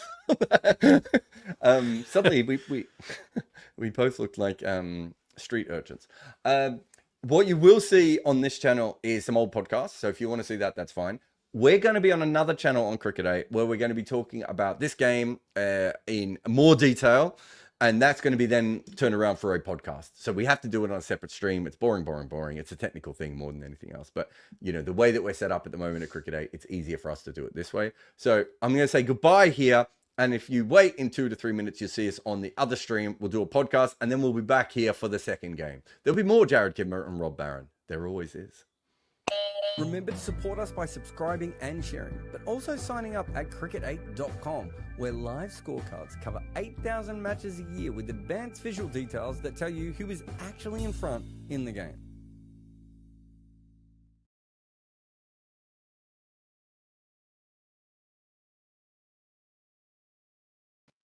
The 4 most important players who were in their side, they had a couple of really important injuries as well, but the 4 most important players who were in their side were not in particular good form, right? And it's very hard to win when that's the case. And that is probably the overall story of Pakistan is that, but the secondary story is they just don't have the talent or the depth of some of the major sides. Like Australia's just chased 350 against England with not a B batting lineup, but, not their strongest batting lineup and also not their best team. They've won against England, whereas Pakistan, with 2 injuries out of their side, look like they are probably not as strong as Sri Lanka or West Indies, who aren't even in the tournament, right? So do you think those 2 injuries, if they'd not happened, could have made a difference? Because had Ayub not gotten injured, would Zaman have come into the side? Because he was not really in the picture. He mentioned that there was injury concern because of which he wasn't being considered. But had the first injury not happened, 1, would Zaman have made it to the side? And second, had Zaman not gotten injured, do you think it would have been different? Yeah, it's an interesting one. They would have gone with it. I think their overall plan was to probably use Bubba at 3. Like that would have been the first plan. I know that because it was in South Africa that they changed to, and that was after Ayub was injured. Am I right? I'm trying to remember the full. Was it date. the tri-series actually? No, in fact, I think it was the tri-series when they started. Yeah, you might be right. I knew South Africa was vaguely involved at the time. I kind of think that they would have worked out that they needed Prabhsimran and Saim Ayub at top together. Having said that, of everything that Pakistan has done recently, I think giving them the benefit of the doubt would be a very generous thing to do. So maybe that's not the fairest way of looking at it. But I kind of feel like they could have got it right. But that is, if you look at every other team, India doesn't have Jasprit Bumrah in this side, right? You look at Australia, doesn't have their three main fast bowlers, right? Like go through. South Africa has issues. All these teams have different issues that they're dealing with. Pakistan didn't look like they could deal with 2 injuries, whereas other teams are dealing with 3 and 4. And even if they hadn't been injured, you are hoping that Saim Ayub or Prabhsimran goes absolutely nuts, right? Because the rest of the batters still don't look up to it. They still don't have an all-rounder, and their seam bowlers didn't look in form, right? So it doesn't really matter in what direction that you're going. It's still not particularly great. But again, it's about the depth of Pakistan cricket compared to other teams. So I did this. It'd be interesting to see what you make of it. Jaiswal would be their best bat on this side, and he's not in India's squad, right? Now, Jaiswal would be the best bat in a couple of sides in this tournament, but Sanju Samson, Rishabh Pant, Nitesh Reddy, Abhishek Sharma, Tilak Varma, Sky, all these guys would be first choice players for Pakistan, right? And they're not in the side. Nitesh Reddy would be so important for Pakistan right now to have a player just like him, right? They don't have any of these players. And then Rizwan, Baba, Naseem, and Shaheen, and you can throw Haris Rauf in there. I think he's the other really important player in this current lineup. Which one of them is in great form at the moment, right? Shaheen showed glimpses of that form, considering the setbacks that preceded. Yeah, he did Harris in Australia. Some glimpses as well. But you know what I mean? You wouldn't say any of them's in career best form. You wouldn't say any of them are in good form, right? They have moments. Even Baba has had some moments. Rizwan's had some moments. So the 5 most important players in your side, so forget the depth for a minute, which is already an issue. The 5 most important players in your side aren't playing very well. When you have a depth issue or you have a couple of injuries or whatever it may be, it really has to be the 4 or 5 best players who step up, or if you're lucky, 6, 7, 8 best players, right? They haven't had that either. So almost everything has gone wrong. Rizwan is almost as good a strike rotator as Virat Kohli, and at his best is not far away from that level at all. And he couldn't rotate the strike at all yesterday, right? So that goes back to the form thing we were talking about before. The professional thing is, look, they're going through, even for them, a level of upheaval on a near month-by-month basis, right? They are trying everything they can rather than just sitting down like adults and going, okay, how do we make Pakistan cricket better? That's what they've needed to do. I wrote that in 2019, 2017. Might have been when they won the Champions Trophy. Yes, you've won the Champions Trophy, but do you have a professional system that will allow you to be good consistently, right? And they don't. I don't think that is just the only problem here, but Shaheen Afridi has been playing on one leg for ages. At a certain point, they need to make a decision. Babar Azam has proper issues, and they don't seem to be really dealing with them. Mohammad Rizwan still plays the same style all the time, and they've got too many players who play in that style. So they do have issues when it comes to professionalism. But let's not beat around the bush. They don't have the same level of talent right at the moment as some of the other teams, specifically in white ball cricket. Like, they don't have the same level of hitters that you get from other sides, right? They don't have those sorts of players who can knock the ball around and hit sixes, right? You know, all those basic things that you need, all-rounders, right?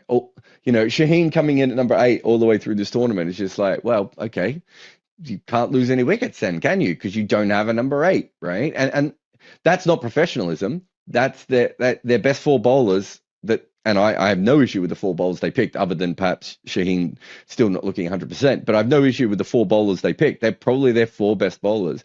But if you pick those 4 best bowlers, your top order's got to make a lot of runs. And then what happens is you get in a situation where the top order bats slightly more defensive. You don't need to tell Rizwan to bat slightly more defensively. He'll put his hand up to do that on his own, right? And Bubba can be the same. So there's a bit of a self-perpetuating thing. But for a long time, they were the team that tried to score par and then out-bowl you. And their bowling isn't good enough to do that anymore. And their batting hasn't evolved to match it. right? That isn't just professionalism. That is just the team that they have created.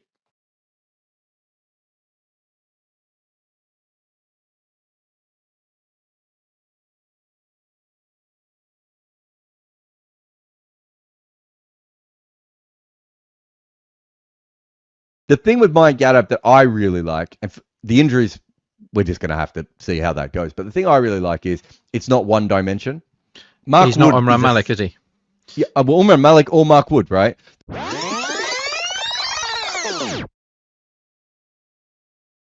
I do have to agree a bit with Crunk in that when I saw him for the first time, I was like, wow, I am genuinely excited to watch this guy. Whereas I don't get that very often from Pacers. Like, I didn't feel like that about Josh Hull when I saw him play. Who's playing Test matches. Yadav, the Josh Hull of England, of India. But if he is fit, kind like India are a bit of a cheat code because that's not fair, that attack, because they actually have spinners. They've already got the head and shoulders best bowler in the world. And if you add in a fit Mayank Yadav, who is as good as that guy that turned up and played a couple of times in the IPL, they don't lose. They can't lose to anyone with that attack. Yeah, I think he's a really, really fascinating player. I mean, when you say he's the most talented bowler he's seen, like, there's not that much difference between him and Pat Cummins when Pat Cummins came on the scene. Pat Cummins was bowling, 150, 155 outswing and is taller than Mayank Yadav and probably has a higher release. So the Pat Cummins we see now is, dare I say it, kind of boring, right? Like, consistent and accurate and doesn't swing it and, isn't that kind of player. But if you think back to what Pat Cummins was in that first test match in South Africa, you were seeing literally very similar to Mayank Yadav. And of course, we then didn't see Pat Cummins for 6 years. The next time I saw Pat Cummins, I interviewed him at the SCG, and he'd just come off a machine, Rob, that allows you to run without putting any weight on your body. It's like, I don't know, some sort of moon-like machine. So you do the cardio, but you don't actually put any impact on. And I was like, it's called a swimming pool. No, that's what they do to horses. But yeah, it's a bit like that. And I remember thinking to myself, oh, we're never going to see this dude again. Like, if he's 22 years old and the only way for him to do cardio is with a machine that Cricket New South Wales or Cricket Australia had to like ship in from overseas, it's not likely. And to be honest, I think he missed 6 years of international cricket, and Australia had 4 prime ministers.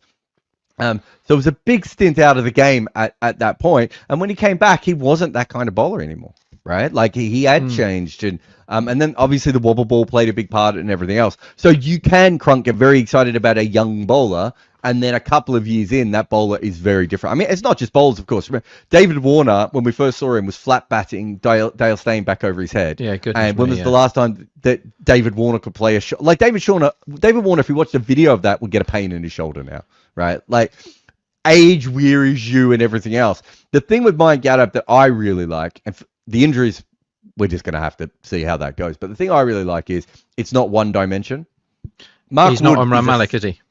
Yeah, well, Umran Malik or Mark Wood, right? Those are 2 one-dimensional players. If they are not bowling at 90 miles an hour, like, what is the point in them ever being in a cricket team? Because I look at Mayank Yadav and I'm like, do you know what? He's accurate, especially for someone of his pace, and he can move the ball. There's a couple of different parts to him, right? So if something falls off, and hopefully not literally, because that would be leprosy or something, or he's been or he's been dismembered. I don't understand how I got into this analogy, but if something falls off from him as a bowler, I think he has other things to build on. Whereas if you look at that with some of those other, Umran Malik, as you just said, is a perfect example of, well, he's not accurate. He doesn't really move the ball sideways, and he doesn't seem to understand what he's doing. The little bit that we see in Mayank Yadav at the moment, he does understand all those things. Because what happens, and TV is mainly the biggest guilty party in this, is when somebody comes along who is fast, everybody gets very excited, and they look at speed guns and they don't look at anything else. And speed guns are obviously extremely doctored anyway. But when Umran Malik came along, you're like, bloody hell, that is genuinely really, really fast. And then fast forward 4 games, you're like, yeah, but it's really, really fast in the slot every single time. And it's like his power play numbers are abominable, Umran Malik. Like, he turns up and he goes at 12 and over in the power play consistently. And whenever he gets an over in the power play, it's just scrambling as hard as you can to get on overs and back boundary every single ball, because it's really, really fast. But how good are good players at really, really fast balls in the slot. The ones that are going to hit them directly between the eyes or in the neck, they're the ones they don't like. And Malik didn't work it out. Whereas Mayank is a totally different guy. Like, he's a completely different cricketer.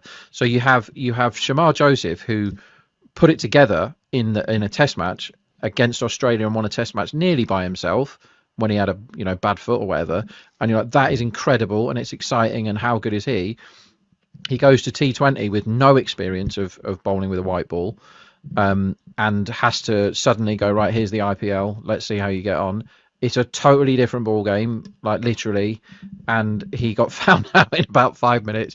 But they didn't persevere with him. KKR, wasn't it? Didn't persevere with him, just like immediately see you later, like, this is the IPL, you can't bowl like that.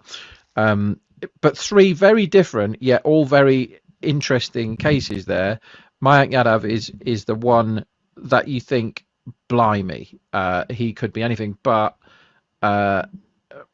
it doesn't look good for his long-term prospects, and he might have to come back. I mean, but it's not like he had his action knackered like England tried to do with Jimmy Anderson, for example, where he had to have a load of time out of the game because his team tried to break him in half. We've not had that. I think it just looks like he's unlucky, but he's only 22, Mayank Yadav. They do have time to, do what they need to do with him. But what may happen, and Pakistan do this with their guys, is they go, well, we've got this great commodity, let's bowl him all the time, and then he breaks and we never see him again. And we don't want that to happen. So don't do that, please. No. Crunk said Cummins was not as fast as Mayank. I've seen the clips. He was more 145-ish, not 155. He was 155 when he was 18, 19. He was absolutely lightning. When the first time I saw him, I think might have even been live. I was just like, I cannot believe this guy is bowling the way that Pat Cummins does. He bowls 145 now, Crunk, and I promise you, if you talk to Pat Cummins, he'd say he's nowhere near the pace that he used to be. He bowled 145 in the last IPL. Way quicker when he was young. Cummins is a guy that is top 3 test bowlers in the world right now, I would say, Cummins.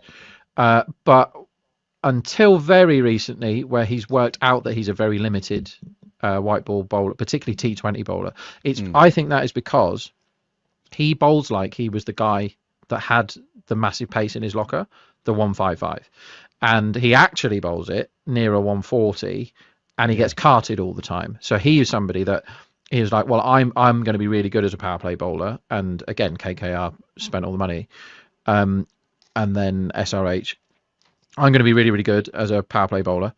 And he wasn't. And he was like, well, maybe I'm the guy. And he's kind of worked it out now. But the amount of cash that he got for being the guy that could bowl 155 when he was bowling 140 is very different. Pretty I rubbish. Don't think he bowled. He hadn't bowled 155. I think when he first came back, so what would he have been, 24, 25, he could still get up to that speed if he needed to very occasionally. And I saw some very fast spells.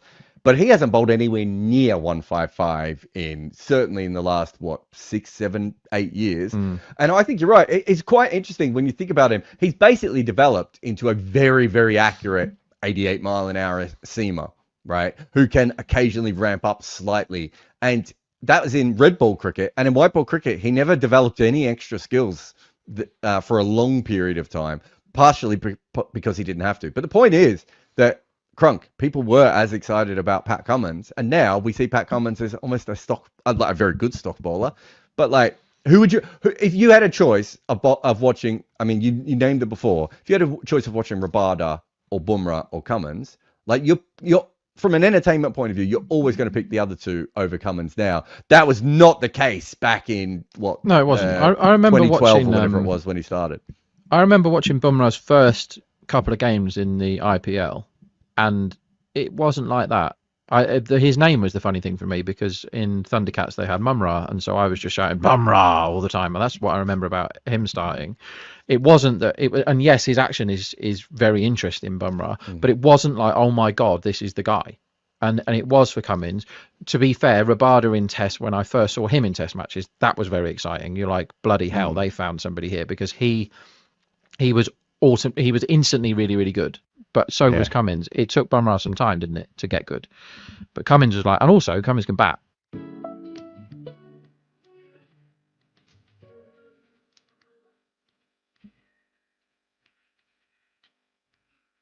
That is why when you look at the World Test Championship, it looks like a shit show. It goes all the way back to gold money from apartheid South Africa. And ever since, we've been making wrong decision after wrong decision.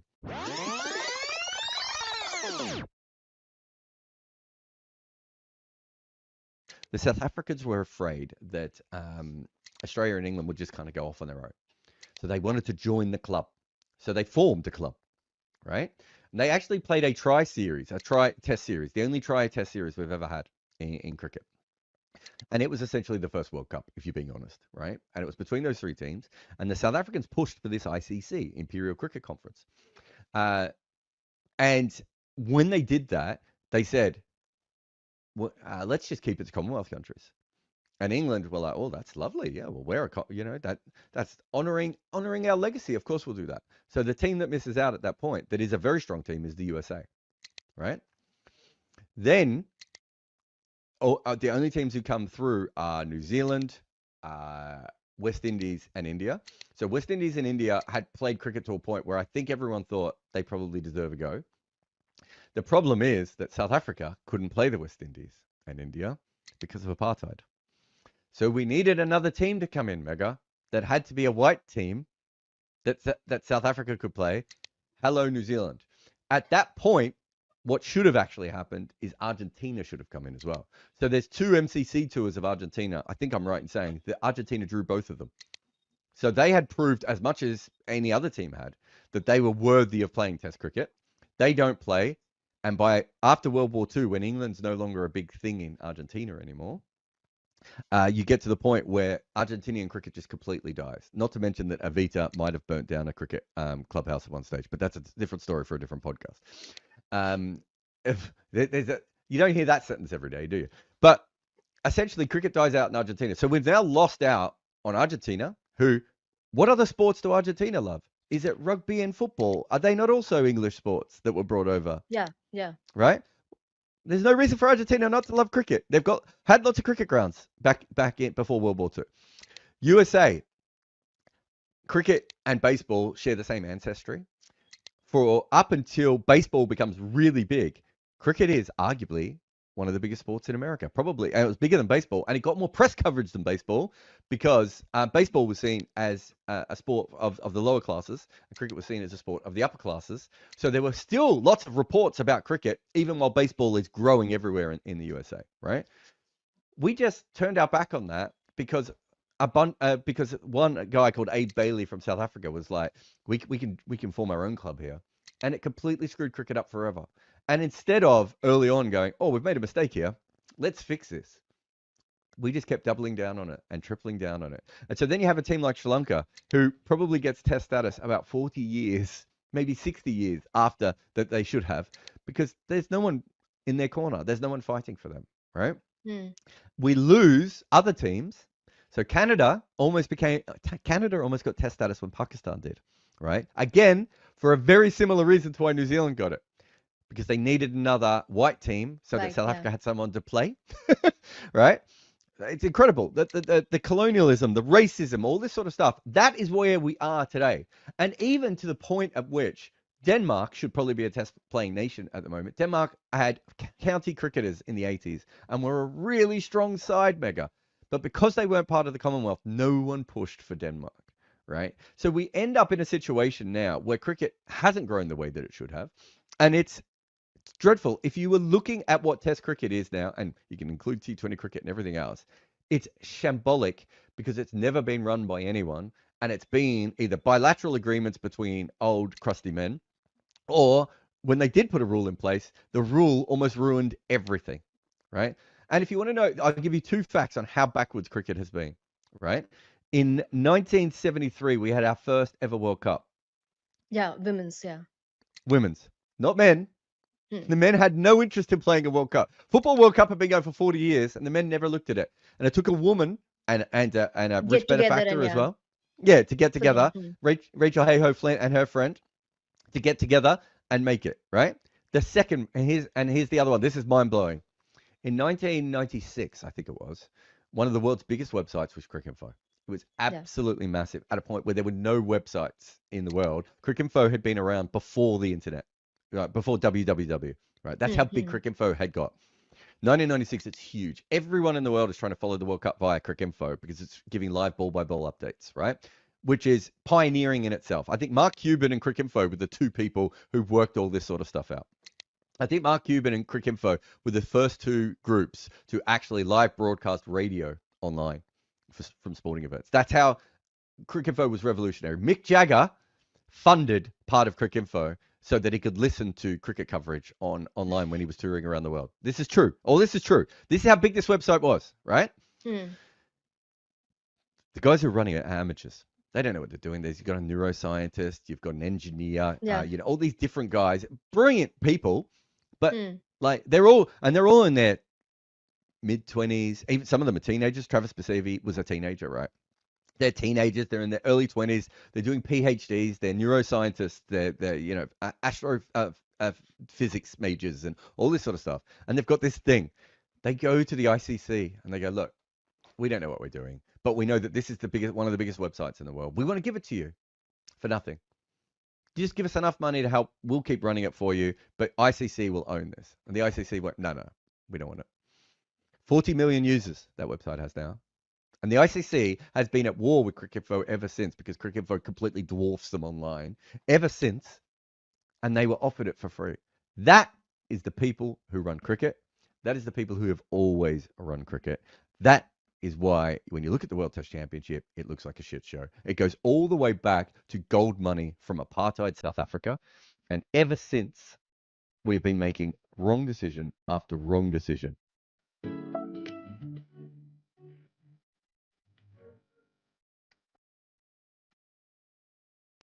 China will be in the best three test playing nations within 5 years once they start playing cricket.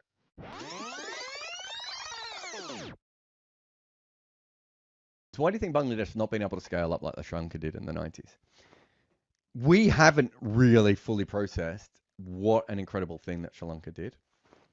India weren't really a top-level international team until really the 60s, and yet they start playing in the 30s. New Zealand start playing Test cricket in the 1930s. They win their first Test series 39 years later, right? Yeah. When South Africa first started playing Test cricket, literally England was sending over blokes they found in the pub, right? There are people who beat South Africa on that first Test series, Mega, who had never played first-class cricket before or after that series, right? So we see one good success team of a team getting really quick. And the truth is that Sri Lanka were probably really good for a long time and just weren't pushed ahead. My guess is that Sri Lanka probably start to get really good. And this is, they had some good players in the 30s as well. But they probably start to get really decent around the 50s and 60s. But unfortunately, so much so, when they got in the World Cup in 1975, Sri Lanka, right? It's such a weird story. Denmark and I think Canada, but it was Denmark and someone else. Might have been Denmark and Holland. Were so upset that Sri Lanka was ahead of them because they were just convinced they were better teams than Sri Lanka, right? No one had seen Sri Lanka. They hadn't seen this team play, right? And by 1979, Sri Lanka beat India in a World Cup, right? Yeah. Which basically gets them Test status. So you have some teams who were held back too late, and then you have teams like New Zealand who were nowhere near. Argentina were a better team in the 1930s than New Zealand. Argentina should have been a Test-playing nation at the same time that New Zealand were, right? South Africa, America were probably a better team at that stage than South Africa were, right? And so you get some teams who get it for many varied reasons, and you get other teams who don't. Like the Netherlands. Look at the Netherlands bowling lineup. Like, who would you rather face in a Test match? Like Ireland's bowling lineup or the Netherlands bowling lineup? I think I'd pick Ireland, right? Ireland, good team in other ways, but I think I'd rather not face a full-strength Dutch Test bowling lineup on a fruity wicket with a little bit of grass on it. Good luck. That's a really good attack, right? And so you look at a one-off of Bangladesh and you say, whoa, they should be better by now. Yeah. But if you look at the history of Test cricket, their actual path is it's really hard to be good consistently in Test cricket. The other issue was that Bangladesh did maybe the stupidest thing in the history of Test cricket, in that for about 10 years they played with a bunch of players who struggled but understood Test cricket and traveled around the world and were getting better and were becoming professionals. And because they didn't have any success, they asked all of them and they started again with kids. So all of that institutional knowledge that those guys have. You might look at Habibul Bashir and go, oh, well, he only averaged, I don't know, whatever, 34. It's like, yeah, but he knew how to be a professional. He knew how to travel around the world. He understood all of these different things. So Bangladesh kind of threw away the start of their test career and restarts it again. So you have to, when you start to really look into these sorts of things, and, you know, I'm not expecting all of you to know that New Zealand took 39 years to win a test series and 49 years to win their second, right? I'm not expecting anyone to know those sorts of things. But you have to understand that it's very hard. I had this conversation with a scientist years ago where he said to me, China will be in the best 3 test playing nations within 5 years once they start playing cricket. And I was like, they won't. And he was like, oh, you have to understand that when they throw their weight into... And I was like, no, I understand the financial stuff. I understand everything you're saying from that perspective. But what you don't know in Test cricket is all the little shibboleths that you can't learn and that no coach can teach you in 3 to 5 years. So I was watching Afghanistan at the 2015 World Cup, and they were teaching their bowlers, Andy Moles, and I can't remember who the other coaches were teaching their bowlers how to bowl cross seam, right? Mega, I learned how to bowl cross seam when I was 12, right? Not because I'm a genius, but because I grew up in a cricket culture, right? Suddenly a coach said to me one day, you know, you're bowling, I was bowling medium pace one day because we had no medium paces. And a coach just said to me, bowl cross seam. This wicket will help on cross seam. I didn't even know what he meant, but I bowled it and a ball step up and a guy pulled it straight up in the air and I got a wicket. And I was like, oh my God, this is a genius ball. Never got another wicket bowling cross seam in my life. But these are Afghan cricketers who were 30, 35, 25, professionals who didn't know about this. The knowledge that you need to be able to get to be at that level, right? And Bangladesh weren't really pushed as a cricket nation as much as they should have been when they were part of it, when they were East Pakistan and everything else. These things take time, right? We don't know if they'll ever be a great team, right? Like Sri Lanka might never win a World Test Championship. It takes a long time to be good at this. But what we have seen with Bangladesh over the last couple of years is flutters that things are going in the right direction. Finding fast bowlers. Finding a wrist spinner. We haven't even talked about the fact they've got a wrist spinner. Like, I thought it was against the law to bowl wrist spin in Bangladesh until a year ago. But then you talked about that China story and how that scientists thought that China could turn out to be a good or a great cricketing nation in tests. What were his reasons? Just the financial might, or was there more to it, genetics? Or... Yeah, financial might, coaching, and everything else. Like I understood his general principle because I follow multiple sports, but I also know that China put a lot of money into basketball and have one of the best basketballers in the world, and they're not Serbia and Serbia, France, Australia, Canada don't put anywhere near as much money into their basketball. Yeah. And men's and women's. Like I think did French get the silver in both of the Olympic things? I think America won the gold and France got silver. Australia had a decent side. Like there were lots of decent sorts of teams. South Sudan came from nowhere and were really good in this last Olympics as well. So what are we actually talking about here? Like China can put a lot of money in and get a lot of success, and we only have to watch the Olympics to see that. But they're not always the number one ranked Olympics team. They don't always win the most gold medals, right? Yeah. And the problem with some of this is that a lot of these sports have these little shibboleths, right? And by shibboleth, what I mean is, I think it's a Jewish word, but it basically means a passed on thing that you don't even know that you know until someone asks you about it, right? Yeah. And cricket is right up there with the sport that has the most of those. Just little tiny things that you don't even realize that are really, really important. And little things that you pick up from time over years of having coaches, over generations of having coaches, right? That are really, really important. It's why one of these things of we can all say that West Indies cricket is going to die, right? And people have been saying that for generations. But they keep producing really good cricketers because there is a cricket culture in the West Indies, right? And so if you're a good young cricketer in the West Indies, you're more likely to play for England now than you are for the West Indies, right? You're more likely to be a franchise player. But chances are there's some old bugger who maybe coaches Roddy Eswick, this is such a tangent here, but Roddy Eswick was a high school teacher, right? Imagine being in Barbados and going to high school and like having your high school teacher come over with a first-class bowling average of 20 who goes on to be the assistant coach of the West Indies. Like, I wouldn't be complaining if I had such a teacher. So it'd be awesome, right? We would all, I mean, you know, we would have loved that.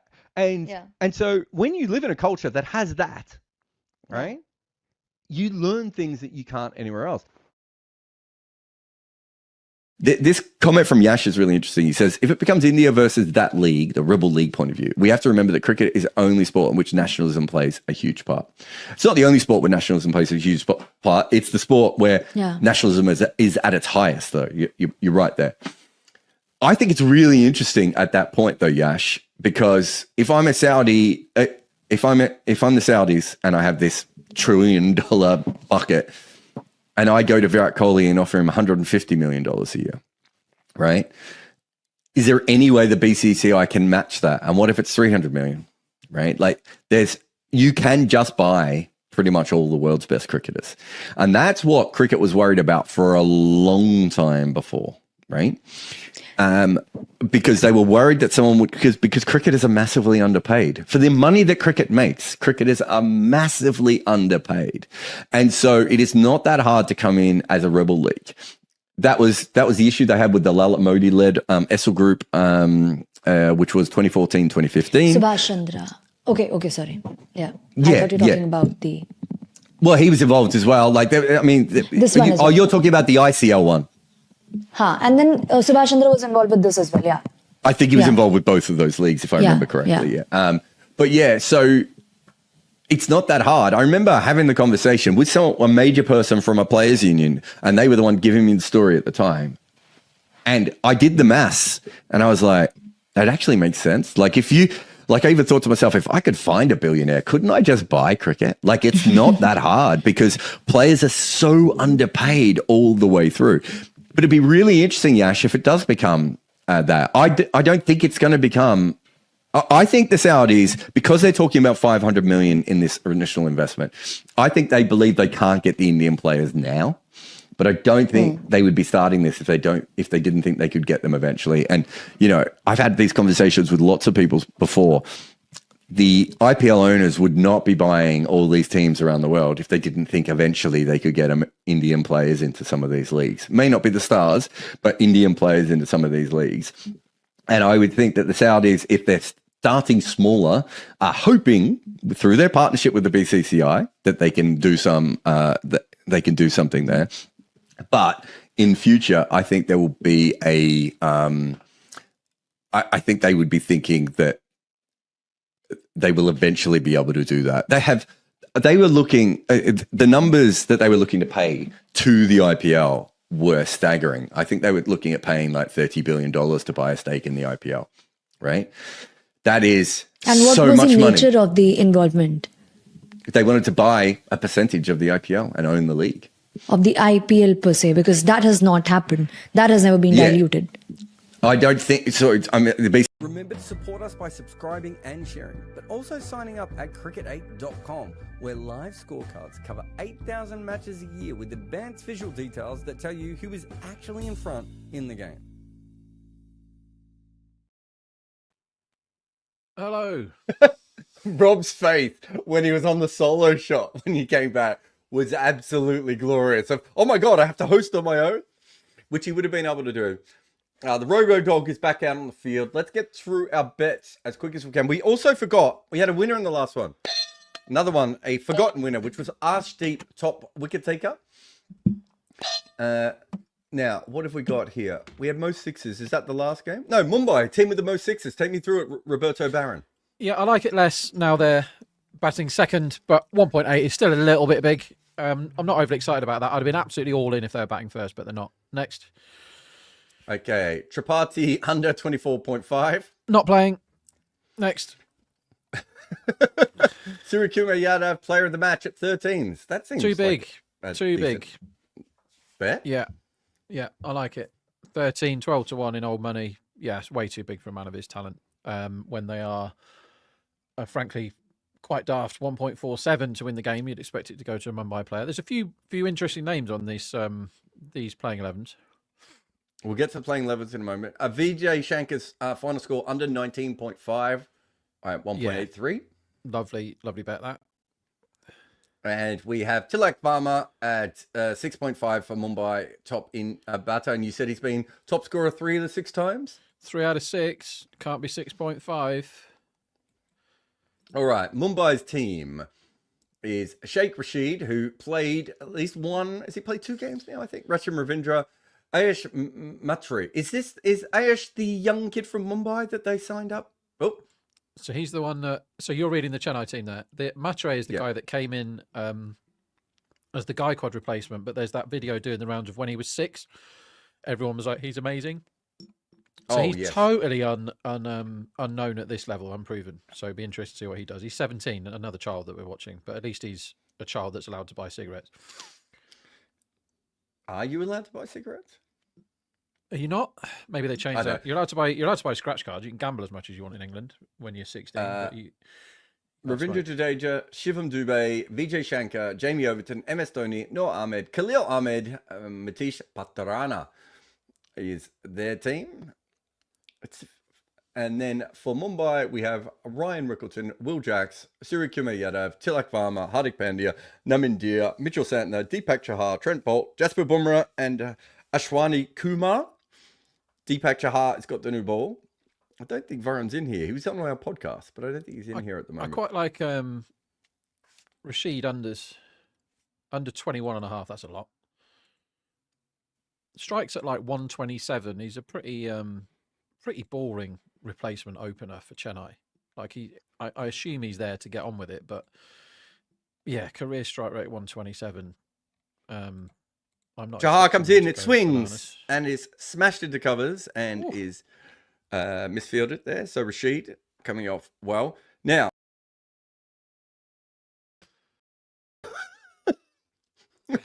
I love Rob's face every time he's on the screen on his own, just petrified.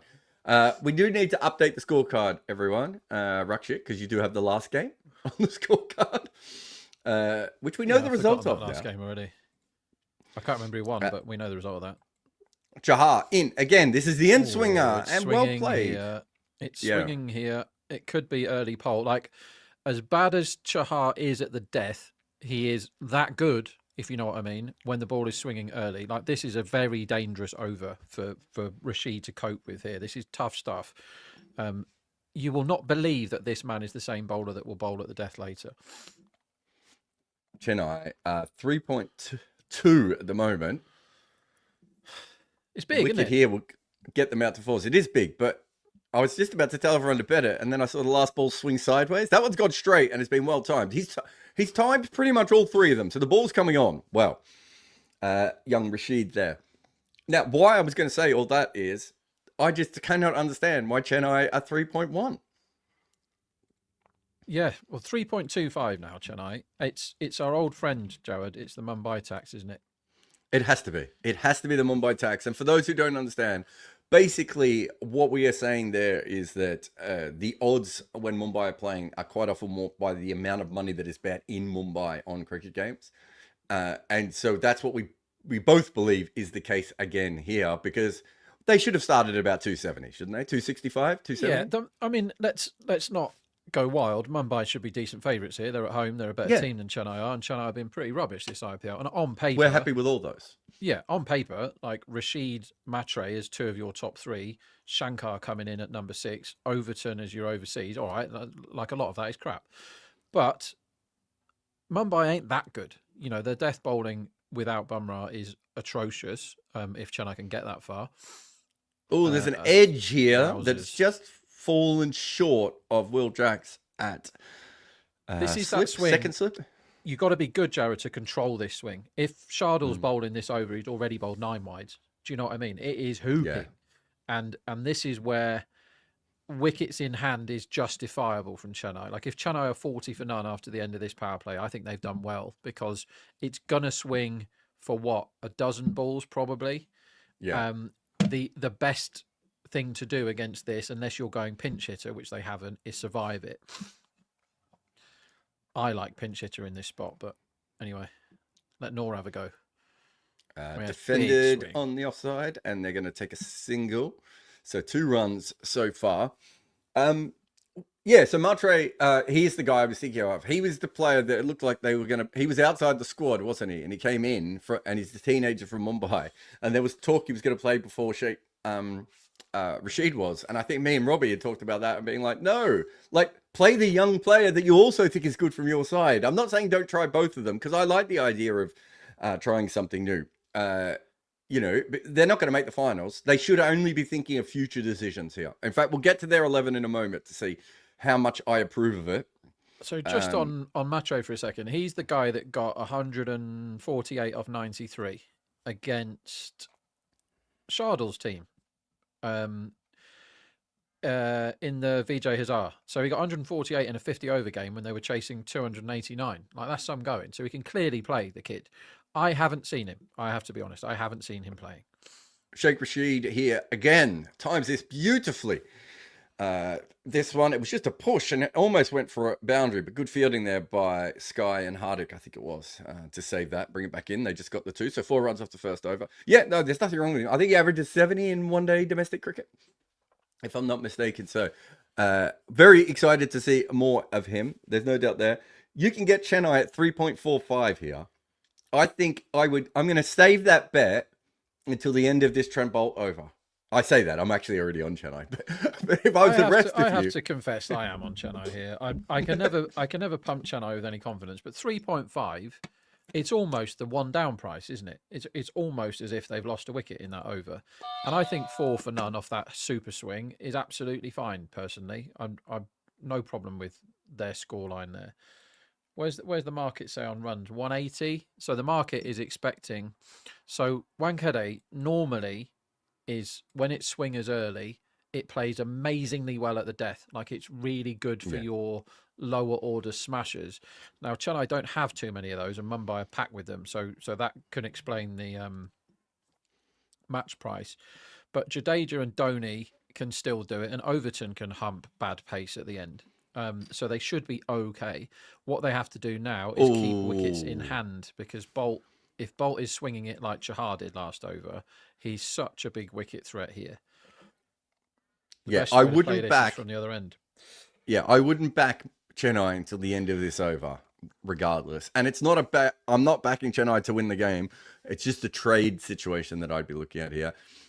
I think Rachin Ravindra, Harry Brook, and Jaiswal all have the same issue, Rob, which is none of them are particularly good when the ball is wide outside off stump. This is well played by Rachin Ravindra. It's a misfield. They're just going to get one. It was Santner down there. Nobody can field. Well, they've got 2, actually. It's Kiwi on Kiwi on Kiwi action out here. As Trent Bolt bowls to Ravindra, who hits the ball to Santner, who misfields it, and they take 2. Yeah, I've got a theory that because of the wobble ball, you bowl the wobble ball a lot closer to the stumps. And modern batters, when they're coming through the system, aren't as good when the ball was hung out. Whereas in the old days, if you faced an outswing bowler, they would bowl wide of off stump all day. So you're very used to the ball hanging outside off stump. Whereas now you're used to everything being angled back in. So 3.65. Then I've just scored 2 and gone backwards. Yeah, the market cannot get enough of Mumbai here, but what is 1.37? Like, what is that? Good shot. And another beautiful shot here. Good fielding this time by Santner. But he's got another 2. The timing on this. It's quite hard to score 4. So slow outfield, isn't it? From what we've seen so far. This is one where you don't want to be backing anything to do with over on the 4s for sure. Because we've had 2 balls that sometimes would have raced away at other grounds. And there must have been some rain here, Jarrod, because those last 2 have stopped. Actually, that's the 3rd one that stopped. Because remember I said the first one was timed really well. Oh, yeah. Yeah, so on some grounds, you can see that one. I'm just watching it again. Santner sprawling himself after it. That's right off the middle for none. To be fair, both of these guys have timed a bunch of balls. They've both been beaten outside off stump a little bit. Actually, maybe Sheikh hasn't, but certainly Rachin was once. The swing seems to have died down for me. Just because it's Trent Bolt, I would wait another ball. But at 3.6, I think it's worth betting. This feels like one of those that the market is quite a long way out from what I would have expected, even if it is Mumbai. And you're probably never going to get the bit where you think, well, now the prices are fine. It's going to be pro Mumbai all the way through here. It's almost a run out there. I'm pretty confident in saying 3.65 is value right now. They've done okay. I would go 11 balls. The ball isn't swinging as much now as it was at the start of Bolts Over. I think we're both going to say get in at 3.6, 3.65. Yeah. Yeah, I think so. Just seeing some of Rashid's batting there. I quite like under 7.5 sixes for Chennai here. It's not a lot of sixes, is it? No, I like unders though. They don't hit many, Jarrod. Like who's That's what I'm hit saying. Them? Yeah, eight is a lot for a team that is compared to the others is devoid of sixes. No boundaries yet in 2 overs, which is not very IPL, is it? Nope. 3.7 now. The run line is 171. That feels like it. If I'm leaning on that, I'm leaning on overs at the moment, just because the ball is coming on absolutely beautiful, and they've got through the 2 tricky overs. I get it. I think there's a lot here on Ravindra, mate. They're just looking at the names in this order. I mean, you can't. The thing is, excuse me. The thing is, when you're making a case for backing overs or backing a team, you're like, well, this guy can do it, this guy can do it, and you go down the Chennai lineup, and you're like, well, I'm not really sure if this guy can. They've got 2 old sods at the back end, Dhoni and Jadeja. Matre, just a massive, great big question marks. All you can be. Might be really good, but might not. Rashid doesn't look like the answer from what I've seen so far of him, but he might be good. Don't know. He's facing Chahar now. Oh, I like Rashid. I like the way he defends this one to point. Yeah, I just think he can play off the front and the back foot. He's very compact. He seems to know what he's doing. So yeah, no, I do like him a lot. I think the more experienced guys, and it's crazy that we're putting Ravindra in that in terms of out and out batsmen in that bracket, but I've got to show the way a little bit more. And Dubé needs to step up and play an innings of substance rather than just getting annoyed that he's 10 off 10, hitting 1-6, and then getting out the very next ball, which he seems to do every single time I watch him. This one is timed again, but straight to runs, aren't they? They've got to score some runs. What are they up to? 3.75. I'm surprised the last 2 dot balls haven't ballooned them to 4s. Maybe even the Mumbai fans are like, we can't keep backing them. Yeah, at some point, like, they've probably run out of money now. They've had all their money on. I mean, this is turgid stuff. If you're watching us live, especially if you're in good areas live, as Jarrod comes in, next ball, length ball, it's miss hit out to the leg side. They should get 1. They'll come back for a second as well. If you are watching us live, please like, subscribe to Cricket8. If you're watching on Good Areas live, even if you want to keep watching on Good Areas, please subscribe to the Cricket8 channel as well. We're definitely going to be doing the watch-alongs for the Sundays. But the more support we get when we're doing this, via comments and likes and subscribes and super chats and all those things, the more we will look to do going into the future. So please support us any way that you can, financially or with your thumbs. Yeah, and if you don't send us questions, then we'll just talk about Myrtle McLachlan for the rest of the day and not pay any attention to this game as Rashid smashes one away for another 2. Okay, now I need to ask you something. What is the price on 2s? Yeah, so 2s fans,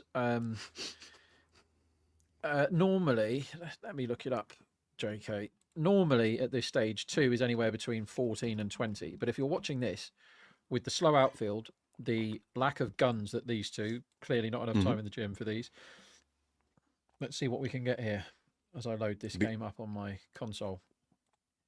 So there aren't many firms you can bet exact ball prices with, but they're massively onto it.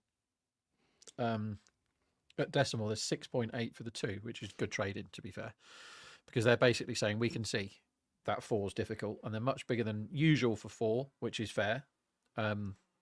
If you've got Abhishek and Head batting in this spot, you're probably 3.5 for a 4, as that one goes past the edge of Rashid's bat. That's a pretty ugly slog. Yeah. Yeah, you can't back it at 6.8 because the bookies are onto it. Fair enough trading. Yeah, you'd expect the 4 to be much bigger because they can't bloody hit them. They're really struggling to time anything, the swing. And what this does now, right, what Mumbai, if they're smart, should do, hold Bumrah back now. You don't need him. They haven't got away. So keep bowling these two good opening bowlers. Chahar could bowl 4 on the reel here. Done. Yeah. Then you don't have the worst death bowler ever bowling at the end. So, yeah, what they should do now is go bolt Chahar for the whole power play. Give Chahar his 4th, and then have a think.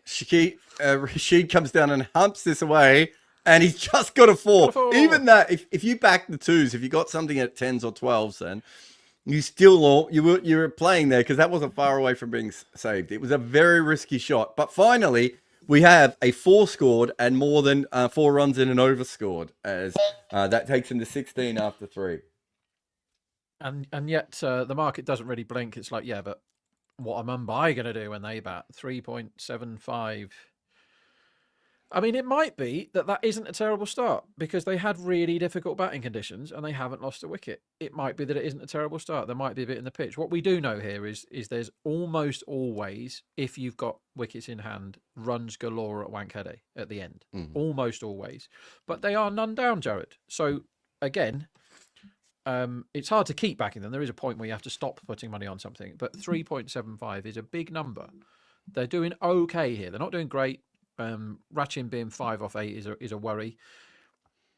I don't know him well enough to know whether or not he's going to see Ashwani now and premeditatedly go after him. But KKR did that, and Ashwani got 4 a couple of games ago. So whilst he might on paper not look all that Ashwani, they're doing the wrong thing in bowling here. And he's out. Nicked off first ball. Premeditated, wasn't it? It was premeditated. Slog. He went for the big slog across the line, and Mumbai are now 1.26. Can I go out to 4.7? It's a huge wicket. And utterly premeditated, didn't move his feet, and he's literally gone, well, Ashwani's bowling, so I have to go. We've only got 16 on the board. And I said that he's a more senior member of this top order now. He is the senior member of the top order. And he has to behave himself more than that. That is a really bad effort from Ravindra. That is crap, isn't it? I can tell you exactly what it is. I'm not sure he was trying to get that to move sideways. That looked like to me it was a cross-seam delivery. And Rachin Ravindra, I'm not even sure was watching. I think he just went, I'm going to smash this. And it's hit the seam and just stuck a little bit in the surface. I don't think maybe it moved away. Barron might be able to look it up for us later. But I think mostly what happened was it probably just bounced up a little bit. And because he was playing this horrendous hoik across the line, it is a thing for Rachin Ravindra. He's obviously a brilliant player and can play incredible cricket. But he's not above a really bad hoik across the line, is he?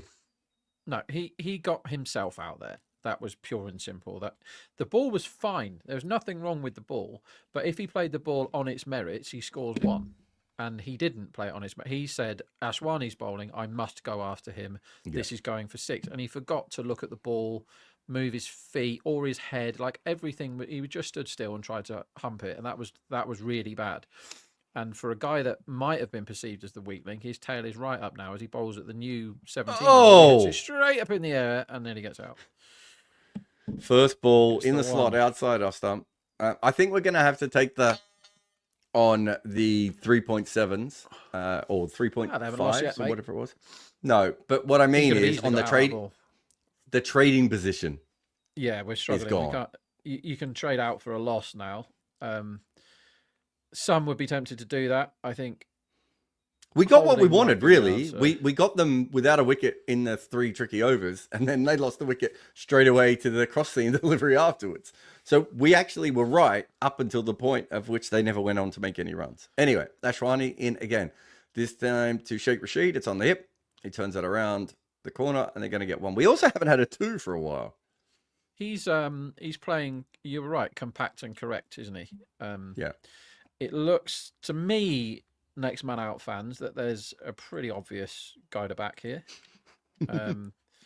whose name is Matre. Yeah,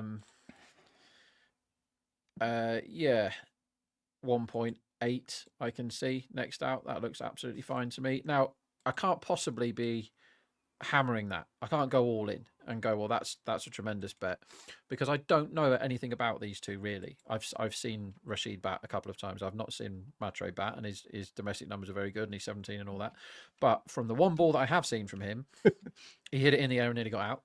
And the other guy has looked absolutely fine, Rashid. You know, low risk, single taking. Oh, he smashed this one down the ground, has Matre. To be fair, though, for Rob's point, it was a very risky shot. He ended up smashing it, but he does look like he's just going to have a go. Yeah, so I'm happy being on at 1.8 there. I think that's fair enough. But nice to see a bit of intent from the new bat. I reckon that was off the toe of the bat almost as well. We could just see the bats flying in as well. Oh yeah, actual bats, I should say, not yeah, the flying. Not ones. someone throwing their bat. 4.5. Chennai starting to shorten a little bit. And this is on the pads. It flicked up in the air, and this could be 6. Nice we shot. hit that way straighter than I thought. I thought that was over square leg. That might be over mid-on, mate. That's an extraordinary shot if he's got that over mid-on. That's fantastic. Okay, I like this guy. I mean to be fair to you, though, next man out still seems quite safe. Yeah, 1.8 next out. I'm more confident now than I was having seen him play one ball ever. He didn't actually time that. It's a very good shot, but he didn't actually get that off the middle. If there's a man there, he's interested. He's got enough elevation. To be fair, it went too straight though. There's no way you would have a fielder there. Intent is a lot of things, isn't it, in cricket? And having a guy come in 3 after that start and start whacking it about, it's changed the momentum of the game, which is good to see. They're at 4s now. They're not far away from our 3.5s. Another boundary here. Another 6. Is he going to go again? It's short. He has gone again. This one, he has smashed the absolute seams off. This ball is now naked, running through the air. Where's this guy been? Well, we did say that there was a rumor that he went from not being picked in the auction to very nearly debuting ahead of some of the other young Chennai players. I think we're seeing why. He picks the ball up so early. He was ready for that pull shot before it was bowled, and Chennai are into 3.6. So if those of us who kept our trade in, like me and Rob both did, now look like we're back to par again for the first time in a while. Yeah, and the run line's hovering sort of late 170s. Again, seems fine. And the market has told us this, but they've got rid of the fact that they've lost Ravindra for 5 off 9, which normally would be a disaster with this batting lineup. Because not only has he scored 17 off 4, he actually looks really good. Like, that was a couple of very, very nice shots there. I maintain that the 1.8 next out is very good. Oh, yeah, I don't think that changes the next man out because he's going for it. And Rashid's on 12 off 11, and it's just defended a ball on the offside to get him back on strike. And he's almost run him out, actually. A little bit too hard with his hands there. I think he might have just apologized to Matre. Matre, who is 17 and has the mustache of a 35-year-old train conductor, we should say. It's not even the full, it's a very short mustache. It's not the Chaplin Hitler, but it's not a million miles away. It really does look like an older man's mustache. Yeah, I mean, Chaplin was onto something, and then he kind of got destroyed out of. Do you know that's why he made The Great Dictator, the movie? Because he was so upset that Hitler stole his mustache. Okay. I saw a thing of Chaplin recently, which I'd not seen before, of him. I think it was in 1939, breaking silence and just going on a massive run against Nazis. Very good bit of oratory. That's from The Great Dictator. Oh, is it? Yep. He's really good. Is it? Yeah. Good words. Oh, no, well said. Brilliant. Now, the odds have come in. We are now in profit on our Chennai bet after that wide. It is now 3.1, I'll say. It's dancing around a little bit. But with Matre on strike, we're now in profit. He left that last ball. It was the bouncer. Went over the top. So he's 17 off 4 still. Chahal's coming in again, and he's bowled it into the hip. And there's no run. He looked a little bit. Feels like 6 is in the game here, doesn't it? And not knowing Matre, I didn't know he was this guy. Like, I saw that scorecard, obviously, the 148 in a 50 over game. But he looks like a lot of fun to me. What I'm looking at now is runs in the 6th over, and I cannot bet in the 6th over runs because it might be Bumrah, and I don't know whether it is or not. If this over goes, so if he hits 2 6s now, they will go Bumrah in the 6th, I think. which is a rare over for him to bowl. He's normally in by now. Oh, he flat bats this Sharp down the ball. ground. This reminds me of a young David Warner. Lovely In fact, stuff. David Warner hit his one for 6 off Dale Steyn, but it's the same shot. It's essentially just a tennis forehand down the ground, and he absolutely hammers that for 4. And if you followed us on our trades before, you're now in profit on Chennai for the first time as they come into under 3s. It's a good start all of a sudden. It's gone from being an absolutely awful start when Ravindra went. And again, our old friend Intent, if you come in and have a properly, like even if he's out this ball, he's done well. 21 off 6 he's got. Intent is everything. I think they missed a trick, even though Ashwani got Rashid. Sorry. Oh, he's Ravindra. played this beautifully as well. This should be 4, but brilliant fielding in the Hardik, circle. Is that... It's not Hardik. Oh, no, I don't know who it is now. I didn't see who it was in the circle, but whoever it was stopped it from going for 4. They are hatless. I repeat, hatless. What's his name? Oh, my God. Namandir it is. Namandir, that's who I was looking for. Yeah, I knew the very- guy. I couldn't think of his name. I was like, I know it's the guy who does part-time and he bats down the order, but I couldn't remember his Definitely name. a guy who wasn't wearing a hat, but he saved it, and it was very good. So first piece of good fielding this IPL goes to Namandir. Congrats. 41 for 1 after 4.4 here. That brings Rashid back on strike. Well, he's got a chance to just go for some boundaries here, because he doesn't have to get his partner back on strike. It's full, it's straight, and he's clipped it away, and it's going to be a 2. Well, we did say before, don't bet on the 2s. It didn't quite come out the way that we wanted. What, are you taking that as a win? We said don't bet on the 2s. It's another thing about gambling, right? It's you can say, I think this is going to happen, but if you can't get the price, you can't back it. Yeah.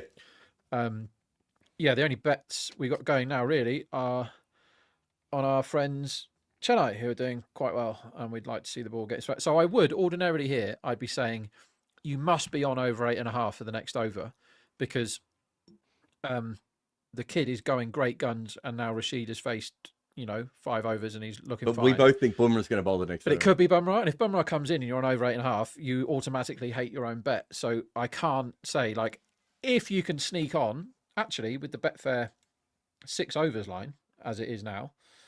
But if you've noticed here, the money's coming out of the line because nobody wants to be laying you if Bumrah comes in. Nobody do you know what I mean? It's so he is a guy, Bumrah, he means everything. And when we get to the end of this innings later, I guarantee you that there will be a bet, because some of these bookies will not be onto it, that the difference between Chahar at the death, to be fair, they bowled him 3 overs in the power play, which is a good idea. He's only gone for 21. He's done his job. If Chahar's got an over in the last 3 and Bumrah's got an over in the last 3, there's only one guy. Sorry, the difference in numbers of runs expected in those 2 overs is absolutely enormous. I think they're going Santner here, Jarrod. Santner in the 6th. So I can tell you what happened there. The market expected Bumrah, and they were going up to 3.05, and they were maybe even 3.1. Santner picked up the ball, and they went down to 2.92. Yeah, it's changed a bit now. Like, they're 2.94. Santner has the ball. Everyone now understands that Mitch Santner has the ball. What is Ayush Matre going to do to the first fairly ordinary ball from Mitchell Santner that he probably should have pulled for 6? And he's laughing at Santner as he runs down the wicket. He's just knocked it around the corner for 1. That really did feel like a ball that a high intent man. That was a half tracker. If you lean back there, you can just smoke that over square leg for 6, can't you? He wasn't expecting such a poor ball, and he wasn't ready for it. But Santner now, Sheikh Rashid, he might go the spinner. He might defend the ball and get a leg by. As I don't know what the Mumbai bats are called, but a Mumbai bat flies down. I've ever told you the story. We have obviously a lot of bats in Melbourne as well. Yeah. And we used to play tennis, a lot of night tennis, and at certain courts, you could actually really muck up a player if you hit really high lobs, because the bats would come down with the ball, and there's no way you can prepare for a smash. If a bat is literally next to a ball, it just puts you off. That's good. This one is poked on the offside.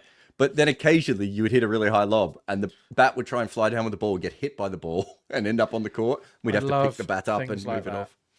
Bit of local knowledge goes a long way. Exactly. 2.86 they're into now, despite the fact that they haven't scored a lot here. This one's just pushed down mid off. I'm closing some of my bet off because I went in 4 times and it's moving in favour of Chennai without them doing anything. So I'm happy to close a bit off at 1.51. Yeah, I'm still on, but I'm reducing my red. Like, I think 1.51 is reasonable here. The score's fine, 46 for 1 off 5.4, but they've got 4 Bumrahs to come. And they've got to attack this ball. They have attacked this ball. Rashid has given himself room. He scooped this over the offside, and he's going to get another 2. So if you did go on 2s, you probably got the... what did we say they usually are? If someone hadn't changed their odds and you got them at 14s, I think you'd be about evens now from that bet. You'd be in front because you've had a couple. No, but it was off. It's been off about 25 balls since we said it. Oh, okay, yeah, so you'd be marginally in front, but not nothing major. He gave himself all sorts of room there and just scooped it on the offside. And it wasn't a scoop shot. It was tried to be a lofted cover drive, but he ended up sort of lofting it over backward point. Last ball of the power play, and he defends. There'll be a shout. Mitchell Santner, not sure. I thought he hit that.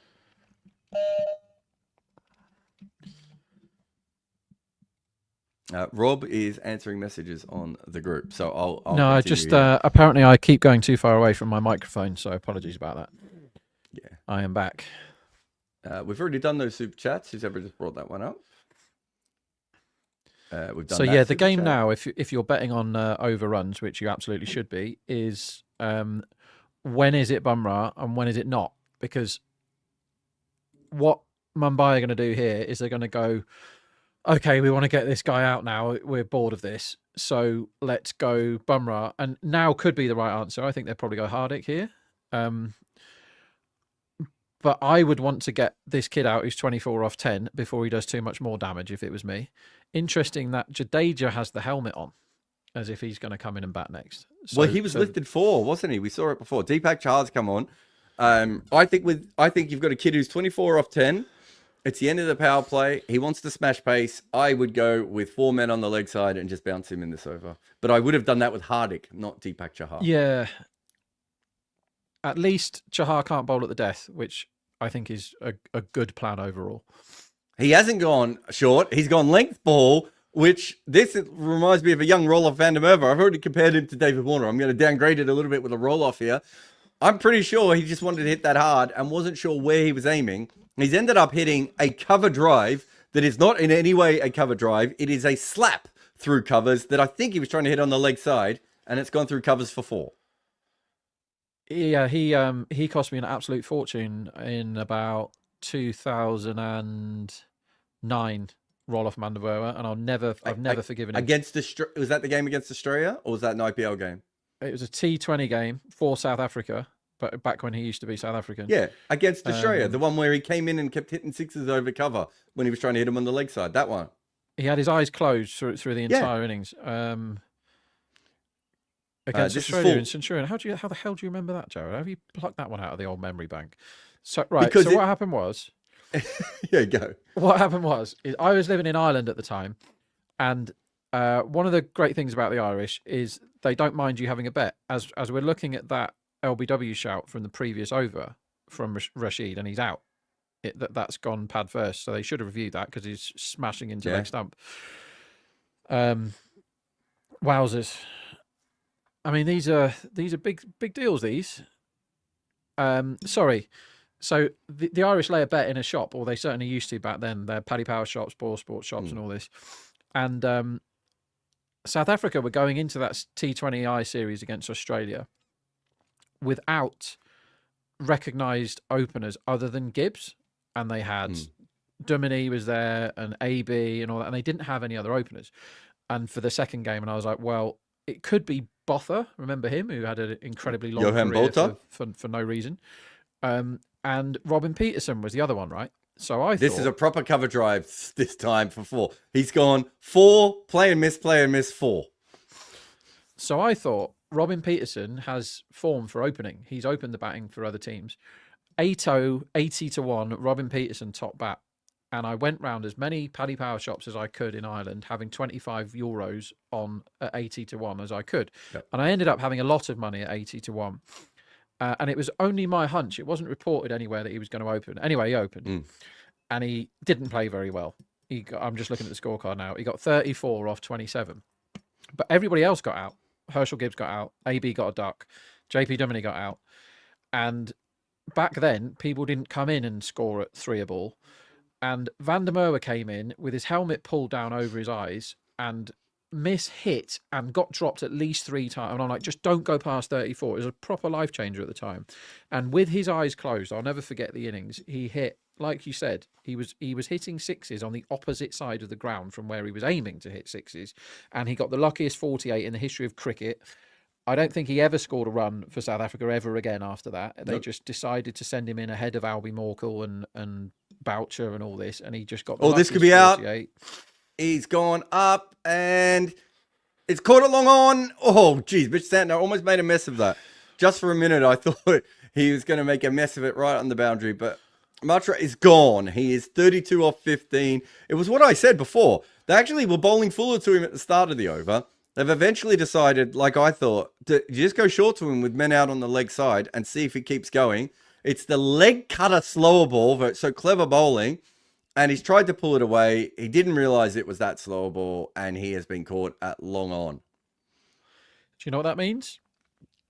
That means he's our next man out, and you won another bet? Yeah. That one never felt like not winning, did it? 1.8? No. I mean, he looked like he was chancing his... He played a really good innings there, right? Shouldn't be digging him out for getting out because he has got them back in the game here with 32 or 15, and Chennai need a lot more of that. And it is Jadeja that has walked in to bat next at number 4. Bizarre. So... Just to finish your roll-off story, I mean, I remember it because it's the first time I've ever watched a cricket game where someone was hitting sixes by accident, and I realized that everything we knew about batting was wrong. That's why I remember it. Because I remember at the time thinking, well, wait a minute. Like, if he can hit sixes over backwards point when he's trying to hit them over square leg, that means that batters have not fully maximized the way that they hit the ball. Also, because Roloff never really batted like that again. He actually became a really boring, very high quality, but a very boring batter. He did it purely to piss me off and cost me an absolute fortune. And which makes it now, to be honest, if we're being honest, makes it a lot funnier for me. So in the 11th over of that game, Jarrod, Robin Peterson was 34 not out, and nobody else had any runs. So in the 11th over, he was a certainty, and then Van der Merwe comes in. I'm looking at the Cricket Info commentary here. It's a mishit, in fact. Hussey to Van der Merwe, 6 runs. Hussey bowling, well done, everyone. And then he took Nathan Bracken down. David, he took Nathan Bracken down. He takes a couple of paces down and swings him straight over his head and into the sight screen. Full toss outside off. He makes room and scoops him high over cover. There must have been about 50 hands over the rope trying to catch that. Interesting. This was the fun one. Bracken to Van der Merwe dropped. He swings wildly again and goes for broke, and the ball is into orbit for ages. Cameron White dropped the ball when he was on 35. So Cameron White, you owe me 20 grand. And then the next over, he's at Lachlan. Remember him? Lachlan to Van der Merwe. He's a lucky bloke as yet another miss hit manages to clear the rope. Amazing. He tries to deposit him over deep big wicket, but the ball sails over deep point instead. It was ridiculous. The whole innings. I reckon that was Ben Lachlan before he bowled all those weird slow balls. That was like the original version, who was just like a medium fast little swing bowler. Anyway, 59 for 2 here. Rashid is 17 off 7. Jadeja has got another 2 off his first ball. And we still have Mitch Santner bowling. We've got a couple of super chats. Siddharth says, how do broadcasters select their commentators? Essentially, what happens these days is agents play a big part of it. There's a couple of major agencies who represent a huge amount, and they will literally go and try and win over either, the head of the channel or whatever it may be, the head producer, whoever's the most important thing, and say, look, we've got this person, this person, this person. Can you give this person a go? And that's quite often why you'll see someone come from nowhere. And we see it a lot. I think, oh my God, what's her name? The really good commentator from New Zealand, Katie. Why have I forgotten her name? But the woman who's now done a lot of stuff, I would assume that she's got a very good agent. And that's why Katie Martin. That's why she started commentating. I mean, she should because she's good, but I think the agent is a big part of why she's got her gig. Some are picked merely because they are famous, and that's why they're getting the commentary gig. Some are there because someone has heard them and they really like them. And then there are others who are just on the circuit quite a bit, and they know all the producers, the directors, all the important people, and they get their jobs. What's not really thought about enough is the role that each individual commentator does and how those things work. But thank you for that. Palace says, Matre is Mumbai. Age fraud is not possible. Age fraud is possible almost everywhere in the world. There is not a single place where it's not. And because of what's happening in major sport around the world, as this one from Jadeja has pushed short mid-wicket, no run, I would say age fraud is going to happen more and more. You also can't actually, there's no test that can disprove it. So there isn't much that we can do to actually do it unless someone can remember when that person was in like prep or year one or grade one and remember if they were in the same class as that person who's now 5 years younger than them, which has happened before. It happened to Adrian Shankar. I believe it was Alistair Cook who said Adrian Shankar went from being 2 years older than me to 2 years younger than me. And obviously there's some great stories with some NBA top level picks and people who were like, wait a minute, that guy's like 8 years older than we said. Some of them who still went on to be great. There's a shout for I think he's shout out. For stumping here. I think I think he's out too. I think Rashid he has just never put his foot back down, Rashid. He never put his foot back down. Exactly what I saw. I didn't think maybe they didn't appeal for it because they just knew it was out, but I don't think they quite gave it enough on the appeal there. And Rashid was he got stuck a little bit, and this is outside of stump. He pushed at it, and he walked, didn't he? I think lack of intent did him there. 19 off 19 when he batted the whole power play just isn't enough, is it? So let's watch Rickleton's hands here. Didn't go back. Affected the stumping very well. That's a good piece of wicket keeping from somebody who is not renowned for it, is he, Rickle Pants? No. But that was pretty good. That was a good bit of keeping. He didn't give back with the ball like a lot of them do. He stayed, he held the ball, took the bails off, cheerio. And what's happened with the third umpire? We are seeing some of the most ridiculous things possible. He was out. Is it because the bail didn't light up until it was halfway to the floor? Like, what's the problem here? He's 4 inches out of his crease when he takes the bails off. Out. Cricket doesn't help itself with all this, does it?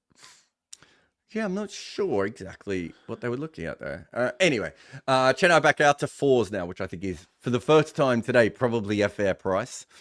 Because you've got Jadeja who will knock it around. Maybe Shivam Dubey will come in to do something against the spin. But yeah, just to finish Palash's one, age fraud, I think, is actually going to get much bigger in sport. Because if you're a great underage player, you're much more likely to get a contract at the senior level. And if you get a contract at the senior level, that can change people's lives.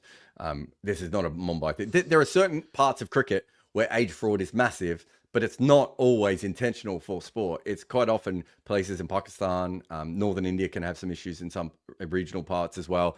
Afghanistan has lots because the way that ages are actually recorded in those places, they're very easy to... sometimes they're just recorded wrong to begin with, right? Like there are a lot of Afghanistani cricketers. There's nothing to do with age fraud, but they are still 4 or 5 years older than what they've said. In the big Afghanistani families specifically, they don't always register the ages, Rob, until they've had 2 or 3 kids. And then they register them all as being born on the same day. Like that is a thing that has happened in some families. Anyway, Bumrah's coming on. This is interesting. This is going for the kill. I like this. I like it. We weren't expecting this. Well, it swung early, so they didn't have to bowl him in the power play, so they can have the over to the new bat. And I'll tell you who's a great person to bowl. Jadeja should not be sprinting back for the second. That was a fake sprint back for the second. What you want here is exactly what they've got. You want Dubey on strike because he can get the bowled or the LBW here because Dubey cannot move his feet, right? So I'm sniffing around to see what price I can get bowled. Can you get an LBW with Dubey? If he bowls around the wicket, it's a bowled you're looking for, isn't it? I'm trying to back bowled now. So you can get this is huge. 6.5 bowled. 6.5 bowled is very big. There you go. That's the one I've been searching for. one day my brain will be able to put the colours next to the noises, but it can't do it yet. Chimpanzee definitely could. Baby elephant definitely could. But anyway, bowled at 6.5 next dismissal is very good, because you know what Bumrah is going to do here. And like you say, Jarrod, Dubé is not a concern for LBW because he stands outside off stump and his feet, outside leg stump, and his feet stay exactly and completely still. If cricket was a game where you had to be stood in 2 tubs of concrete when you were playing, Dubé would be Bradman. He cannot move his feet, so off stump cartwheeling early in his innings is not impossible, as he nearly gets caught and bowled. Playing a forward defensive shot as well, which is not particularly easy. He doesn't have a bad record. Well, I should say he's never scored a run off Bumrah, and he has been out twice. And he has been out twice in 27 balls. But it's not one of those records where it's an automatic bet. But I do think it is a very good one. The forward defense does bother me a little bit with your bet there, only because he's actually trying to play properly. He scored none of 3 balls so far, and he's pushing this one to short cover. Good captaincy as well. They got short cover in, and they might have a short mid wicket in as well. So just keeping a little bit of extra pressure on him. That player under his eye line. I'm going to get my my sheet up and see if I can find anything in Dubé's stats. So again, talk amongst yourself, and I'll try. Talk amongst yourself, but yeah, no, definitely, he's a wicket chance against Bumrah. There's no doubt about that. Coming around the wicket, full straight, goes for the and unfortunately, there's a misfield. They actually had a chance of a run out there. That was Hardik who just didn't pick it up again? It's incredible how many times since he's come back into the side that Bumrah has gone for the Yorker and just bowled the full toss. He really is missing them a lot more than he used to. He's been out a long time though, Jarrod, hasn't he? Oh yeah, no, I'm not having a go. It's just not quite clicked back into where he wants it at the moment. He's coming in again around the wicket to Jadeja. Slow one, I think. Jadeja wants to run. He runs halfway down the pitch. Oy. Oh, and this could be overthrows as well. That's one way to score off Bumrah. And they're just going to get one. I think the keeper might have got half a hand on that coming through. Are you looking at? I'm looking at Dubé's dismissal methods, right? So this is last 4 years of IPL. His bowl percentage is actually 15%, which is not high, but it's not low. It's okay. That was purely a matchup thing. His caught percent is 75, which is high, not extraordinarily high, but it's high. It will not surprise you to learn that he's never been stumped because he can't move his feet. Let's have a look at Jadeja, who, when he's bowling, obviously gets a lot of bowled and LBWs. Jadeja against off breaks and leg breaks, as in normal orthodox spin in the last 4 years of IPL, his strike rate against off break is 82 and his strike rate against leg break is 60. Unacceptable. Is that good or bad? Unacceptable, Jarrod, is what it is. He doesn't get bowled much. He gets caught a lot and he gets run out a lot. And that's probably just because he bats at the end of the innings a lot. And he also sometimes knowing what gets you know run now out on purpose. You've already told us to bet on Dubé bowled. Yeah. So would you go back now and just bet on him caught? No, well, it depends. Again, like everything, it depends on what price you can get. So Dubé, when he's facing spinners, you want to be on court because he doesn't miss the ball very often, does he? He doesn't miss the ball. No. It's extreme pace that can get him early. So Bumrah, if Bumrah would have absolutely nailed a Yorker from his angle and Dubé was half asleep, but Dubé elected quite correctly in this batting lineup to block Bumrah in that over. If he tried to play shots, he could have got bowled. So I'm not over the moon about my bowl bet anymore. But I'm not suddenly going to switch and lump on core at 1.4, which is probably okay. Just looking around at run lines here, everything looks fine. There's not masses of, unlike Punjab, this is low volatility cricket now. Like you would expect these two to knock it around for a bit. So I'm looking at fall of wicket. Sometimes the bookies don't put their fall of wicket up enough when you get a partnership like this where they're probably... Like, what's Jadeja's job right now, isn't it? Knock it around. Yeah. So, right, what's the score now? 66. We're in a strategic timeout. They're giving them another 22 for this wicket. So, over 88.5. That's okay. small bet maybe. Yeah, as our addictive personality friend was alluding to earlier, you don't have to bet all the time. You can just go looking around and go, well, I've looked at every market and there isn't really a standout bet there. If I had to bet right now, I'd bet over 88.5 for the fall of the next wicket, because I think they're probably going to knock it around. Have you got a question there, Jarrod? No, I was just laughing at you, of all people, saying you don't have to bet all the time. Well, I do bet all the time, but you don't have to. I mean, I've been with you while you've been betting on an SA20 game at the same time you were playing poker, and then when the game finished, you got a trivia show to come on that you could also bet on. As the next ball from Will Jacks is defended out on the offside. You had 3 different bets, one of which you just made up in your own head as well. Yeah. Didn't you have a bet with some friend about you could beat them at paddle? Yeah, I won 2,000 quid. He laid me 2-1 that I could beat him at paddle. When he doesn't play paddle, his rationale was that I'm a fat mess, which is, fair enough. There's some. Did you smash him or just beat him? We booked the court for an hour and a half, and after 40 minutes, I had won 6-1, 6-1, 6-1. It wasn't close. He didn't try very hard either. Like, if I had $2,000 on the line against myself, I definitely would try. Like, he just like, oh, he's actually all right at this, I'm going to lose. Whereas he should have tried something to wind me up or run me down or whatever. But the other thing is if ever I'm under any kind of pressure or I'm playing for money at something, I am much better at it instantly, which is very un-English. It's not an English trait, that, if you look at all English sports, when the pressure's on. Will Jacks coming in for his 4th ball to Dubé, and this is defended out on the leg side for no run. So he's gone for 1 run in 4 balls so far. Fadil says, what do you make of scenarios like the last game? If Patakal didn't bet the way he did, Kohli couldn't have played the anchor. And if Kohli isn't a reliable anchor, DDP would have played more carefully. I think you have to know your positions. If you have the set batter in and you have a long batting lineup, I think it's more than fine for the next couple of batters to come in and for them to try and score quickly. You only want Kohli in that situation because Kohli being not out at the end basically should guarantee the win, right?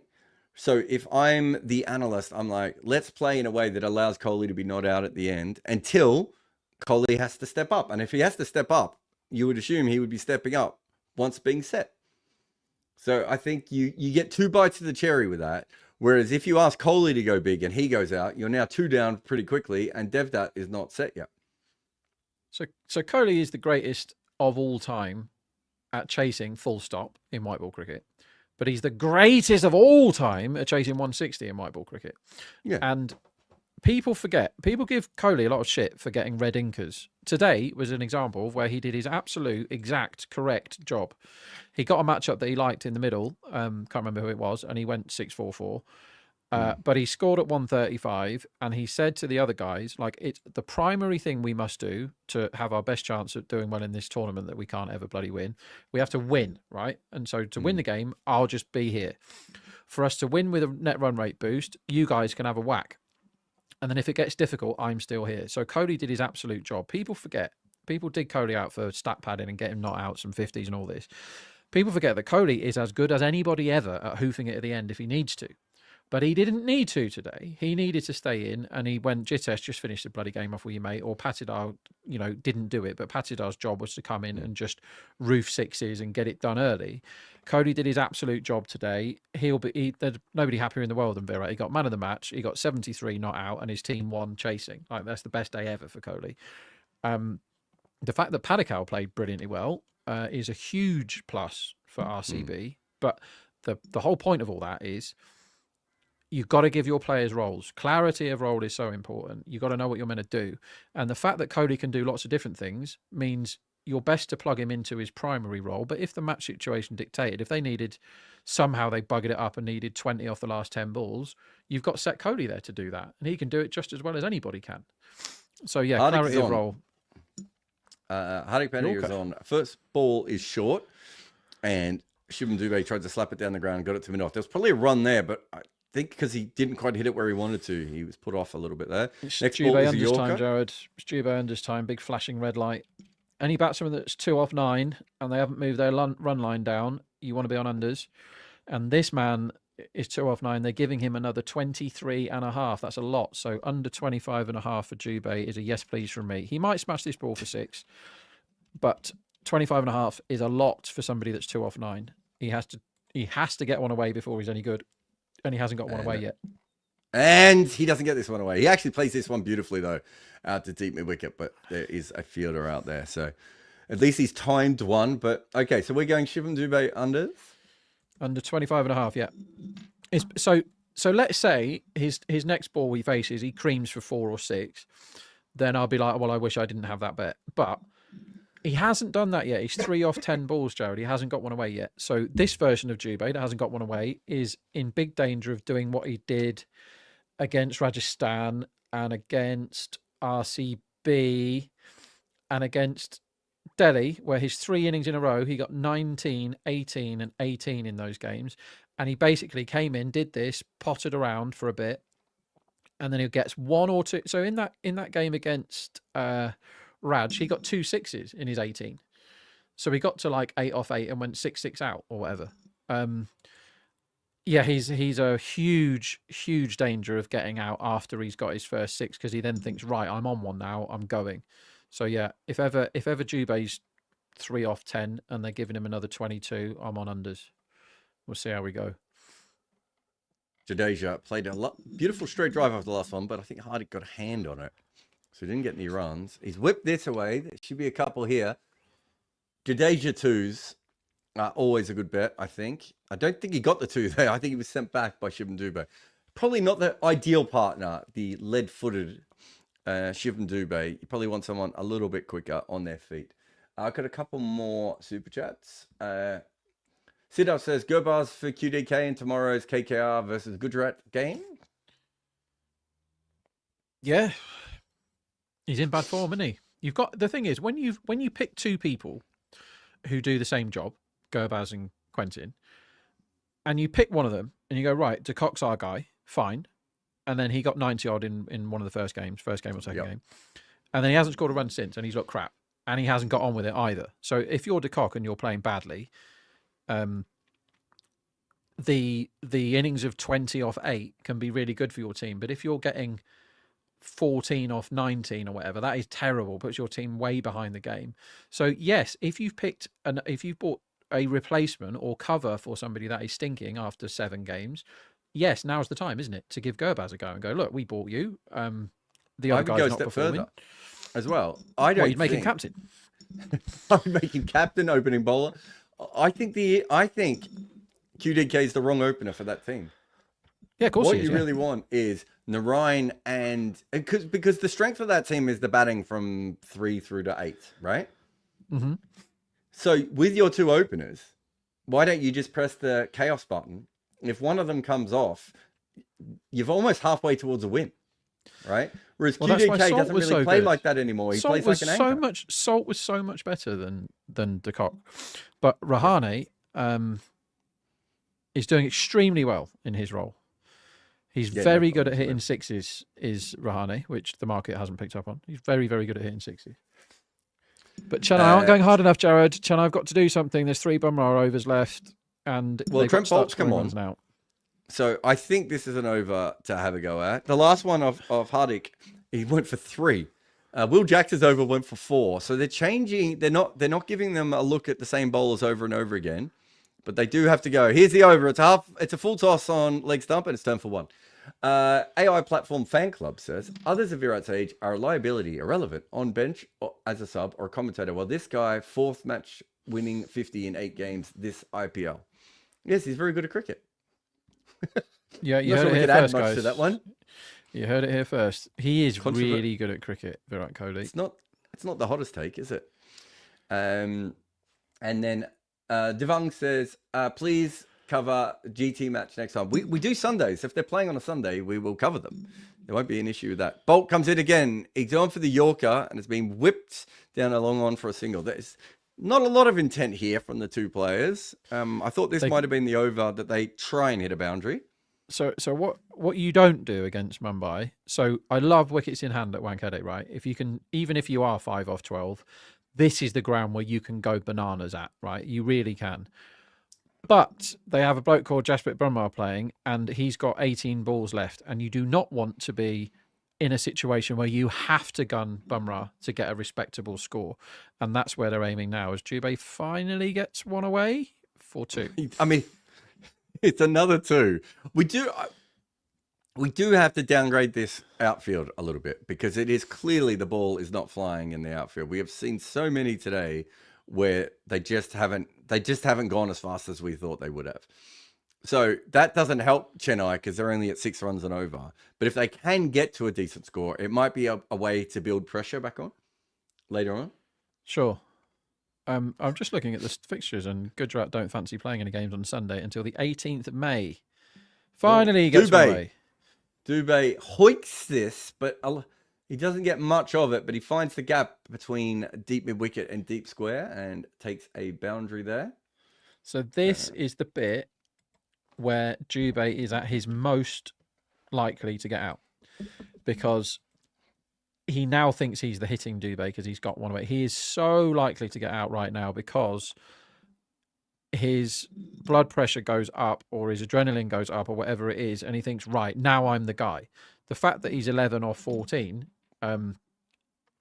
is not in his head. What's in his head is, I've just hit that ball to the boundary. I'm going to hit every ball to the boundary now.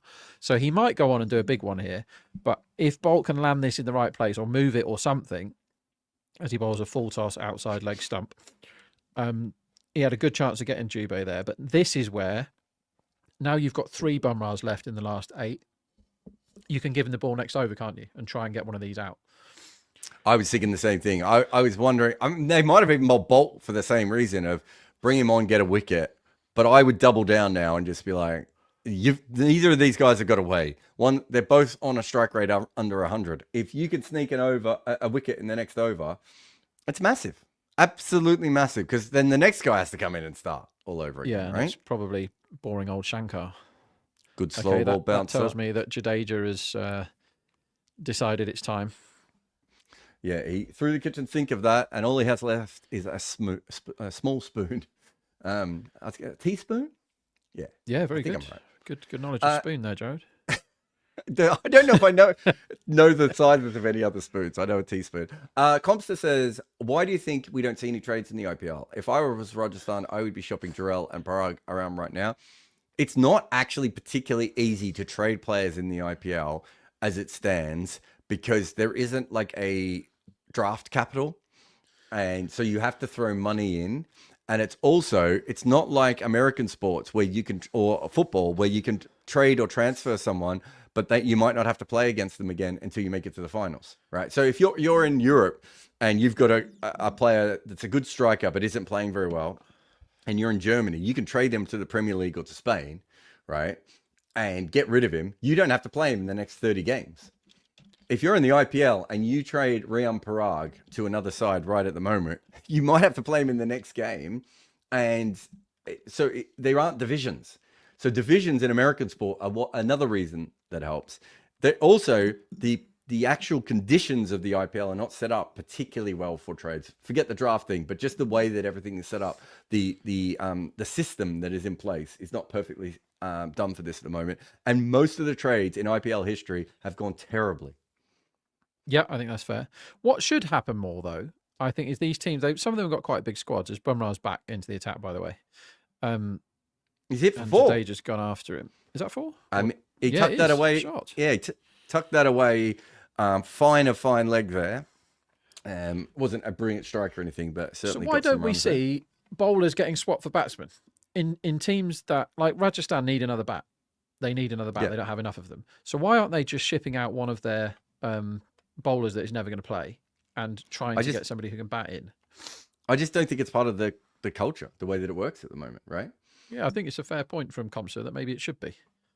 Yeah, I don't think they should be getting rid of Parag. I don't think that's the answer, but it would help a lot of teams if they did do a bit of trading during the season, because some teams have like, well, we did mean to do this. Like Delhi got a bit lucky last time because they picked a team full of old injured people, and then they were allowed to go into the pool, and they managed to pluck out Fraser McGurk, who was on probably the best form he'll ever be in. Like we may never see that guy ever again, the Fraser McGurk that played in the last IPL. But yeah, I like the idea of trading. The auction is really fun, and it gives us a chance to talk about totally nonsense decisions that some of these teams make. I'd like Burma to get rid of Dubé now. That would sort a lot of bets out, if you wouldn't mind, just. Oh, he backed away from his stumps here, but he's ended up shoveling it along the ground, if that makes sense. That's where you want the off-stump Yorker, isn't it, Jarrod? Off-stump Yorker, he followed him. There. Yeah, he followed did. him, actually. I'd rather he didn't. So I think, just to go back to Rajasthan for a moment, so I still think you can get a little bit for Jarrod. And they've still got another, 3 or 4 years out of Samson, probably, if they want to keep Samson around, right? So that's the trade that you make at the moment. If you want to make, if you think you're a realistic chance of making the finals this year. But isn't that the other question? Do they think they are a realistic chance of making the finals this year? Bumrah, full, straight, and it's flicked away. Lovely budget agent, but straight to the fielder again. Because you do have to make, that's the other thing that you have to, be thinking about, right? Are you actually going to make the finals this year? So Rajasthan at the moment is 2-6. I think if I was working for Rajasthan, and I very nearly was at one stage, I'd be thinking to myself, no, I don't think I will. I don't think I actually want to be involved in that particular one, because I don't think a trade is going to help us make the playoffs this year from 2-6. Because I don't think any other team is going to trade us a player that's going to make that much of an impact to our side, right? So if that's the case, wouldn't you prefer to keep Jarrod and hope that he just comes good next year, rather than trade him away for another player he may not even be as good? Totally agree. I don't think Jarrell's done that bad either. I think they don't really know what to do with their batting order or their batting tactics. I think they're quite badly put together, but just looking at Jarrell's numbers now, they're absolutely fine. He's been not out 3 times. So the argument with him really is they're not using him properly. Yorker down the leg side. That was the one for Rob Barron's bowled, but he just got it too straight, the slow ball. Dubé played that ball about a minute after it was, before it was bowled. 2 of those deliveries, if he'd have bowled them 6 inches further to the offside, Dubé's bowled. One of them he left his stumps completely, and that one, he was so late on it. But on he goes. He's 15 off 18 now, is he? So let's say you could trade someone. This is good. This is fun. If you could trade someone from the Royals, I'm going to pick a player and you can pick a player that I think you can still get something back for, right? If you wanted to shake up this season. And I've already said, I don't think there's a good trade for them to make this season, unless they trade for a couple of younger players, right? And they trade for young Indian players and they give up, I don't know, Jofra or Hasaranga. Wow. Well, no, but then at that stage, you're just saying we're not going to win this year. Yeah? Yeah, I see what you mean, yeah. I don't think you do it with Jofra. Would you do it with Hasaranga and say to another team, you need a spinner. We have the spinner here. We want 2 decent young Indian players back. A bowler and a batter, or an all-rounder and a bowler would be how I'd be looking at it. What's your question to me here, Jarrod? Am I got to get rid of someone? Yep. Who are you trading away from Rajasthan? Deshpande. That's the exact name I came up with as well. and you know how much I love Deshpande, but this season I have just fallen out of love with the guy, because the first season it was like, he's got something about him. He's going to bowl some spells where everybody hoofs him and that's the end of it. And he's going to bowl other spells where he gets wickets. And he has something about him. This year, he's just turned up and bowled like bang average. Like nothing special. No wicket threat. He's not even done the comedy none for 60, which I thought he had in him. He's just like below average, and he cannot bat and he doesn't do anything in the field. So he's taken up a space right now because he hasn't got that X factor that he used to have. I don't know whether that's been trained out of him, that they've turned him into the guy that doesn't bowl 2 absolutely rank awful deliveries every over. But his wicket threat has disappeared, Jarrod. He doesn't take poles anymore. So yeah, he's the guy, unfortunately, and I love him. Here we go, Dubé. Oh, that is good. It was a half volley. They've been bowling so many Yorkers. This one, he's just missed the length again, and they haven't been cashing in on any of the Yorkers where they've missed the length. And then Shivam Dubé smacks this and basically says to Rob Barron, talk now, he's in. Rob. Now he's in. What was the Dinesh Random one? Yeah, Rob, talk now. Talk now. Yeah, Viv, talk now. Or tack now. But yeah, he smashed this over the leg side. It was a good hit. Proper Shivam Dubé shot. Again, though, I am with you on Shivam Dubé. when he's 22 off 20 and he's just hit a 4 or a 6, it's kind of when I expect him to go out. In fact, I would say in general, once he started hitting 4s and 6s, is when I think he's going to go out. And there's a few people. He tries to massacre the next one. Unfortunately, he mangles it down to long on, and they're just going to take a single there. Yeah, so Tusha Deshpande is the one I was looking at. But I think if I'm really rebuilding, I would probably keep Deshpande and just see if this is just the crap year, right? Yeah, fair enough. But I think I can get a lot for Hasaranga, and I'm not even sure. Hasaranga would have to have a really good year for me to think. And if I can get 2 or 3, let's say one player that gets in my 11 straight away, and I can get 2 other very high quality players, I've still got Tikshana, right? I still have another overseas spinner in my lineup. As this one's down the leg side, and unfortunately for Jajo, can't really get under that at all. But yeah, anyway, that's how I wish we talked about the IPL. So here's a question, right? So they got Suryavanshi for 1 crore, okay? Yeah. Which, considering the innings he played yesterday, even if they just paid 1 crore for that innings, fine. Let's take the fact that he's 14 out of it because it still disturbs me. What if somebody walks in tomorrow and says, we give you 7 crore for him? Yeah. Do you just go, yeah, all right, cool. Take it, thanks, bye.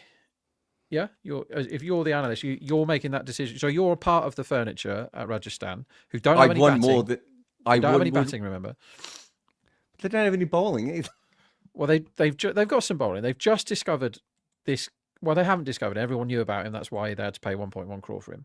But let's say a team walks up now and says, you're part of Rajasthan that you said you nearly were. Yeah. And they say, right, 7 crore has been offered for him in the off season. Are we taking it? Or are you saying, well, we'd be worth double that next season if we play him again? Or like, what are you doing? If it's 7 crore, no. What you're really looking for is is it worth trading him for a player who's, let's say, 21, 22, who's been in the league for a couple of years, who's worth 7 to 8 crore? That's the player I want. Okay, so you want Prabhsimran, do you? Yeah, yeah, someone along that. Maybe Ashutosh is the wrong guy. But then I want 2 other young players coming back as well. Okay, so you just want loads of players for your 14-year-old. Yeah, because you can't. The money doesn't matter, right? The extra crore doesn't change Rajasthan's future. What changes it is if everyone gets really hyped on him and you can get 3 players back.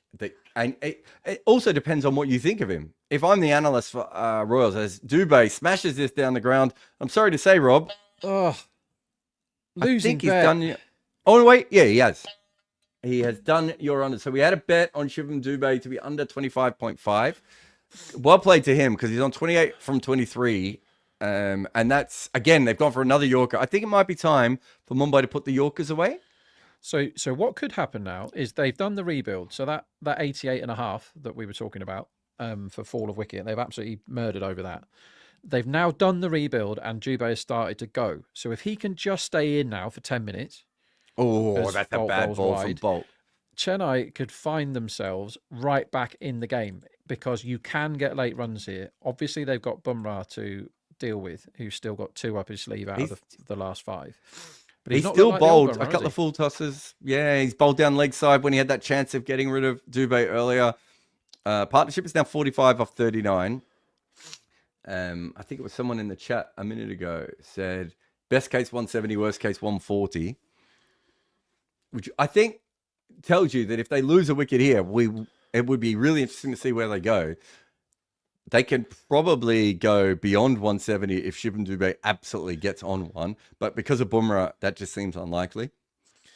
He doesn't feel like the guy to take Bumrah down. Here's the question. Who comes in next for you? Is it Overton, Shank, or MS? Who do you back Overton. next? Oh, this has got straight up in the air. Could go for 6, in fact. It's another terrible ball from Bolt. It's a full toss down the leg side. He's helped this along its way. I think that might have even been an edge, mate. And he somehow managed to hit it for 6 anyway. What a dreadful ball. Come on, Chennai. They're not going to bowl. If Dubé's in, the best person to send in next is MS Dhoni, isn't it? Well, they've because you can't bowl spin and you can't bowl pace. Well, you should bowl relentless spin at Dhoni when he's at the crease, but I know what you mean. You can't because Jube's at the other end. Yeah. So that's the best partnership. Yes, if you're just talking about someone who will sacrifice himself for strike rate, Overton's your best bet. Because Overton doesn't care about. One thing I'll say about Overton is he doesn't seem to be someone who cares overly about his batting average. He's just going to give him a whack. No, it may not come off. You should always, if you're in this sort of innings where you've got loads of wickets in hand, but you're miles behind where you want to be in terms of your score, you shouldn't have not batted Overton in this innings, should you? You shouldn't, because he might get 28 off 12 and completely change the game. And he's very good at smashing bad pace, and there is some bad pace to come here. Bolt in again, full, another Yorker, hit straight to mid-off, and there's no run. This is the over I thought we were going to see when Bolt bowled a couple of overs back, where I thought they'd go him, not because he's not a good bowler, just because I thought it was time to go, and they didn't quite. Now, with a couple of mistakes from Bolt here, he's put himself in a good position. So 24 off 2.3 for Bolt so far, but it's very important for him to get out of this over with less than 5 runs off the next 3 balls. And he might get away with this. This is a poor ball down the leg side. Will he get away with it? Yes, Will Jacks has saved it out on the boundary, and they just come back for 2. But that's another full toss on the pads. I said a minute ago, they don't need to keep bowling this many Yorkers. I don't see what the advantage is. Both these batters are now set up for this ball. It's like they've made a plan and then forgotten that the cricket... This happens a lot, I think, is teams make plans. The Kishore thing again. Teams make plans, and then England do this all the time. They make a plan and they just stick rigidly to it, despite the cricket not working. So the plan doesn't work. So somebody said, what we need to do to wide. These two... Well, that's crap, isn't it? What we need to do He was lucky here to get away with that one. Is bowl as many Yorkers as we can, because they can't do anything against them. But if you've been doing that for 15 minutes and now they're hitting them for 6, stop doing that. Do something else. Yep. And it's not that you can't just put everything on the coaches. Like, these are professional international cricketers we're watching here. There should be more thinking. Like, I know for a fact that Bolt is rubbish at the death now. Like, he's crap. For some reason, Mumbai haven't worked this out yet, because Bolt is a brilliant and has had an amazing career as a white ball bowler. Like, he's a great cricketer, Bolt. But right now, this version of Bolt's rubbish at the death. So if the team's going to be that daft to keep bowling him... Oh, thought there was a run-out chance there. I think it bounced really high. Jadeja dropped his bat on it, and it went up in the air. Sorry. But yes, no, you're right.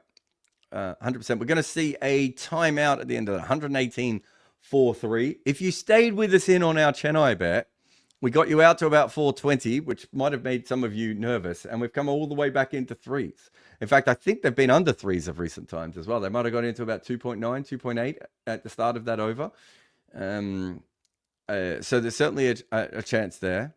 Let's have a look at some of our bets that we had from earlier. So most 6s you had on Mumbai. Hey, Shivam Dubé is not the man you want out there for a most 6s bet, is he? But so far, we've only seen 4 6s. 2 from Matre earlier, and then 2 from Shivam Dubé. So you're going to be pretty happy with that one, Rob.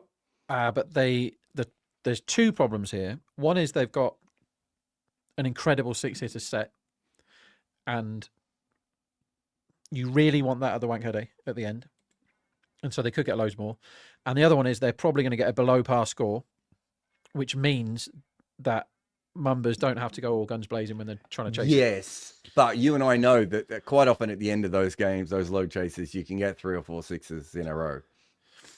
I think normally here, so what are we? The market is giving these lot another 55 runs in the last 5. And normally when you've got 2 set guys and 7 in hand at Wankhede, you're getting way more than that. It just shows you what Bumrah does to a market. I think Chennai could, if Bumrah's not quite on it, and he doesn't look quite on it to me, they could get 190 here, and then we got a game.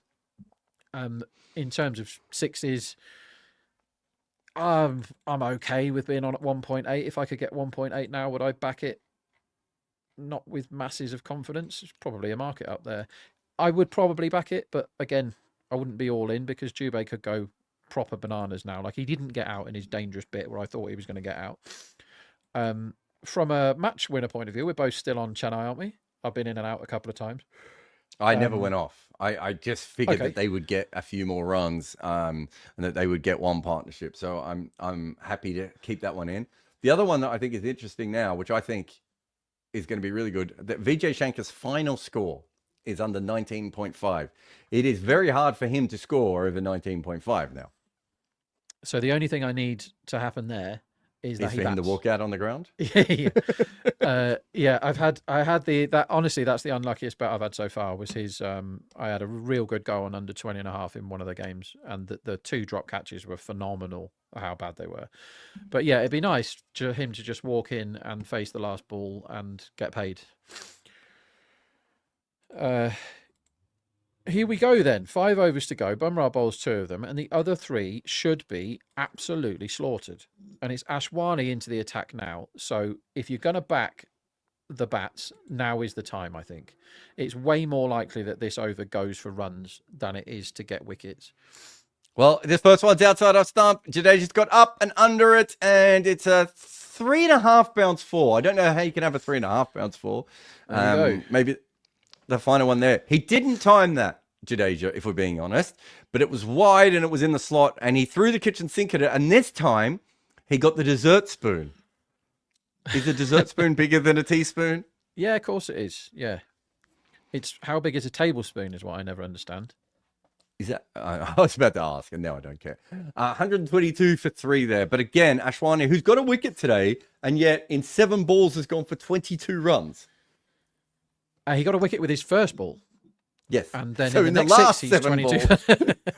And the next... last 6 balls. Yeah, you're right. He comes in now the again. biggest price they've been all day. Mumbai are at 1.53. This is more than what they started at. Yeah, Yeah, we're in good shape here. I'm holding for the rest of this over, and I would like Dubé, who has cost me money in this innings, to now uncost me money by smoking it around. So when you're set at the Wankhede facing bad bowling, this is where you can score at an extraordinary rate. And I'm not talking about 12 and over. I'm talking about 20 and over. It is possible here, and I think this is where you could see 3 sixes in a row. This is really highly volatile cricket. He could just as easily get out. But this is where he should be going all guns blazing against Ashwani here. Well, he should here. It's a full toss on leg stump, and it's misfielded down on the boundary for 6. He's dropped that for 6. Now we are in. That's Bumrah. You don't expect him to catch those. Or you don't expect anyone in this side to be able to catch anything ever, but that was quite a hard chance. It was a terrible ball, though. Oh, he really should have caught that. That was straight into 2 hands. I thought you were being a bit friendly, because for me, I was like, he sits straight down. He did not deserve a wicket. He deserved to be hit for 6. He just didn't get enough wood on it, Shubham Dubé, and because of that, it went to Bumrah. The only thing I would say to Bumrah is it went very flat and very fast, and that's not where you're expecting the guy to hit that ball. You're expecting him to hit it over square leg or mid-wicket for 6. And because it went so fine, he wasn't quite there. But got his hands to it, should have taken the catch. They're into 2.64, Chennai now. Another full toss. This is down the ground. He's got this one. It's another 6. Boom. Just over the top of Mitchell Santner down on the rope. And this is a very bad over. And I'm just going to go out on a limb and say it could be Ashwani's last for the day, Rob. So, well, what did I say 2 balls ago? This could be not 12 and over, 20 and over, and the next few balls could be smashed for 6. And Dubé is doing what I told him to do, so very well done. But if you keep getting balls like that, you should be hitting them all for 6, shouldn't you? Those last 2 balls are absolutely atrocious. Again, what's most likely to happen, the next ball now is 6. And what is second most likely is out. So it's high volatility cricket. But Chennai could now go on and get the 190 plus. And then with the bowling attack of Noor and Patharana that they've got. He's gone again. It's around the wicket this time. And it's just short of the 2 fielders out on the boundary. Oh, and there should have been 2. We make jokes about Shubham Dubé having less lead feet. This time he's just fallen over. He might have been pushing for the second run anyway. He's brought up his 50 off 30 balls. Incredible. What was his lowest? He was 2 off 9. Yeah. I'm trying to think what else he was. I don't think he went past a run a ball until he was in mid-20s, late 30s. Yeah, that's right. Yeah. And sorry, late 20s. He saw out the tough bit, didn't he? And like I said earlier, if you're set at the Wankhede at the end and you get bad pace, it is going. And is My this question bad pace? is, It's a Jarrod- slot ball here. This could be out. Jadasia's hit it very high. No, it's going to go for 6. Oh, he's timed that way better than I thought he has. That looked like the slice to me, Rob Barron, but instead he's managed to hit this way down the ground. And Ashwani has gone for a wicket in his first ball and 42 runs in his following 11 balls. So Raktam Ravindra was onto something. He was just an early adopter. Who bowls next? You got to go Bumrah now. You got to. Bumrah has to bowl 17 and 19. Yes. Well, that's fine, isn't it? Yeah. So I'm just thinking about what to bet on for overs, you see. Or so for the unders, 18th over in is this up case. there. Yeah, for unders and overs. Unders in overs. So I can't bet now because I don't know who's bowling. But I do know who's bowling when whoever bowls this bowls. And then the next over has a line of 11.5 over at evens. And if after 4 balls of this over there hasn't been a wicket, I am pumping that because the next over is due 14 plus if they don't lose a wicket in this one, right? So Yeah. I can now see over 10.5 at 1.72, so lower line, worst price. I can see that. It is Bumrah bowling. It is Bumrah. It is a great Yorker. Wide It's off. outside our stump. It's a slow ball and he misses it. So yeah, the either over 10.5 at 1.72 or over 11.5 at 2.0 evens becomes a great bet, but don't back it now because the best bowler in the world is bowling and he might get a wicket. What do you think of 10-1 run out in this spot with a man who wants to run all the time and a man who can't run at the crease? I would definitely take. You know how I feel about long partnerships. Yeah. I just think that a run out is a good option in this situation because if they get to the 19th or 20th over, there might just be a run out just because they're still there and that bookies haven't updated their odds. Yorker on leg stump misses it. He's just spooned this up in the air to deep mid wicket. Wow. Boomer's probably got away with that. It might be the slower one. He missed the Yorker length again. And this time, Shivan Dubey has just got under it, flicked it out, and it's been caught at deep mid-wicket. I haven't seen the speed of that yet. Yeah, it was a slow ball, 126.9. It wasn't a bad hit by Shivan Dubey. Most of his sixes haven't been completely off the middle, and that was the same. He just got a little bit less on that, and there was a fielder out there. And so good bowling, even if it was the wrong length. He beat him with the slower ball there. So it brings Bumrah top bowler back into the game because Santner's not going to bowl again now, is he? You wouldn't have thought. So we need Bumrah to get another wicket, basically, because Chahar got 1 for 32. Santner got 1 for 8, and ties are settled on runs conceded, and Bumrah has conceded 13 in his 14 balls already. So we need Bumrah to get another one. Sorry, mate, but he was not bowled. Oh, yeah, he wasn't bowled, silly sod. But if ever you're on bowled at 6.5 in the last 4 overs... Yeah, I was thinking that strolls too. to the crease. MS Dhoni, ladies and gents. So if you haven't heard about MS Dhoni before... This is his first game? He's uncapped? He's uncapped local talent that Chennai have discovered and changed all the rules to have in their side. Him coming on with 4 balls left of a Bumrah over is interesting, Jarrod Kimber. I want my Shankar, and I'm not going to get him because they definitely send Overton in next. And also, Bumrah's not allowed to get Dhoni out. That's in the Constitution or the Magna Carta, or whatever they have in India. If Jadeja... Oh, we lost our run out wicket bet too. Oh, yeah. Better back it again, quick.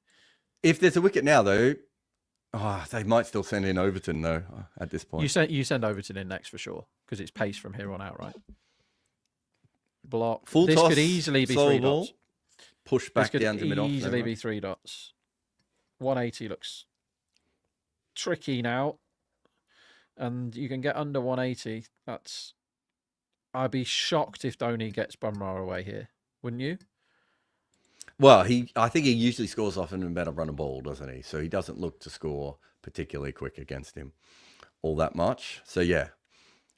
Always a chance with Dhoni, though, of a sneaky boundary to backward point or fine leg, though, isn't there? Or he could just push the ball to mid-on and walk. I'll tell you about Jarrod Kimber. Please tell me I about can see Barron. the line for the 19th over. So Bumrah's last. Under. Sat there at 11.5, if you don't mind. And Bumrah is going to bowl it and these two might not even be in by the time that over comes around. It could be anybody in. That is a definite under, and it's a proper bet. That I don't know what we do for. Oh, this is the bet. So if we do a double.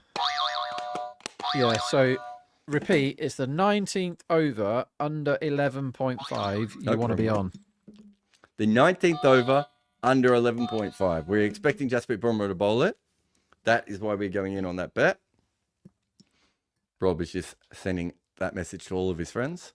As this is the full toss on the pads. 3 people just got the same message at once. All 3 of them. Yeah, that's crazy. 1.8 under, but lovely stuff. Yes, please.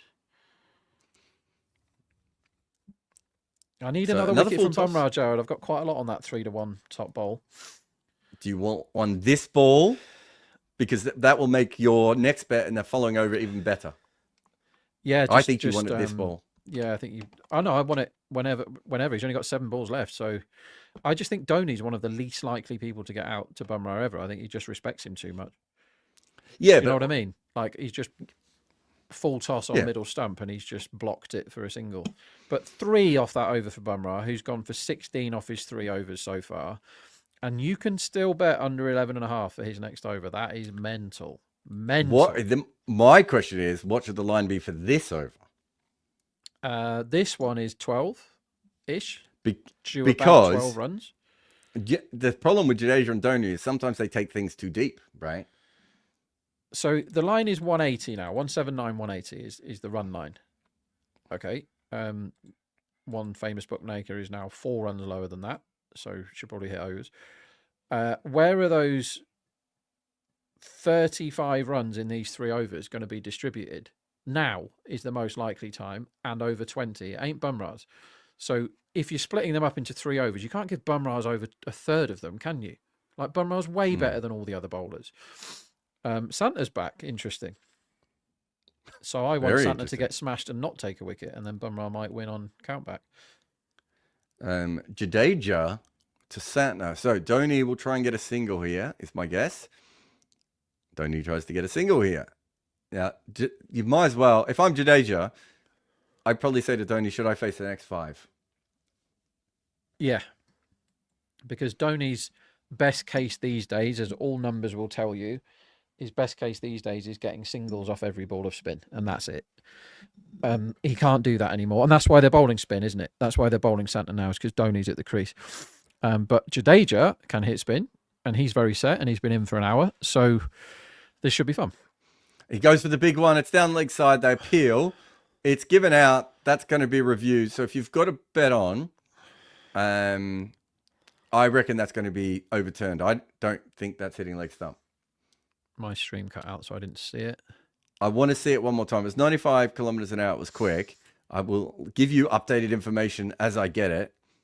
But my original thought was that was a bad decision. It's a bad shot. I think it's one of those that depends on Hawkeye, because that ball is going down the leg side, isn't it? It's maybe hitting the outside of leg stump. Yeah, I think being done on umpire's call is quite likely here. It's a bad decision because it's pitched on middle, is either spinning or slanting in. Yeah, it just shouldn't have been given out on the field. It was poor. It was a good appeal. I'll give that. Rickleton and Santner definitely went all in on the appeal, but for me, that was never going to be out. LBW. I certainly wouldn't have given it. Chennai back to 3.05. So if they go out now, they've still got. It hasn't hit it. Very leg side, isn't it? Now, where's that camera angle coming in from? It feels quite straight to me. I think it's going to be umpire's call, but it shouldn't have been given out. I agree with you. Yeah, that's going down all day long, isn't it? It's hitting more of leg stump than I thought, but yeah. Nah, Hawkeye's got that. Not on the right angle. Anyway, it's out. Makes the under 11.5 a better bet. I wonder how the umpire feels with that, because he was quite happy to go, yep, decision upheld. I'm like, yeah, mate. But you just saw that was not a great call. Anyway, next ball's a wide.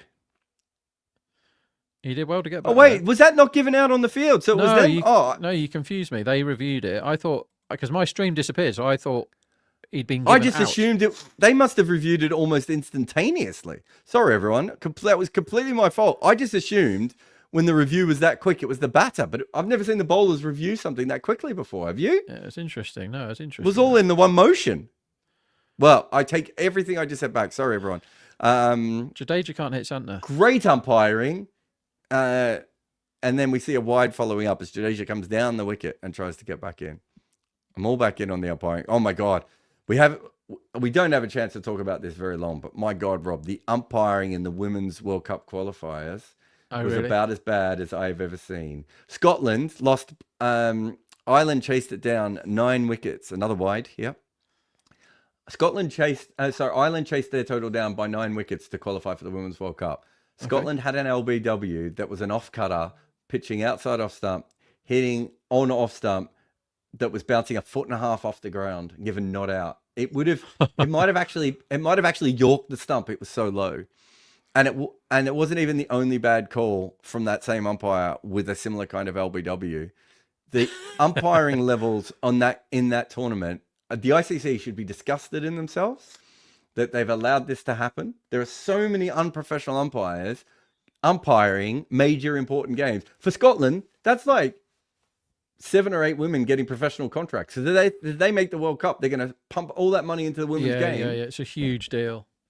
And they deserve better, is what you're saying. I'll tell you the 3 players. I know you're not a huge fan of women's cricket, but I know you know a little bit of it. This one's outside of stump and hit out to deep cover, and they'll take a single. It was all a Prendergast who was batting. It was Laura Delaney who was batting with her, and then the bowler, I don't think it was the bowler of the LBWs, but she was bowling at the same time as Catherine Bryce. We're talking about 3 international quality players, like franchise quality players there. And the umpiring, right, was you or me in an under-10s game when we've had a couple of drinks. Yeah. How often do you drink at under-10s games, Jarrod? Only when I'm umpiring. I've managed to not umpire a single game actually for my kids, and I'm pretty happy with that so far. Yeah, I think the conflict of interest there is quite high. Well, they made me score in one game. Yeah, really good. Let me tell you what I'm doing here, betting wise, just for a sec. Go. Is I am laying Mumbai Indians at 1.48 here, hard, right? Because I've had a big bet on under 11.5 in this over. And the market is expecting Bumrah to be good. The bookies aren't, because they're stupid, but the market is expecting Bumrah to be good here. So let's say this over goes for 10, right? I can close in a better position than I'm in now and win my bet. If this over goes for 20, I can close my bet and I'll have made a profit on my lay here. If Bumrah's brilliant this over, I'm on Bumrah top wicket taker, so I want a wicket, and I'm on under 11.5 big, so I want it to be a good over, then fine, I'm going to win my bet. It's brilliant. Do you know what I mean? So I'm covering myself here. So the worst case scenario here is I'm on under 11.5. Worst case scenario is 12 for none, but I guarantee you that Mumbai will be a bigger price if it is 12 for none. So I want a wicket and 10 runs or something would be ideal. But the reason I've laid Mumbai hard is because I've got a big position here on Bumrah being good this over. So I've got out of it a bit. Well, he's been good the first ball. It's a dot. Remember, we gave you this one, and Rob, do we have the graphic? We'll have to ask Rakshit if we have the graphic of Rob's. Nope, wrong button. Lock of the week. I think this is about as close as your lock of the week as we've had. Yeah, this is the one. I mean, the Prabhsimran one earlier, where we spoke about it before the line even went up. It's like we're going to back him to be out at the end of the power play, and then he got out first ball. Great. Yeah. But this one is like, you know that the market's going to get it wrong, or the bookies are going to full toss, get it wrong. Slogged away, and it's misfielded. Oh no! Oh, Rob! Oh my God! Can we get a zoom in on Rob Barron's face? Terrible ball from Bumrah. Mishit by Jadeja. What appalling cricket. Will Jacks has run past it. The lock of the week is in trouble, everyone. God. The lock of the week. I mean, just field normally once. Like, if you're playing in the park, you shout spin, don't you, when he's hit that? Everybody I don't think it did spin. I think he was waiting for it to spin. I think that's what happened. He ran past it. Oh, God. Will Jacks, that is rubbish. I do love Bumrah's face of like, I can't believe Bumrah's like, I can't believe you didn't stop that. You bowled a full toss, mate, and you dropped a catch off a full toss not that long ago. Let's settle down. Anyway, that's cost 2.5. another full toss, Wow. And that one is hit down the ground. So they've got 5 off the first 3 runs. How do you feel emotionally as a man at this point? I feel fine. I think what worries me there is obviously it's annoying that the gross misfield happened and he's given away, let's say, 2 runs because these 2 are very good at running. That's annoying. But what is more annoying is that it was a rank full toss that he followed up with another one. Like, it's not Bumrah we're watching here, is it? Now he's facing old man Dhoni, and anything could happen here. Like, most people suddenly turn into underarm bowlers when they're bowling at MS. It's a full toss to Dhoni. He scooped this around the corner, and he's out. Oh, I think he's going to get this bet. Is Rob Barron. It was another full toss. That's the 3rd full toss this over. And this time, it was, I think Dhoni made a late decision. I think he was going to look for a single, realized it was a poor ball, tried to sweep it away. And unfortunately for him, he's found the fielder out on the boundary. It's a good catch from Tilak. If that is Tilak, I think it is. But also, terrible ball. Just horrible cricket this over. Has been such a bad bit of cricket. Like, rubbish bowling. That's rubbish batting, I'm afraid, from MS, because that should be in the 2nd tier, that ball, right? Shouldn't it? That should be in the 2nd tier. Yeah, I as I said, I just think he was deciding he was going to push it around. And so what happened? He got himself into the wrong mindset. With 9 balls left, you shouldn't be thinking that. You should not be thinking, I'm going to knock it around with 9 balls left. And people will say, well, you shouldn't ride MS. He's 43 years old. Like, he's an integral part of this team. He's a proper player in this team. So you should make correct decisions. Send in the shank. Boo, they've gone over. And so we want another wicket here for Bumrah. So he wraps up the top bowler. Oh, yeah. So what? Oh, actually, he comes in first ball. Oh, he's got the inside edge past leg stumpers Overton. Oh, God. He's going to keep Rob Barron interested right until the last delivery of this over. It's 9 runs so far. You need a single or a 2, right? Yeah. Am I right in saying that? Yeah, a wicket would be nice. A wicket single dot is what you're looking for here. 2 is acceptable. Yeah, I mean 2. 2 is acceptable. You don't want a 2 though, because the problem with a 2 is you're then terrified that a bad throw comes in. You want a single. You want to win this easily. I mean, once again, the right bet, but bad result. Overton is facing Bumrah. It's a full toss. It's right at the stumps. He's hit it straight back to the ball for no run. Rob Barron did not deserve to win that bet, but he has, in fact, won that bet. That was Rob Barron's lock of the week.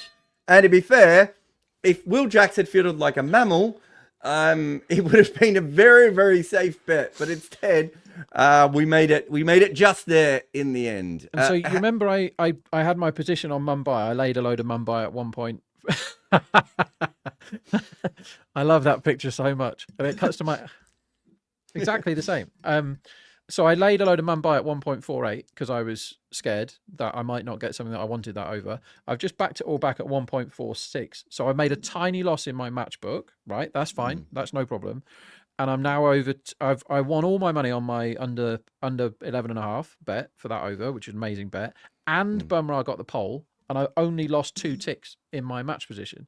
So that's a lovely bit of business. I'm very happy with how that over went. Now I just don't want 3 wickets in this over for Bolt. I want 1 wicket in this over so that Shank gets a bat. We've got a run out chance.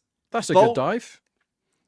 I think originally Bolt was quite excited. He was going to run off and he's running off after the ball. Wasn't sure then. I was like, was he running off to celebrate? So they must have got back in there. I love Ronok has said, I'm here for Jarrod, but hearing Rob complaining over everything that simply exists is too annoying. Literally just been cheering the last couple of minutes and said how much he liked the graphic as well. Let's settle down. We did see a minute ago a full toss mistimed that was misfielded for 4. I think he's allowed to complain a little bit there, Ronok. Bolt comes in again. Man. It's a good Yorker. They're going to steal 2 again. Overton is pumping. I give this to Overton. As a man who gets injured pretty much every time he sneezes or laces a boot, he is pushing really hard for these 2s and getting Jadeja back on straight. 42 off 32 for Jadeja. Doing an injured 11 would be fun, wouldn't it? Do you? Question for you: who do you want on strike now? Overton, 4 off 2, but can miss a couple. Jadeja, 42 off 32, hasn't really timed many balls in this innings. Who do you want on strike right now? Set man Jadeja for sure. It is Jadeja. And, well, he's got a full toss on off stump. I think both of them would have liked that ball, to be fair. And he's hoiked this across the line for 6. Again, not sure he completely middled it, but he didn't have to. It was a very poor ball. He just had to get under it, and he has. And we've got our Chennai position looking pretty good again there. Yeah, lovely. Oh, I mean, I don't mind 3 more 60s now. That's absolutely fine. If he wants to do that, then we're going to be miles onside for the match winner. But a wicket would be nice, just one of them. Although, I'd be on a sweat then for my... No, Bumrah top bowler is pretty much home. It's only hat-trick that kills it now. We talked about that in the previous game, so if you missed it at the start of this one, we were talking about it in the last one. So it was Bumrah at 4s for top bowler for Mumbai. Comes in again. This is a length ball's flicked away. He's done well here, Jadeja. Again, not timed it, but he's managed to pick the gap between fine leg and deep backward square. But as you might have heard from Barron, it was a pretty poor delivery. It was angled down the leg side and might have beaten him for pace, and then he caught up with it with his hands at the end. So good batting, but poor bowling from Bolt there. Score is 174. So someone said 170 was top before. So they're going to go past that by... well, minimum 4. But it did look like 180 at 185 was on option when Shivam Dubey was out there. And that is Jadeja's 50. Am I right in saying that? Because he was 42. 52. So he's 52 off 34. We also told you how terrible Bolt is at the death, but this really is an exhibition of nonsense. This is a good ball there. It's outside off stump, and they're probably only going to get one. I was going to say, I actually think it was worth Atkinson going, not Atkinson, Overton going for the second one, but to be whoever the fielder was, threw it to the bowler, the keeper's end anyway. So it's probably for the best that Jadeja didn't come back. Bumrah top bowler is officially in the satchel. We got it. Yeah, we'll take that one. Another win there. Bumrah at 4s. Just having a look. What Overton's using a Millichamp and Hall bat, which is a Somerset bat, right? Oh, he would be on rubbish at bats. Yeah, he would be on a very small contract. I wonder what the difference in bat sponsorship is between him and MS Dhoni, who's just walked out, or him and Jadeja. It would be a lot. Fair call. Imagine like getting your company on Dhoni's bat. What that's worth. Oh, it's a poor ball from Bolt, but he's going to get away with it because, unfortunately for Overton, he hasn't been able to hoik that away. He tried to flick it over short fine leg. It was the right option, but it's just ended up trickling off his pad. So Bolt has pulled that over back with one good ball and one poor ball, if we're being honest. He's gone for 43 off his 4. And at the end of the innings, it is 176 for 5, which essentially, according to the market, is exactly what we expected from Chennai, because the odds are exactly the same as when the game started. And I don't know how that is physically possible, Rob, with everything we've just seen, but sure, let's go with it. Have you got any bets in the following innings? Rohit under... So Asia's line for Rohit, I'm looking at now what I've backed. I've backed under 27.5 for Rohit, which he hasn't got that yet this whole season. So I'm happy enough being on that. So that is one that we're definitely on. We are sticking with our Chennai position for now, I think. 1.5. I see no reason to disappear there. But reminder that we're on Tilak at 6.5. Most Mumbai runs, which I don't like as much with it being 175, because he'll probably bat, if they send Jacks up, he bats 5. If not, he bats 4.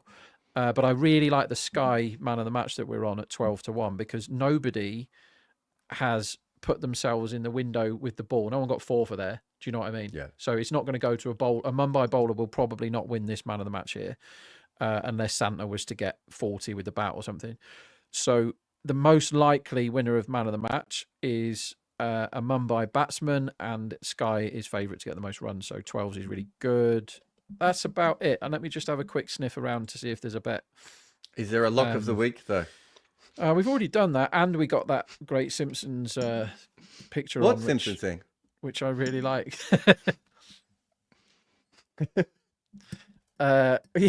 Yeah. I mean, it's nice when a plan comes together, though. Sometimes when you've been betting for ages, you can go, hang on, everybody, we're going to get an amazing bet in a minute. And then the bookies just go, there it is. Have it on a plate. 11.5 for Bumrah, who's definitely bowling. Yeah, I really enjoyed that. And to that guy that said I always moan about everything, that's my default setting. But if you watch long enough, you do get some joyous moments too. We'll be right back. We will be right back in about, 8 to 10 minutes time with the final innings of this game, which, to be fair, Chennai have made now a lot more interesting. If you are looking for a bet, of course, I think the man of the match on Sky is an interesting one if you can still get those sorts of odds out there. But anyway, it's Cricket8. That is Rob Barron. I'm Jarrod Kimber. We'll be back in a minute. Remember to support us by subscribing and sharing, but also signing up at cricket8.com, where live scorecards cover 8,000 matches a year with advanced visual details that tell you who is actually in front in the game.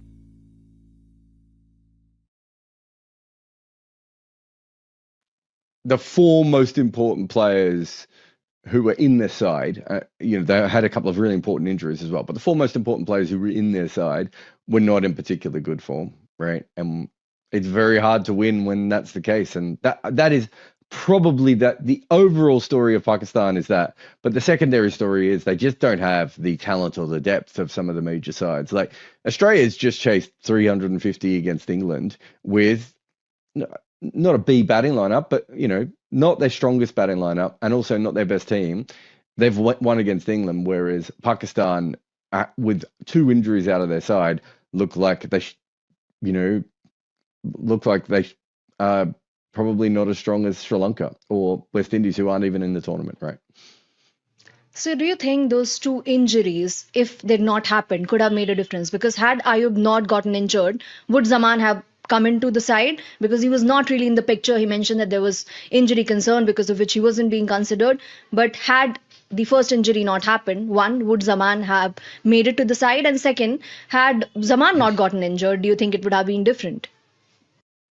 Yeah, it's an interesting one. They would have gone with it. I think their overall plan was to probably use Bubba at 3. Like that would have been the first plan. I know that because it was in South Africa that they changed to, and that was after Ayub was injured. Am I right? I'm trying to remember the full. Was it date. The tri-series actually? No, in fact, I think it was the tri-series. tri-series. Yeah, you might be right. I knew South Africa was vaguely involved at the time. I kind of think that they would have worked out that they needed Fakhar Zaman and Saim Ayub at top together. Having said that, of everything that Pakistan has done recently, I think giving them the benefit of the doubt would be a very generous thing to do. So maybe that's not the fairest way of looking at it. But I kind of feel like they could have got it right. But that is, if you look at every other team, India doesn't have Jasprit Bumrah in this side, right? You look at Australia, doesn't have their 3 main fast bowlers, right? Like go through. South Africa has issues. All these teams have different issues that they're dealing with. Pakistan didn't look like they could deal with 2 injuries, whereas other teams are dealing with 3 and 4. And even if they hadn't been injured, you are hoping that Saim Ayub or Fakhar Zaman goes absolutely nuts, right? Because the rest of the batters still don't look up to it. They still don't have an all-rounder, and their seam bowlers didn't look in form, right? So it doesn't really matter in what direction that you're going. It's still not particularly great. But again, it's about the depth of Pakistan cricket compared to other teams. So I did this. It'd be interesting to see what you make of it. Jaiswal would be their best bat on this side, and he's not in India's squad, right? Now, Jaiswal would be the best bat in a couple of sides in this tournament, but Sanju Samson, Rishabh Pant, Nitesh Reddy, Abhishek Sharma, Tilak Varma, Sky, all these guys would be first choice players for Pakistan, right? And they're not in the side. Nitesh Reddy would be so important for Pakistan right now to have a player just like him, right? They don't have any of these players. And then Rizwan, Baba, Naseem, and Shaheen, and you can throw Haris Rauf in there. I think he's the other really important player in this current lineup. Which one of them is in great form at the moment, right? Shaheen showed glimpses of that form, considering the setbacks that preceded. Yeah, he did Harris in Australia. Some glimpses as well. But you know what I mean? You wouldn't say any of them's in career best form. You wouldn't say any of them are in good form, right? They have moments. Even Baba has had some moments. Rizwan's had some moments. So the 5 most important players in your side, so forget the depth for a minute, which is already an issue. The 5 most important players in your side aren't playing very well. When you have a depth issue or you have a couple of injuries or whatever it may be, it really has to be the 4 or 5 best players who step up, or if you're lucky, 6, 7, 8 best players, right? They haven't had that either. So almost everything has gone wrong. Rizwan is almost as good a strike rotator as Virat Kohli, and at his best is not far away from that level at all. And he couldn't rotate the strike at all yesterday, right? So that goes back to the form thing we were talking about before. The professional thing is, look, they're going through, even for them, a level of upheaval on a near month-by-month basis, right? They are trying everything they can rather than just sitting down like adults and going, okay, how do we make Pakistan cricket better? That's what they've needed to do. I wrote that in 2019, 2017. Might have even been when they won the Champions Trophy. Yes, you've won the Champions Trophy, but do you have a professional system that will allow you to be good consistently, right? And they don't. I don't think that is just the only problem here, but Shaheen Afridi has been playing on one leg for ages. At a certain point, they need to make a decision. Babar Azam has proper issues, and they don't seem to be really dealing with them. Mohammad Rizwan still plays the same style all the time, and they've got too many players who play in that style. So they do have issues when it comes to professionalism. But let's not beat around the bush. They don't have the same level of talent right at the moment as some of the other teams, specifically in white ball cricket. Like, they don't have the same level of hitters that you get from other sides, right? They don't have those sorts of players who can knock the ball around and hit sixes, right? You know, all those basic things that you need, all-rounders, right? Shaheen coming in at number 8 all the way through this tournament is just like, well, okay, you can't lose any wickets then, can you? Because you don't have a number 8, right? And that's not professionalism. That's their best 4 bowlers that. And I have no issue with the 4 bowlers they picked, other than perhaps Shaheen still not looking 100%. But I have no issue with the 4 bowlers they picked. They're probably their 4 best bowlers. But if you pick those 4 best bowlers, your top order's got to make a lot of runs. And then what happens is you get in a situation where the top order bats slightly more defensive. You don't need to tell Rizwan to bat slightly more defensively. He'll put his hand up to do that on his own, right? And Bubba can be the same. So there's a bit of a self-perpetuating thing. But for a long time, they were the team that tried to score par and then out-bowl you, and their bowling isn't good enough to do that anymore, and their batting hasn't evolved to match it, right? That isn't just professionalism. That is just the team that they have created.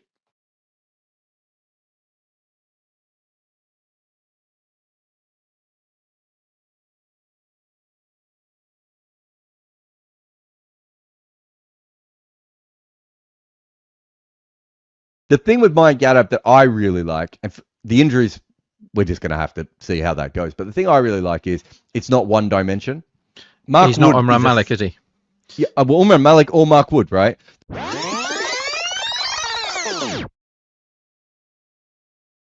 I do have to agree a bit with Crunk in that when I saw him for the first time, I was like, wow, I am genuinely excited to watch this guy.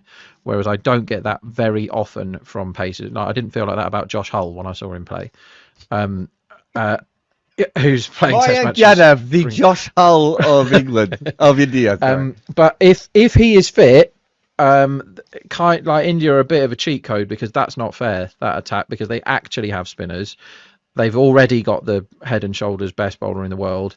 And if you add in a fit Mayank Yadav, who is as good as that guy that turned up and played a couple of times in the IPL, they don't lose. They can't lose to anyone with that attack.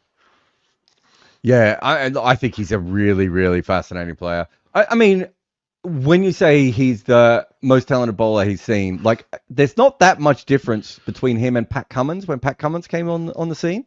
Pat Cummins was bowling, 150, 155 outswing, and is taller than Mayank Yadav and probably has a higher release.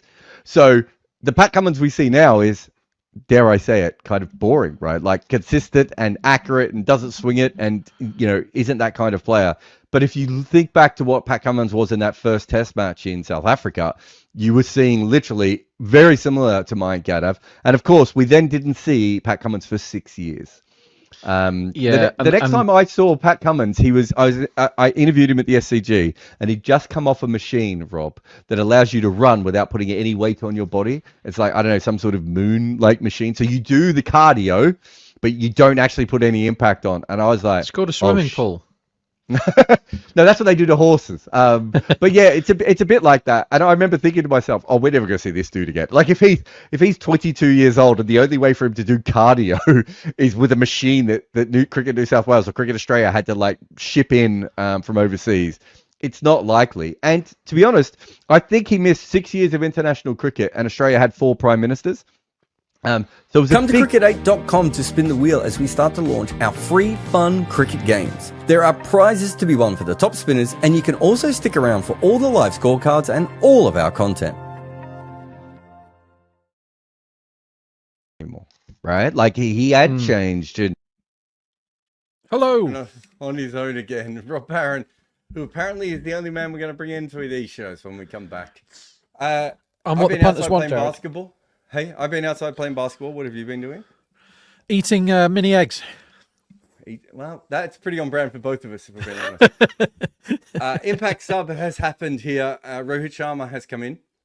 He's going to open with Ryan Rickleton, which we all assumed, I think, coming in. Nothing all that surprising when it comes down to it. We see Dhoni giving the big speech here before they go out to play Chennai. Here's a bet for you. I would like a bet. Rickleton to be out bowled at 6-1 is a very good bet on stats. He's been bowled a few times already in this IPO. He's also been LBW, which I wouldn't put you off at like 10s. That's Tilak with a helmet on, I think. So is it? Is there a combined bet that is worth it or not? So not really. I think what I would do is have a proper bet at 6-1 on bowled, because that's the most likely. But he can be done early with his head falling over. Bit like Aaron Finch, how he got out a lot at the end of his career. That feels like Tilak's going to be number 3 to me, with Tilak having the helmet on, which is good for my top bat bet. Yeah, I'm backing Rickleton specifically to be out bowled at 6-1, but I wouldn't put you off sort of having like 20% of your stake on at 10-1 for LBW either. Can I ask you something about Rickleton? Yes. He's one of these players who I think their name is spelt wrong. Yeah, it's impossible to spell his name right without really thinking about it, isn't it? It should be Ellie, shouldn't it? I mean, Hazelwood is another one. Yeah, he spells his name wrong. That's unacceptable. Just think you've got it wrong, mate. You know, I mean, I'm Jarrod, and most people spell my name incorrectly, so I'm more than happy to say that I'm the wrong kind of Jarrod. Jarrod Leto is probably the more normal. Is that one R, Jarrod Leto? Yeah, he's 1 R and an E, whereas I'm 2 R's and an O. No, I would spell it your way. But then I'm Barron with RRON, so I would say that, wouldn't I? Yeah. Join us on Cricket8 for more about spelling people's names. I think that's our best content. Let's have a look here. So in the last year, Rickleton has been caught 24 times and has been bowled 7 times. So yeah, I don't think the LBW is a big one. I think the bowled is a big one there. 6-1, Jarrod. He's not 1 in 7, is he, to be bowled? And Khalil is fine. He's not Bolt or Bumrah bowling at the start, where he's definitely going to bowl Yorkers. But he is wicket taking, isn't he? Oh, and it might be LBW first ball. Bloody hell, that was far away. That's a good delivery to start with. Yeah, it seemed to shoot through a little bit, didn't it? He can still get CSK at 3s. Khalil, he feels like he's 1.5 wickets a spell in the power play for me at the moment. Yeah, he's always been a wicket taker. He's been around a long time, Khalil. He's always been a wicket taker, but he's also always been injured, and he's sometimes really leaky. But he seems to have got away from being injured all the time at the moment, which is a huge plus. And I agree with you. He's looked like a threat a lot this IPL, particularly. Let's hope he gets Rickleton clean bowled right now. Instead, he's pushed into the covers, and it's misfielded. And, that looked like that? Really Overton. Hurt. And he hasn't been injured for a good hour and a half, Overton, so that's him done for the rest of the season. It's a miracle if he's not injured himself doing that. That looked awful. That was Simon Jones stuff, wasn't it, at the Gabba? It should have been stopped by cover. I don't know who that was who dived past it. Was it Ratchet Ravindra? And then Overton has done... He's dived for this ball like he's never dived in his life before. Like he doesn't understand the concept of a dive. And he's gone knee first on his right knee, when it should have been his left knee that was sliding in that situation anyway, I would have thought. Yeah, he's taken a huge divot out of the ground, and he did come up looking ginger. He's okay at the moment, though. And this is wide. Outside of stump. Feels like it was misfielded again, but it might not have been. It might have just been just a bit the wide IPL in a nutshell, isn't it? Wide, crap, smacked away, misfield, boundary, on to the next ball. Seen it all before. That's the 1128th four of the IPL, and it's the 1125th four that has been misfielded. Just learn how to field. It's a rank ball, though, isn't it? Wide filth. That's way too wide. And let's have a look at this. Yeah, that should have been stopped. I don't know who's at point there. Santner to blame. Santner plays for the opposition, doesn't he? Yeah. This next one's a half volley outside off stump. This is a poor ball again. He's just got this wrong, Khalil. He's got it honed in at the stumps. We've just talked about that. He's bowling to someone who doesn't protect their stumps particularly well, and he's twice just have been a little bit too wide. And if I had a concern with Khalil, I think it is just on time. I think his lengths he's usually pretty good at hitting, but he's just a little bit loose with his lines sometimes. But he could still bounce back and get a wicket. That is the sort of player he is. But Rickleton is too good not to capitalize on these. And Khalil coming in again. This is the ball. Oh, how has this not bowled him? How has this not given Rob Barron his money? This is an absolute gem of a delivery. What a ball. This is the sort of ball that you end up making a review on because you're not sure how he's an out in 4 different ways. I mean, he's nearly LB. He's nearly bowled. He's nearly caught. And it was caught at slip? Let's just have a look. Let's watch this again. That it's the in-swinger. Mental, that ball. But it decked back in. Are they not? Is it not worth... You'd review the LBW there, wouldn't you? I don't understand why they haven't. I think it's going to be umpire's call anyway. Anyway, Khalil, ball back in hand. Again, he's gone for the in-swinger again.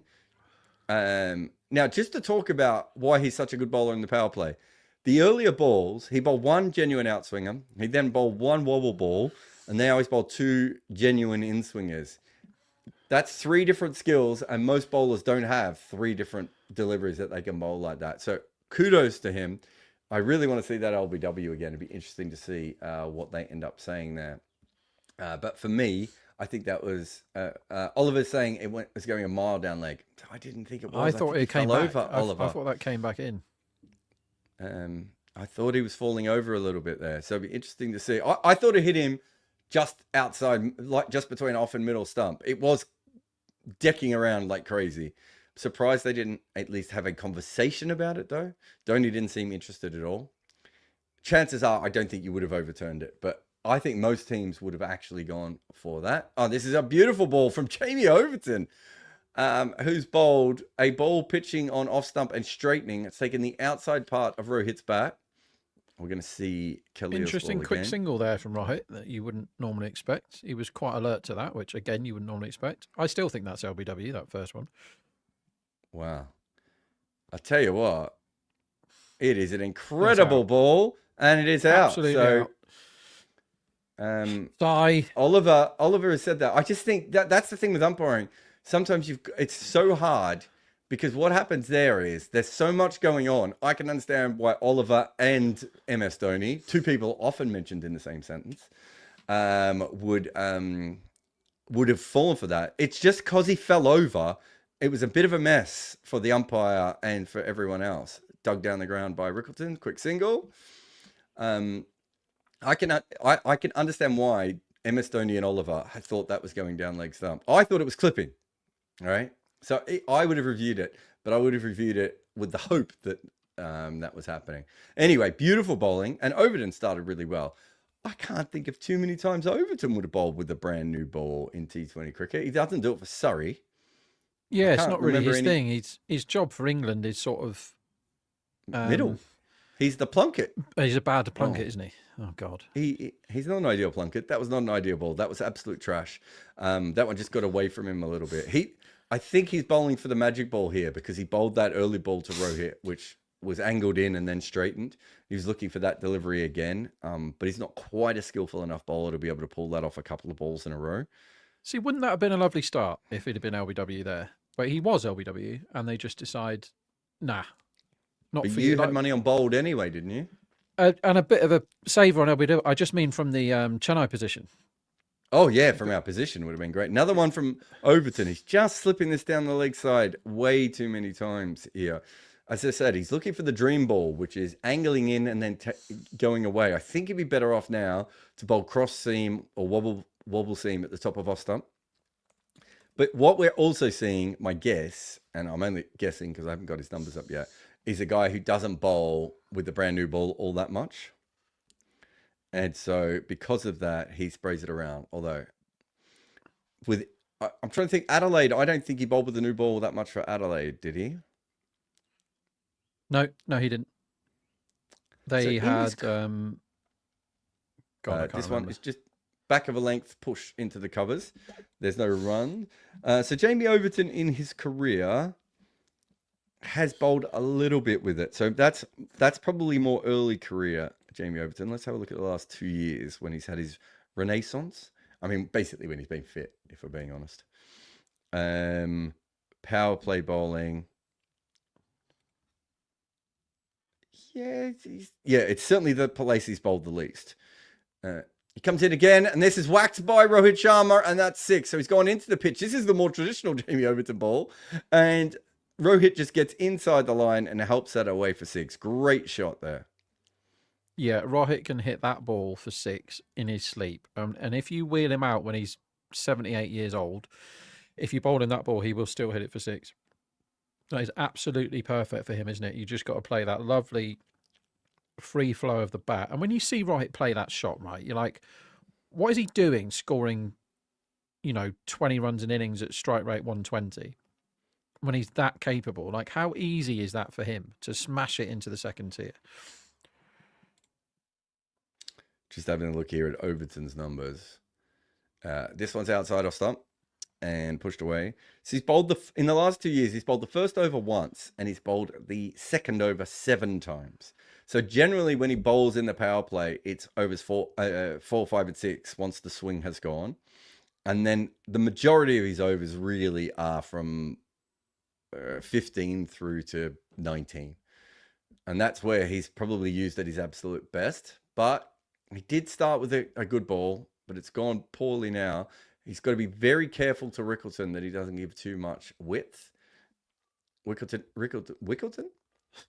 That sounds like a character from Frozen. Adelaide bowled him end of power play as well. End of power play, then in the middle, and then hopefully he didn't get spanked too much and somewhere towards the end. Look, he's not a frontline bowler, and Chennai took a punt with him here. They're probably using him the way that you would use Sam Curran, right?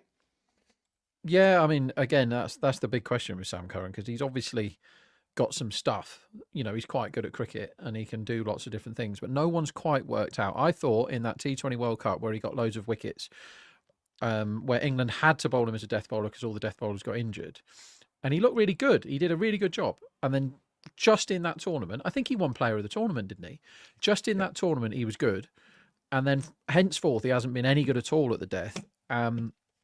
I just think that no one knows quite how to get the best out of him. He's a really weird one, Sam Curran. He is definitely that. As Khalil comes in again, this is pushed beautifully into the covers by Rohit and is well fielded at extra cover. I think Rachin Ravindra is it out there. That tournament, it's worth remembering that Sam Curran basically just bowled a lot of short balls with very, very wide boundaries. And then when he was at Adelaide Oval, he bowled very full and straight to make people hit straight. Like, he really understood how to use the big Australian boundaries to his advantage. I think his problem is when he bowls on grounds that have small boundaries, he doesn't really have an advantage.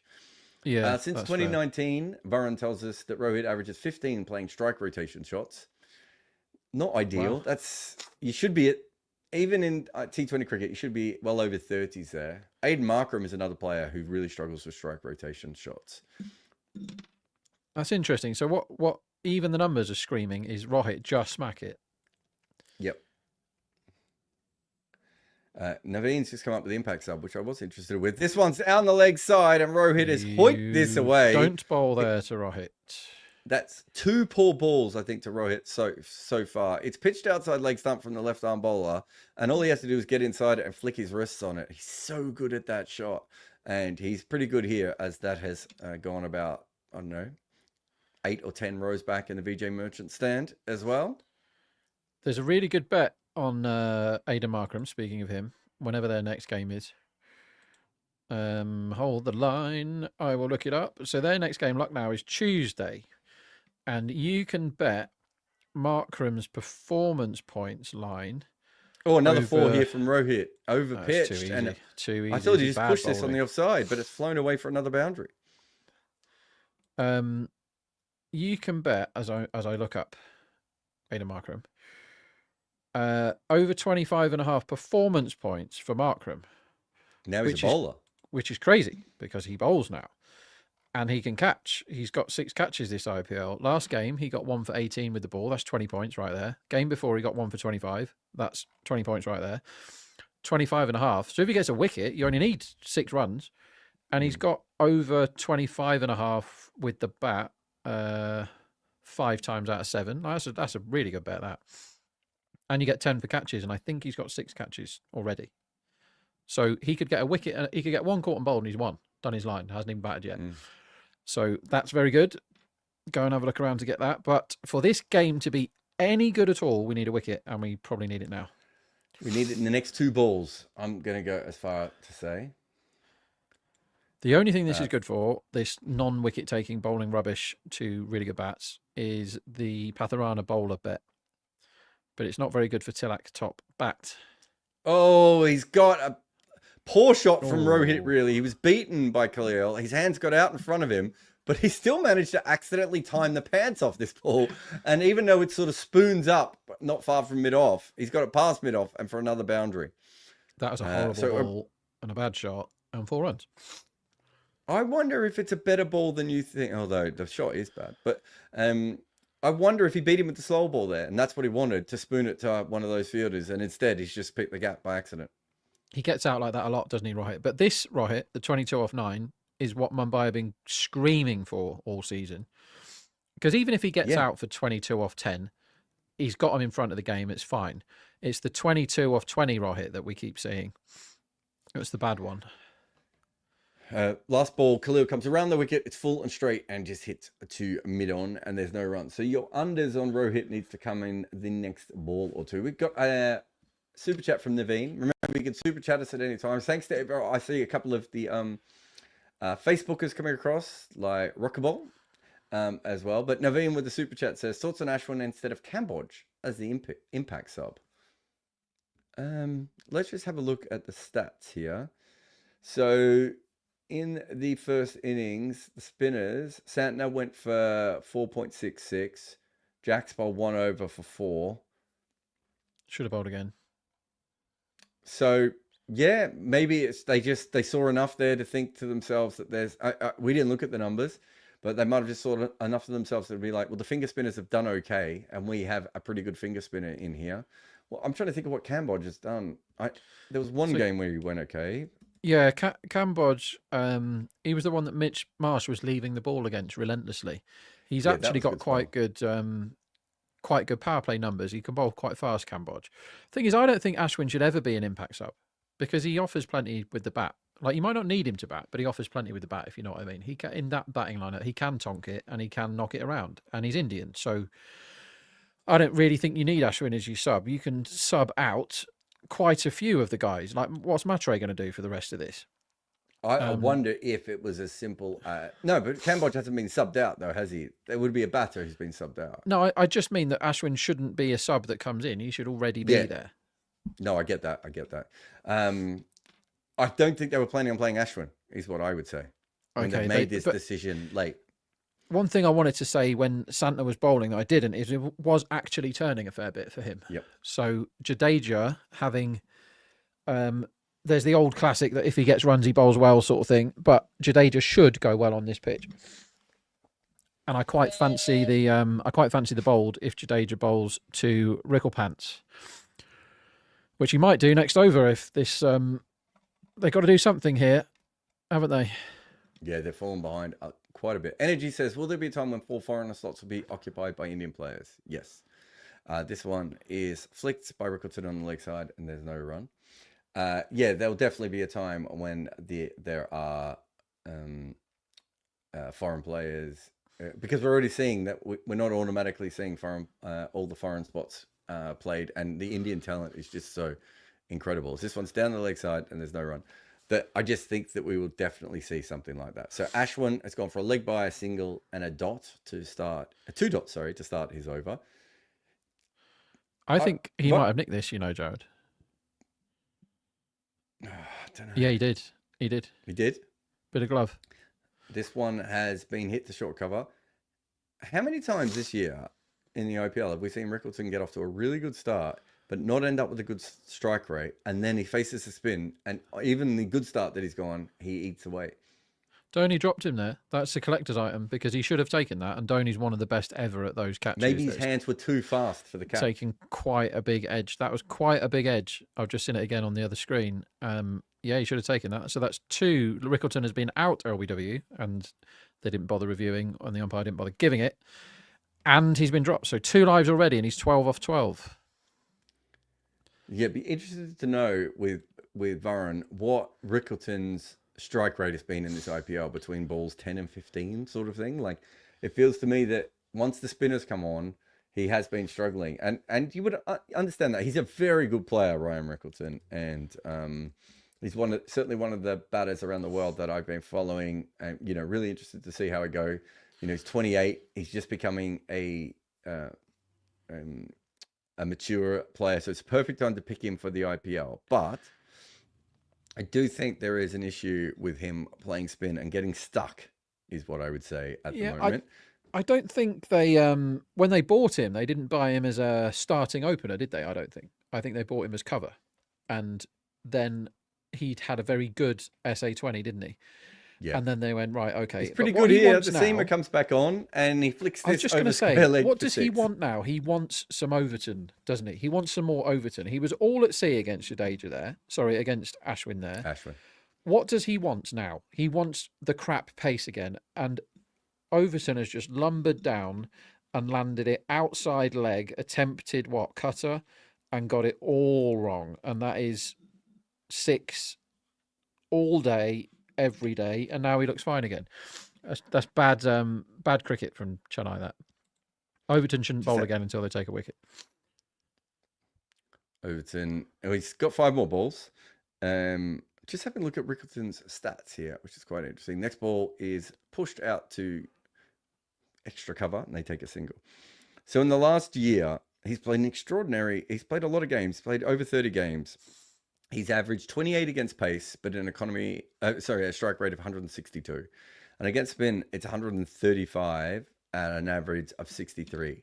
So he's one of those players who doesn't usually get out to spin. And it wasn't getting out to spin, although I have seen him get out to spin in this tournament, that I was worried about. It's the slowdown. If he's slowing down against spinners in the SA20, and I know the wicket spun there more than ever before, but the quality of the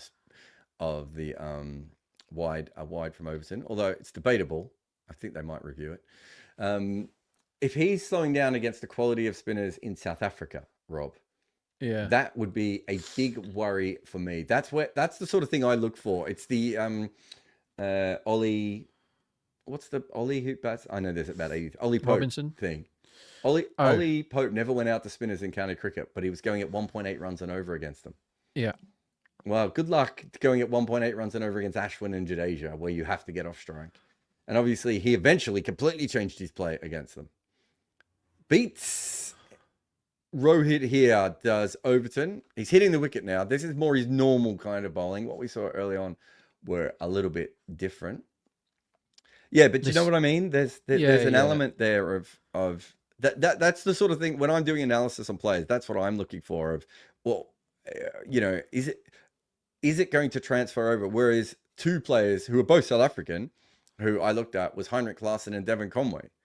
I could see that what they were doing was going to transfer. It might have been worse, but I could see how it was going to transfer over. As this is outside of stump, and Rohit comes down the wicket to whack it. A good bowling by Overton to see him coming, bowl it as wide as possible, and he's ended up getting a Yorker. So far in this IPL, Rickleton's strike rate is 120 versus the spin and 160 versus pace. So it's not horrendous. And a lot of that is in the power play, though, where he's facing them as well. Be interesting to see how he goes by bowler. Anyway, it's another wide to Overton. This one is a wide. Dhoni wants to review it, but that is definitely outside the line for me. Surprised this price is holding up, actually, the 1.2. Like, they've had a great start here. The only thing I would say is they haven't faced many good bowlers yet. Like, Overton's just doesn't look up to it to me here. I wouldn't be bowling him again. Certainly not until they've got one of these two out.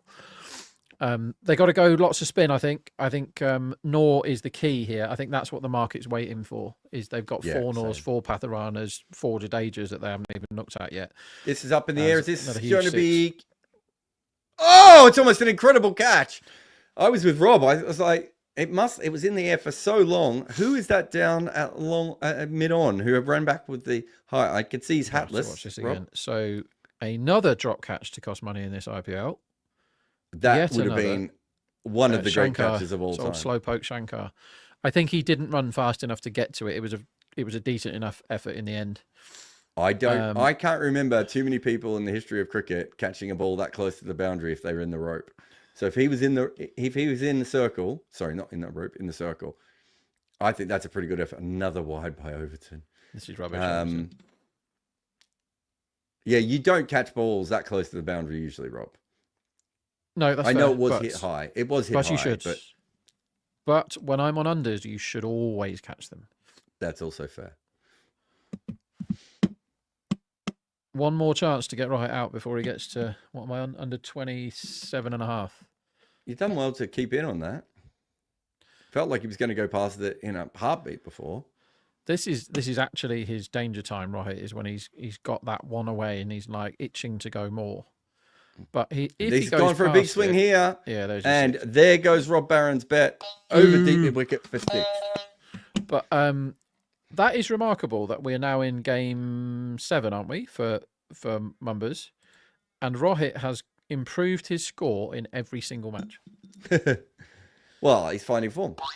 The other thing I would like to say is that this is the high intent version that we've wanted as well. Like if he's going to do it, I'd rather he does it like this than, not getting around and everything else. We've got some important questions coming in. Like the Compster says, what are the odds for a batter intentionally smashing the robot dog?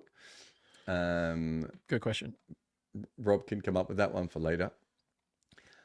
25. And Compster says, do you think they can add teams to the league without significantly compromising on the quality? No, they will compromise on the quality. I said this a couple of years ago. People got really upset at it. As Rickleton, reverse sweep, straight to backward point. Oh, my, that is pathetic fielding. They're so bad at fielding, aren't they? Oh, who was that at short? That's Khalil Ahmed. Okay, fair enough. That should have been saved. It's not fair enough, Jarrod. Well, I've seen him field. Who do you think bowls next over? Because 8.5 is the line and it looks high. Do you go straight to Noor? Next over will be Jadeja, won't it? Right. It would be Jadeja or Noor. I'm not going for many runs either way. I'm happy being on under 8.5 for either of those, aren't you? Yes. So that's what we're back in, under 8.5 runs in the 7th over. First one outside power play. They could also get a wicket before the end of this one.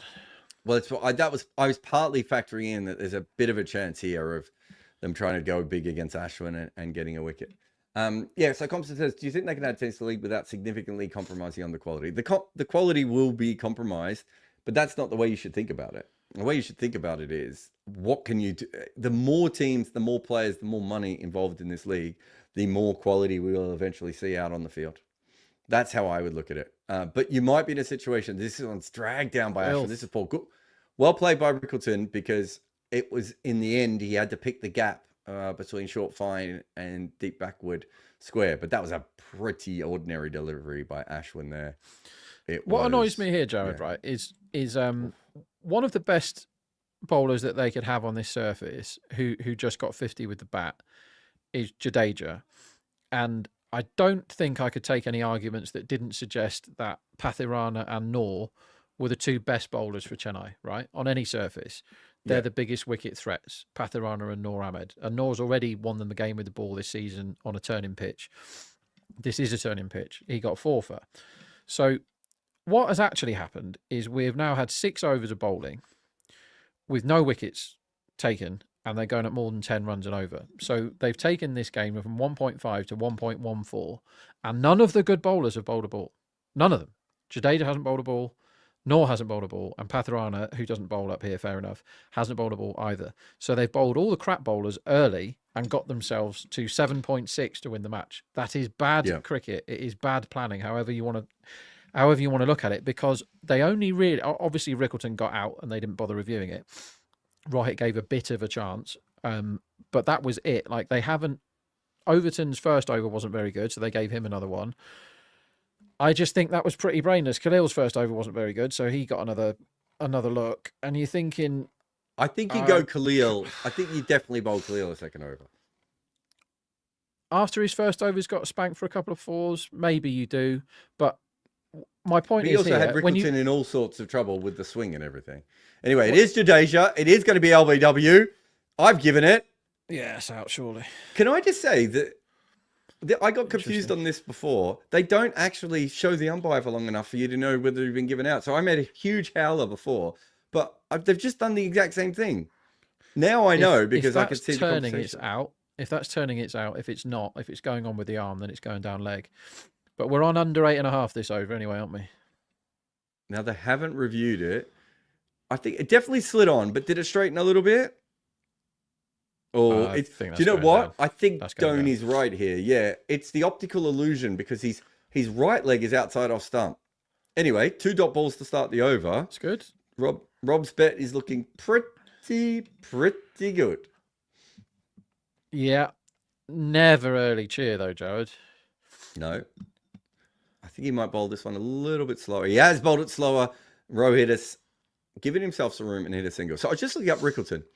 He scored 50 runs off spinners in this tournament, right? Mm-hmm. 4 sixes.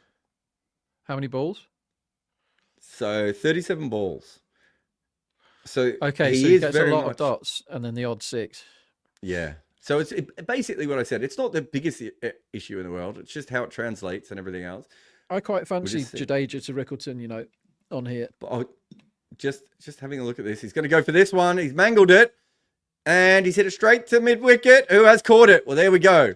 Unfortunately, Rob, you said that too early, too late for anyone to get it. But if you were listening to us, we did have a lot of concerns about Rickleton against spin. And he's gone for him straight away. It's off the bottom part of the blade. He's gone for the slog sweep, but off the bottom part and mangled it a little bit. And it's just gone out to the fielder on the rope. Pleasing. Shame he didn't bowl him, but pleasing anyway. Oh, yeah, I forgot about that. So that's a loser for you. Good catch. Is that Matre down on the boundary? I didn't see the mustache, but his head turned away by the time I looked at his face. It was Matre, yeah. And that was a very Rickleton innings, wasn't it? Very Rickleton, getting his 24. He does that a lot. Yeah. 24 off what strike rate? Yeah, like 120 again or something. 126. Do you know what I mean? Off 19. And he's doing that very regularly, isn't he? Yeah, and I know he's a better player than this. It just hasn't quite clicked for him in the IPL yet. But we were talking about this with Inglis as well. Inglis is struggling to get in more than anything else. But at times with Inglis, I'm just like, we haven't seen the full Inglis and we haven't seen the full Rickleton all the way through yet. These are very, very good players, and it's not 100% coming in. So who's going to come in now? Sky's Sky. Now. Now, Interesting. just a reminder to everyone that we have Sky Player of the Match. So you need Rohit out for that. Yeah. Who are you beating in the bowling? Bumrah? Yeah, Bumrah got a couple, didn't he? They're not going to give it to a bowler. A batsman's going to win man of the match here. Agreed. All right, and that is it as well. Rob has got his bet. He was under 8.5 in this over. It has gone for 3 runs, I should say, and a wicket. So good work to Rob there. Next over, I think should be under 8.5 again, but you only need Sky to sweep a couple away, and it makes a mockery of that. Yeah, that was a bet on the bowler, and I mean that line just should have been 7.5. It shouldn't have been 8.5. It's too, like, if that line is 8. When I said to you 8.5, you're like, well, obviously under. If I'd have said to you 6.5, you'd have gone, oh, I don't know. maybe overs, and 7.5 you probably go under, but 8.5 is definitely an unders bet there, isn't it? Sometimes they 7.5 I wouldn't have said for you to bet. Yeah, I would have said sometimes I the just bet don't think it's worth it. All I'll say is there, if I'd have said to anybody, do you want to bet over or under 8.5? Which one do you want? 90% of people say under in that spot, don't they? They've gone with Ashwin again. So this is his third over. So he's gone for 8 runs in his first 2. He's got the field out now. He's bowled one terrible delivery, but I think he's bowled pretty well, all things considered. Yes, fine. They've got, they're keeping their wicket takers back as late as possible for a assault towards the end. It looks like. Very interesting tactics here to not bowl wicket takers. I'm not sure what they're playing on here. So 66 for 1 up. I mean, the defensive bowlers haven't. Oh, I mean, I suppose Khalil is an attacking one. I don't know what Overton even goes out. This is the sweep I was talking about. He's almost caught. He's almost run out. A lot happened that ball. He got right across the off stump there and tried to flick that flick sweep that he plays so well. So I heard someone say this really brilliantly on commentary. It might have been Tamal Mills on the BBC, where he said that Sky plays unorthodox shots in an unorthodox way. Yeah, good shout. I've not heard that before. That's good. Yeah. Oh, he's gone for the big slog sweep here. Has Rohit, and that is 6. Just I was going to say over the fielder's head, but that looks like it's a drinks carrier actually out there. Either way, it was comfortably over the boundary. Good hit, good thinking as well. The current rate is 9.73. Required rate is 8.3. I don't think, considering what we've seen so far today, you want it to get much over 9.5. You go one more Jadeja because he's just got a pole, and then you go Noor. Yep, agreed. And I quite fancy the Noor wicket early. What's Noor for top bowler? Is that something you can still get on? Get it now. I'm just looking. You can still. There is a top. Bloody hell! There's a top bat market available where Tilak is 16s, which is a big number. But I don't know whether they would put Jackson next, and there's only 108 runs available, so it's quite hard for anybody else other than these two to win. You basically need right out for the top bat. But no, they've done away with top bowler, which is annoying. But there's only been one wicket, and we're on Patharana, so I don't mind that much. Well, no, I think Patharana was a decent bet before the game, but watching now, I'd rather be on a spinner. Yeah, I think you prefer, with Patharana, you really wanted... he's bowled the leg spinner, so that might have even been the Karen ball, and he's completely bamboozled Sky. He tries to flick this on the leg side, gets a leading edge back over Ashwin's head for a single. Brilliant bowling. No wicket. Patharana, yeah, you want to be on first innings, really, because you know he's bowling 4 of the last 8, basically, or 4 of the last 10 at least, and that is such a good position to be in. Whereas in chases, I mean, it might be nearly done by the time he bowls. You know, a bad over of spin here that Rohit takes apart, and it's done. They need to be clever. So, yeah, I think you go Jadeja and then Noor now. If you don't, you're mad. Ashwin has bowled the Karen ball 80% of the time to right-handers this year. I remember, it was a long time ago now, where he bowled the Karen ball, but he also occasionally bowled leg spin. And it just didn't stand up. It just wasn't quite a good enough delivery. Whereas now, I can see why he's bowling it. Okay. Did we lose a bet? No, just that was the Easter one. That was the Veruca Salt golden egg. Oh. No. The purple one means you've lost a bet. But it's also the exact noise that Veruca Salt heard when she... Oh, is that a drop? No, I don't think so. Jadeja could have stopped that one back off his own bowling. Unfortunately, kind of got tangled up with a non-striker there, and it's ended up getting a single. Yeah, so the green one means we've won a bet. The purple one means we lost a bet. The orange one means we've made a bet. And the blue one, just for shits and giggles. Okay, so if I'm going to lean on one, it's got to be this one. If you can make it work. Right, let's have a wicket then, Jadu.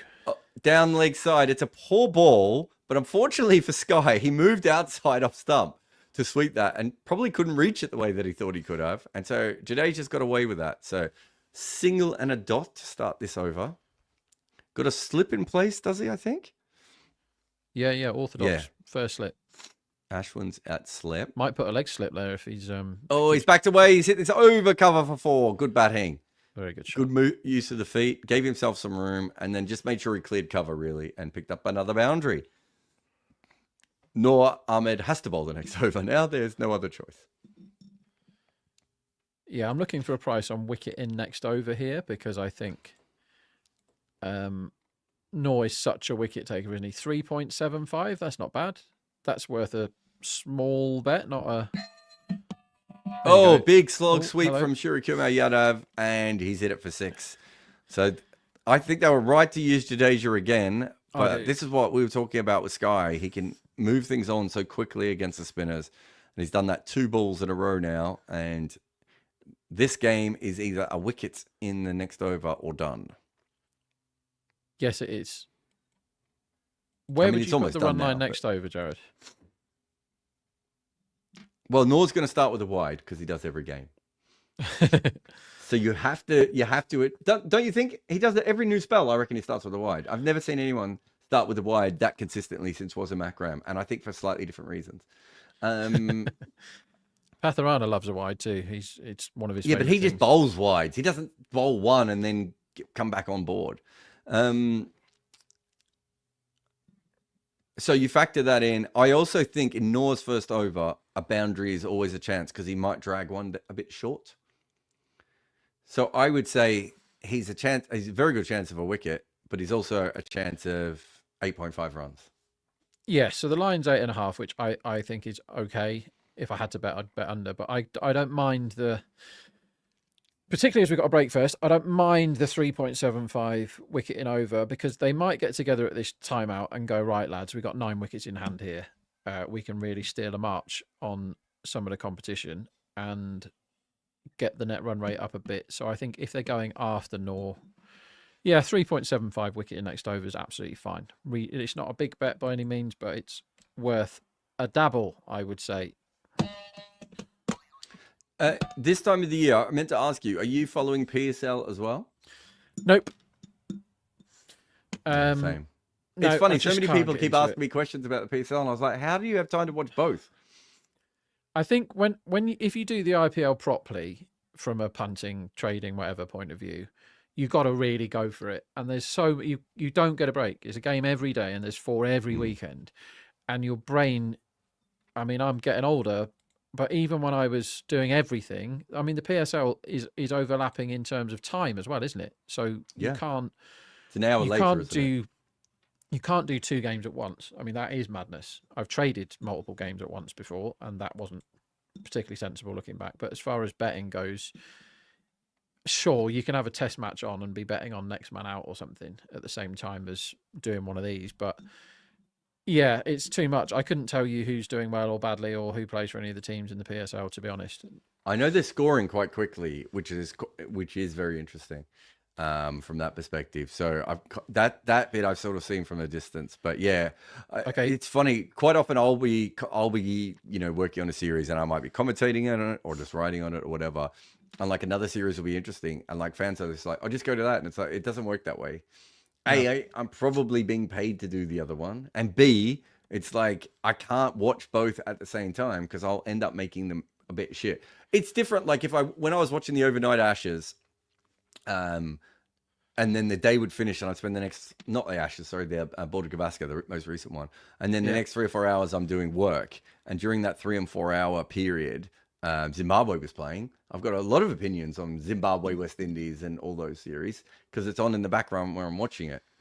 But I don't feel massively confident to write a big piece unless it's about one little thing that I've seen.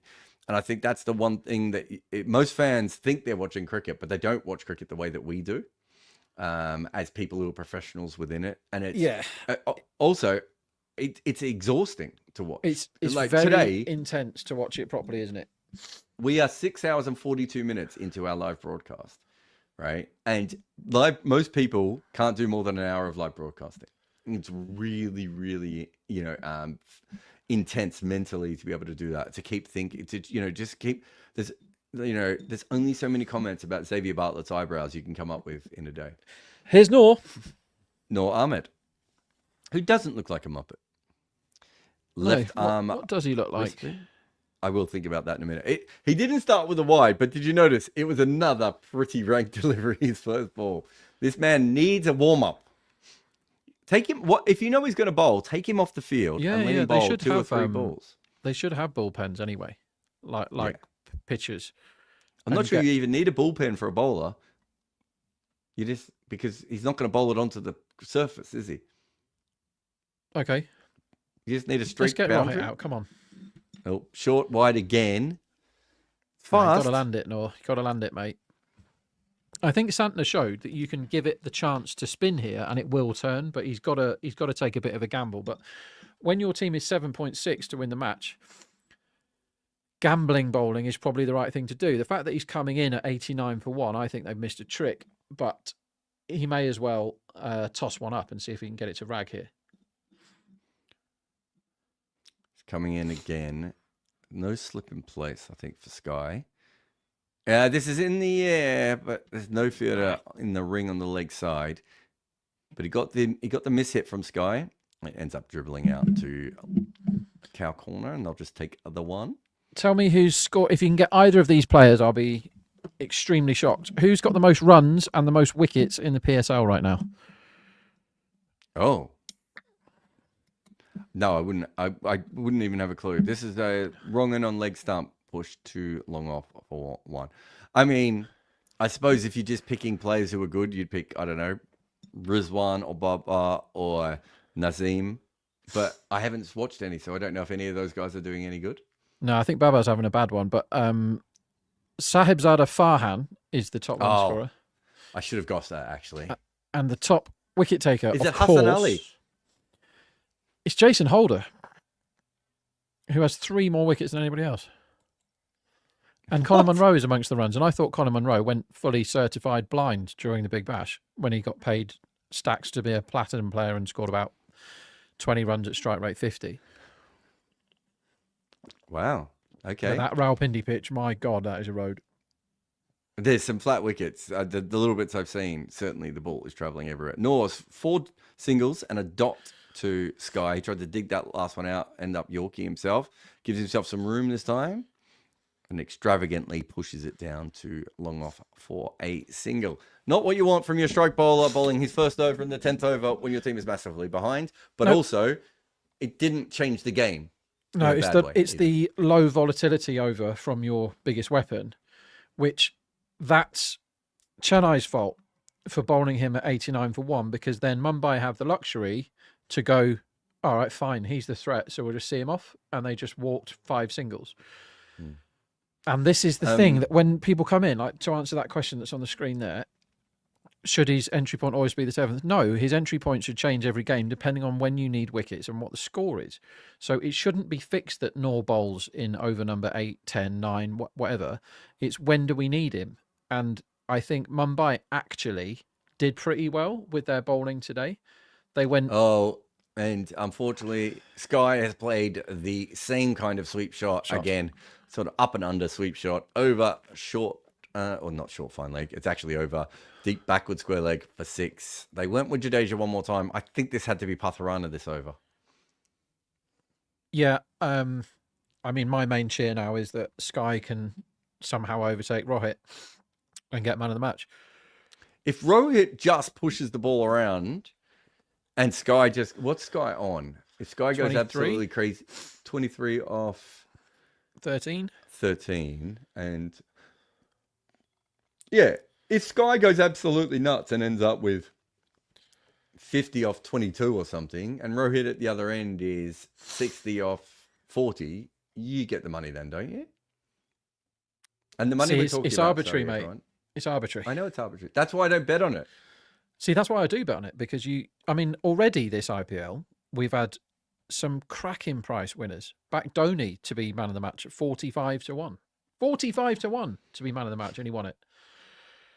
My theory there was the same, didn't you? Tim David was 35 to 1, and I really backed that. I managed to get quite a few quid away. It was lovely. And that was a surprise. I didn't even look at the result because his team lost. Even though he was clearly the best player, he was the only one that got 50 and he got 2 catches.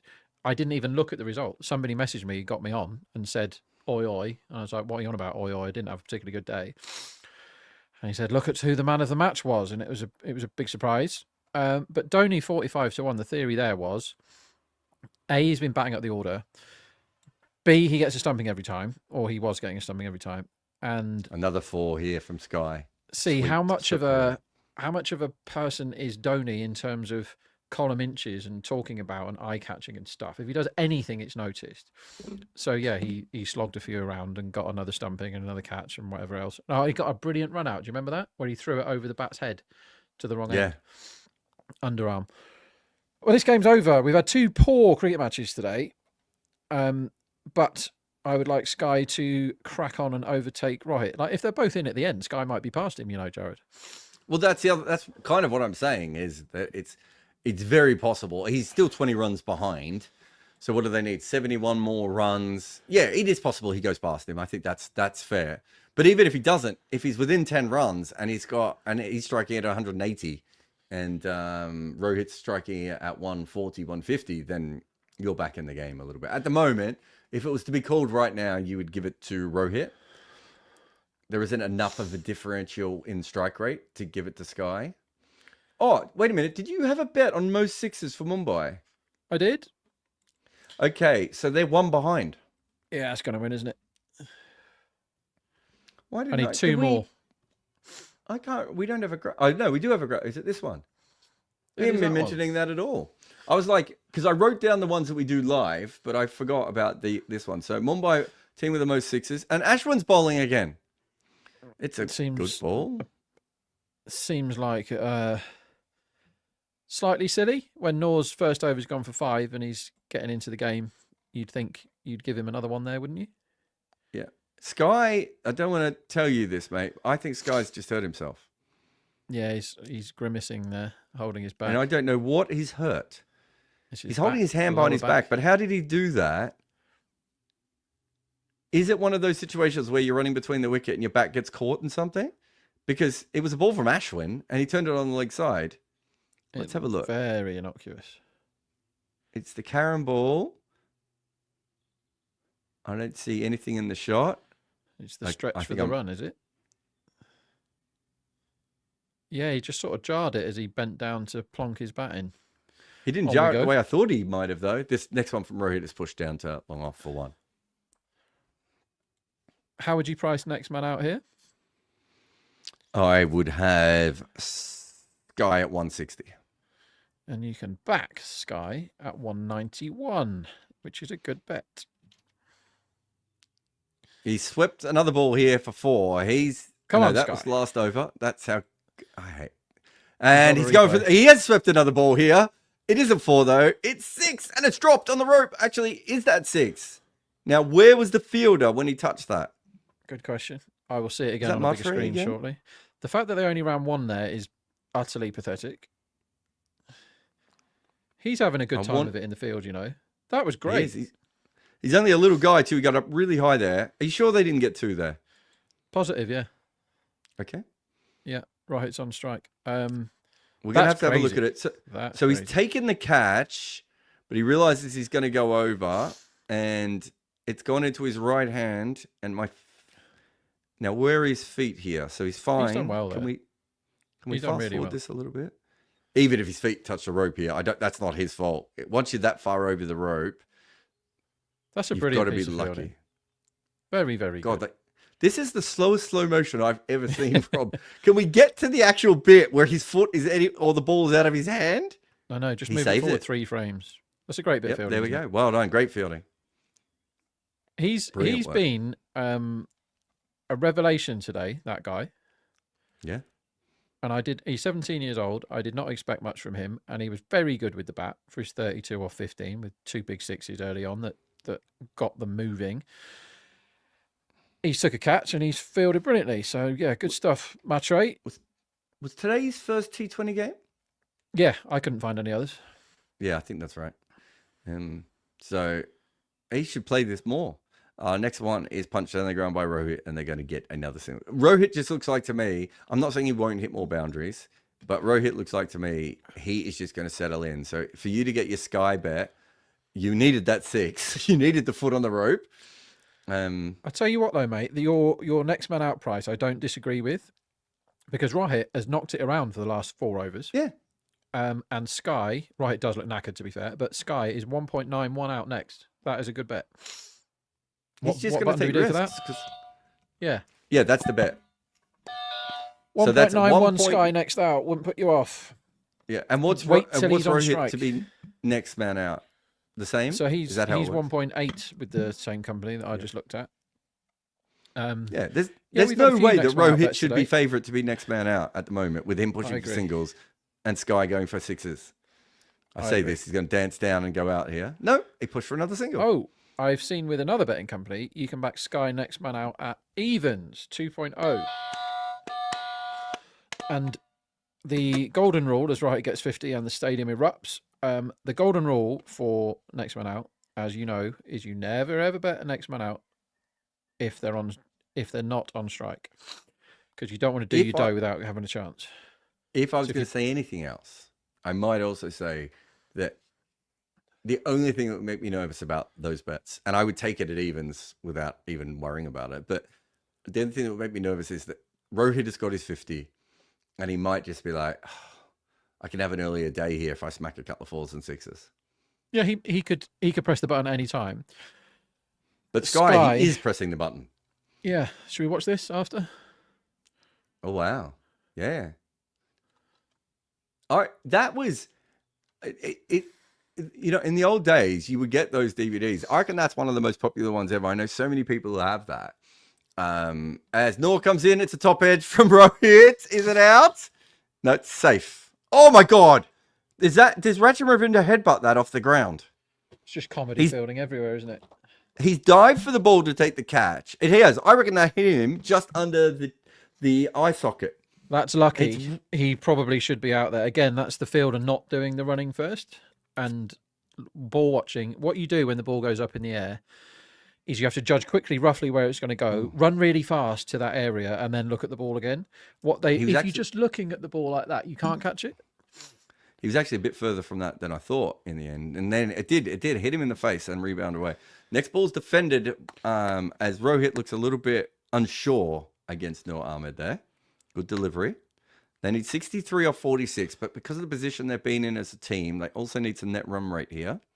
Yeah, for sure. And I think that is an angle to look at now, is that they might really try and up it, because they've won this game now. Yep. I'm tempted to close at 1.8, at 1.08.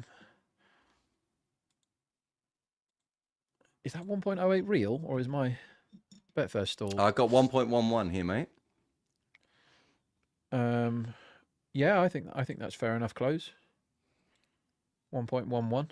I mean, obviously they might lose the wicket trying to up it, but really, with all this batting to come, how do they not get 62 or 45 here? 1.11 seems fine to me. Should we talk about this film instead of doing the this could be out after? As he's gone for the big slog sweep. Sky, it's Safe. over the keeper's head, and it is misfielded for 4 as well. Oh my God. The fielding, guys. Man alive, it's bad, isn't it?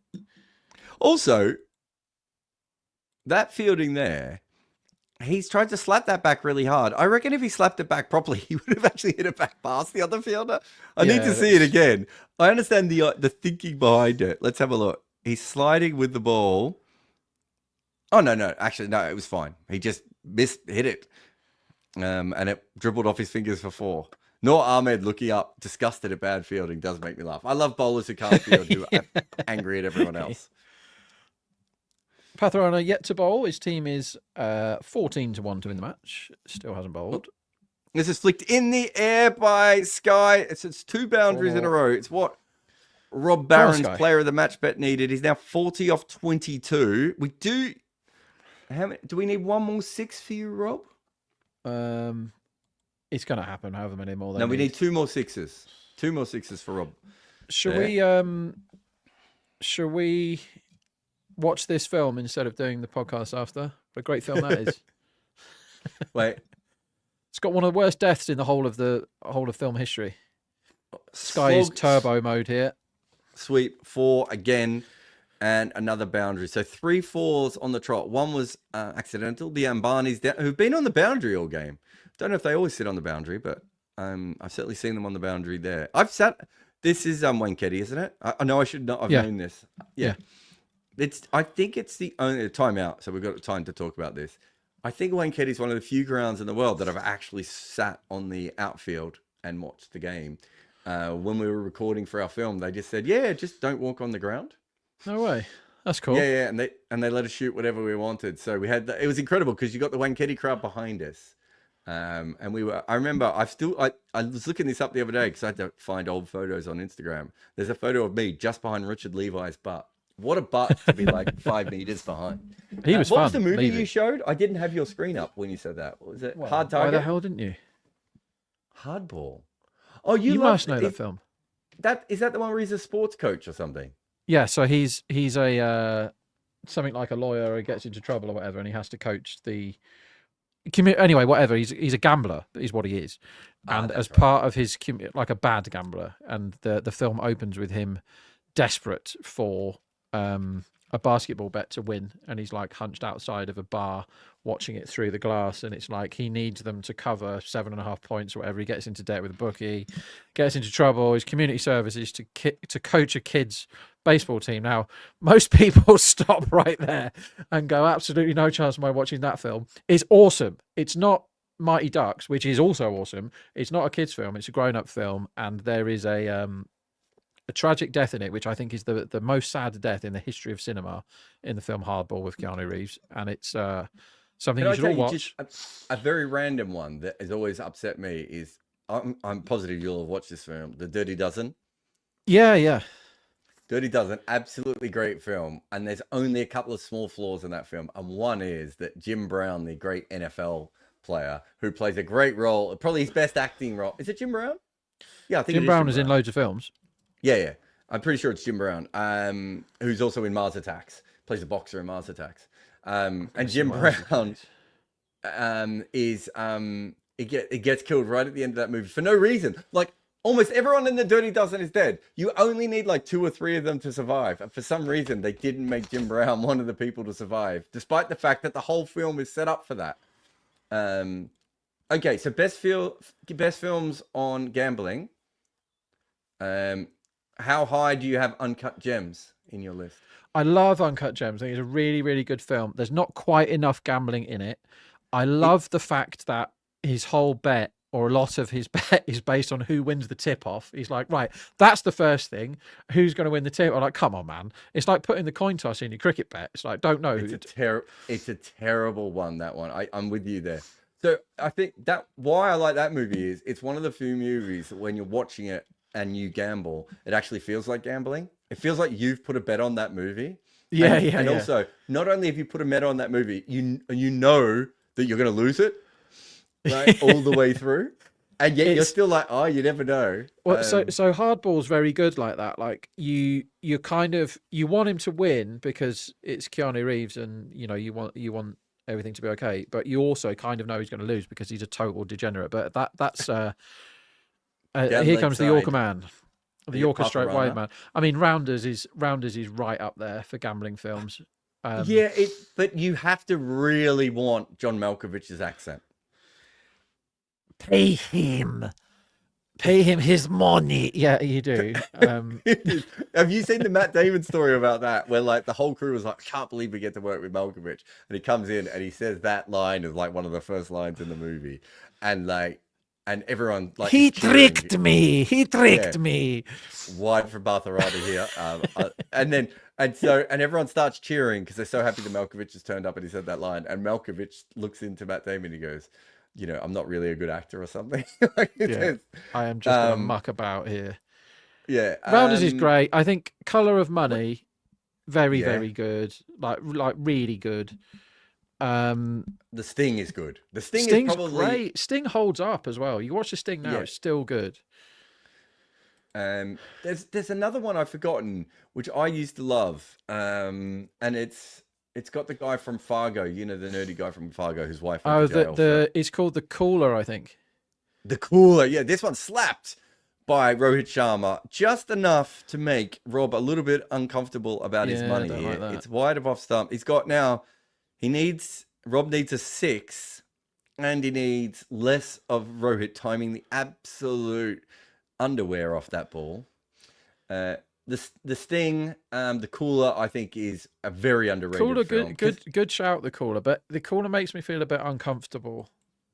As all good films should. I mean, are you counting Rain Man as a gambling film? Because there's a fair bit of gambling in it. It's absolutely I don't think it's a gambling film. Okay. I think it's a film with gambling in it. Full and straight and hit down the ground. So what's the other? What's that one where there's I can't remember his name, but it's Will Smith and Margot Robbie where they're pulling rubbish. That's not a gambling film. Yeah, No. that's not a gambling film, Rubbish. right? That's something completely different. But there's a lot of gambling in that film. So Molly's Game, I'm not sure. Good film. Yeah, but is that a gambling film? Well, it's sort of it's a true story, isn't it? Yeah. I thought that film was really well done. It's an enjoyable watch, that film. I think Idris Elba's in it as well, isn't he? I enjoyed that film. Yeah, I think it's good, well worth a watch. Good story. There's not that much gambling in it. It's more about the kind of murky world you can get into. I mean, we haven't even said The Hustler, which is one of the all-time best. Hustler's good. Yeah. Like, that's a we said proper Color good of film, Money. right? We Yeah, are it's like talking about Hustler this 2, because isn't it? obviously this game has petered out a little bit here. Patharana coming on for the 14th over when you need wickets is quite the choice. To be honest, I'm not sure he would have changed the game all that much quicker, but me and Rob have talked about this a lot before. You have to understand once you're behind. I don't know if Rakshit wants to put up the win predictor from Decimal, which is up on the Cricket8 page. It's, I think, the most accurate win predictor I've come across so far. And this one is mishit on the leg side. The win predictor's on the right-hand side there. It would be win probability 98% and 2% or something. I can't see because Rakshit's showing us the site, but it's so. There we go. Thank you, Rakshit. 4% chance. There's not a 4% chance that CSK win this. I think a win predictor's got that wrong. It should be 1 or 2%. They're bowling their overseas gun wicket taker when they're dead, when they've already lost, which is so dumb. Too, by the way. I don't know if you saw that. I think it's time to have a look to see what price bowled is whenever you see reverse and Patharana nailing Yorkers. It's always time to do that. And I've had a little stab at 50 on the defence here because I backed that 1.11 earlier. And now I'm getting rid of it. I backed the 50 for the defence because of that tail. So whenever you see tail, and again, we've got bowled here at 6-1. Neither of these are bold candidates, right? They're just not. But Patharana is a bold bowler. He's also a wide bowler, which is what he's just done there. Miles over the head of right. So the best thing ever would be Dhoni's reviewing this definite miles wide, just to take a bit more time out of the game. So whilst we go into that, so the best thing ever would be if Patharana gets Rohit clean bowled now, because then Sky's going to win man of the match, Patharana's going to win top bowler, and we all have a lovely Christmas. Still need a couple of sixes from somewhere, don't we? Yeah, you're struggling with your sixes at the moment. Nah, I'm definitely going to get them. You'll get one more. I don't know if you get two more.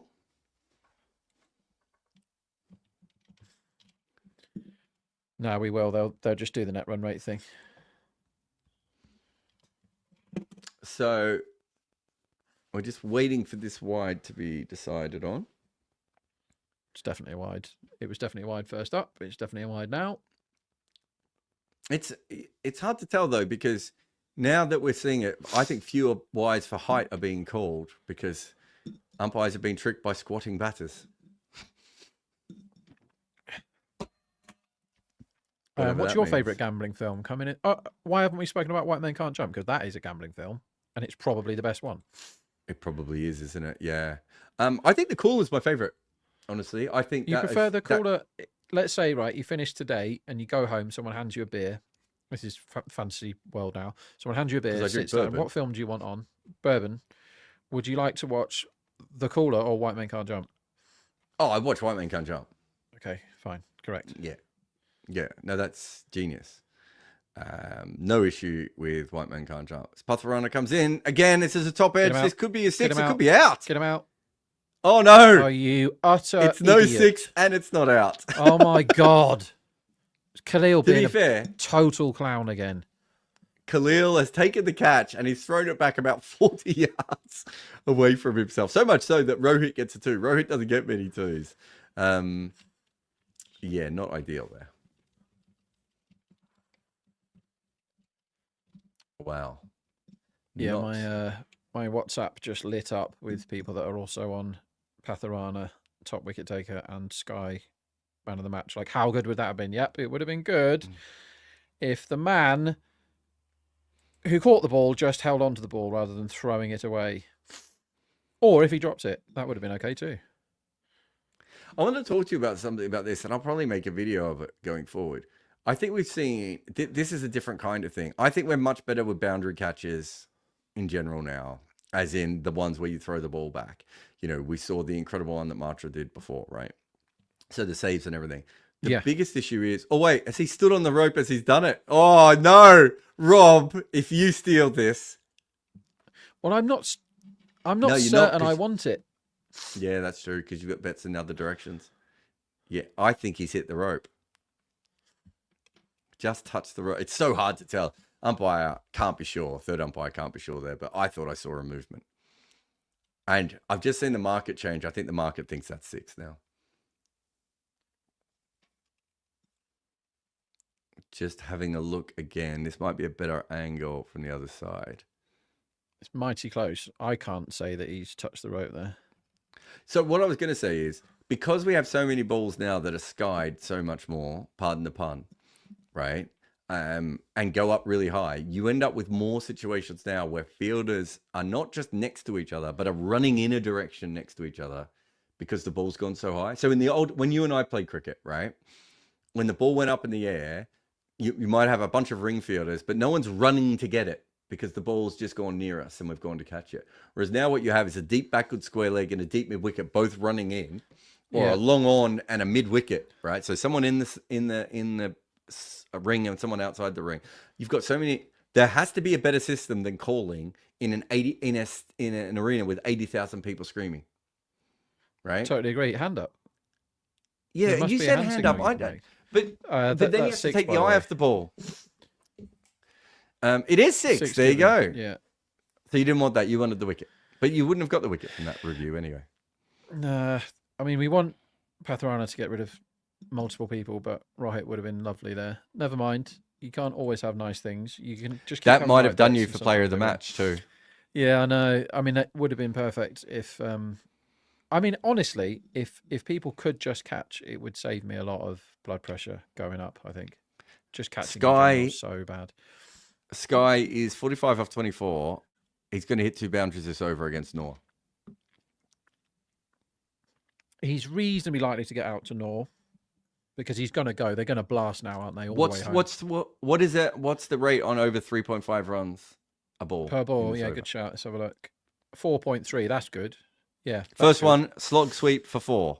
So yeah, good shout. I've given you 1. So just keep pumping the 4.3 all over if you can get it, because that's a good shout, Jarrod. Because it is too big.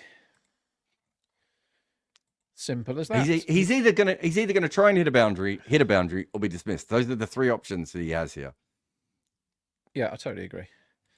Did he bring up his 50 with that one as well? I thought it's 49. No, it's 49. 49 of 25. Noor has bowled 1. It'd be interesting. If I'm Noor now, I bowl a very, very slow wrong-un because I just think Sky wants to come at him. He's bowled a really good ball instead, and he's probably going to get him back on strike with a 2. No, he's going to bring up his 50 with a single. Inside edge, down to fine leg. Noor has a word to Sky. The Ambanis are on camera like again. Any ball could be 6 or out from now on. They're going to fully go, aren't they? 146 for 1 after 14.2 overs.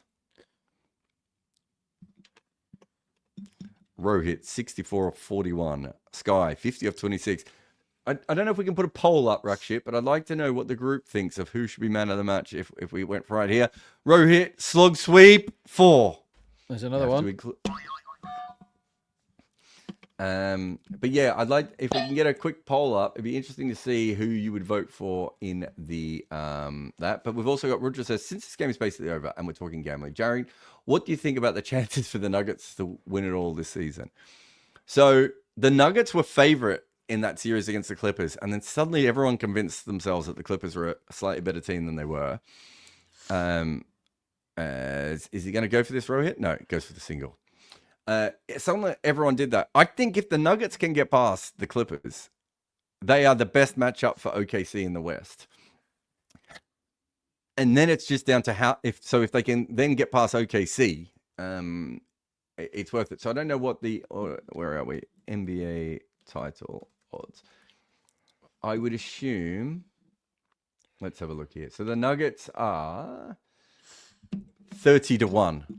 I think a big slog sweep from Sky. And that is another 6. That's what we wanted. You're equal on sixes now. Jarrod, it's another over 3.5. Such a good spot, that.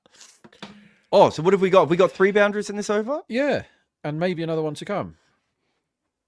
So how far is Sky behind? Sky is 13 behind Rohit. He can easily get this man of the match, Sky, if he keeps going. So we've won the 6s. We won one by most.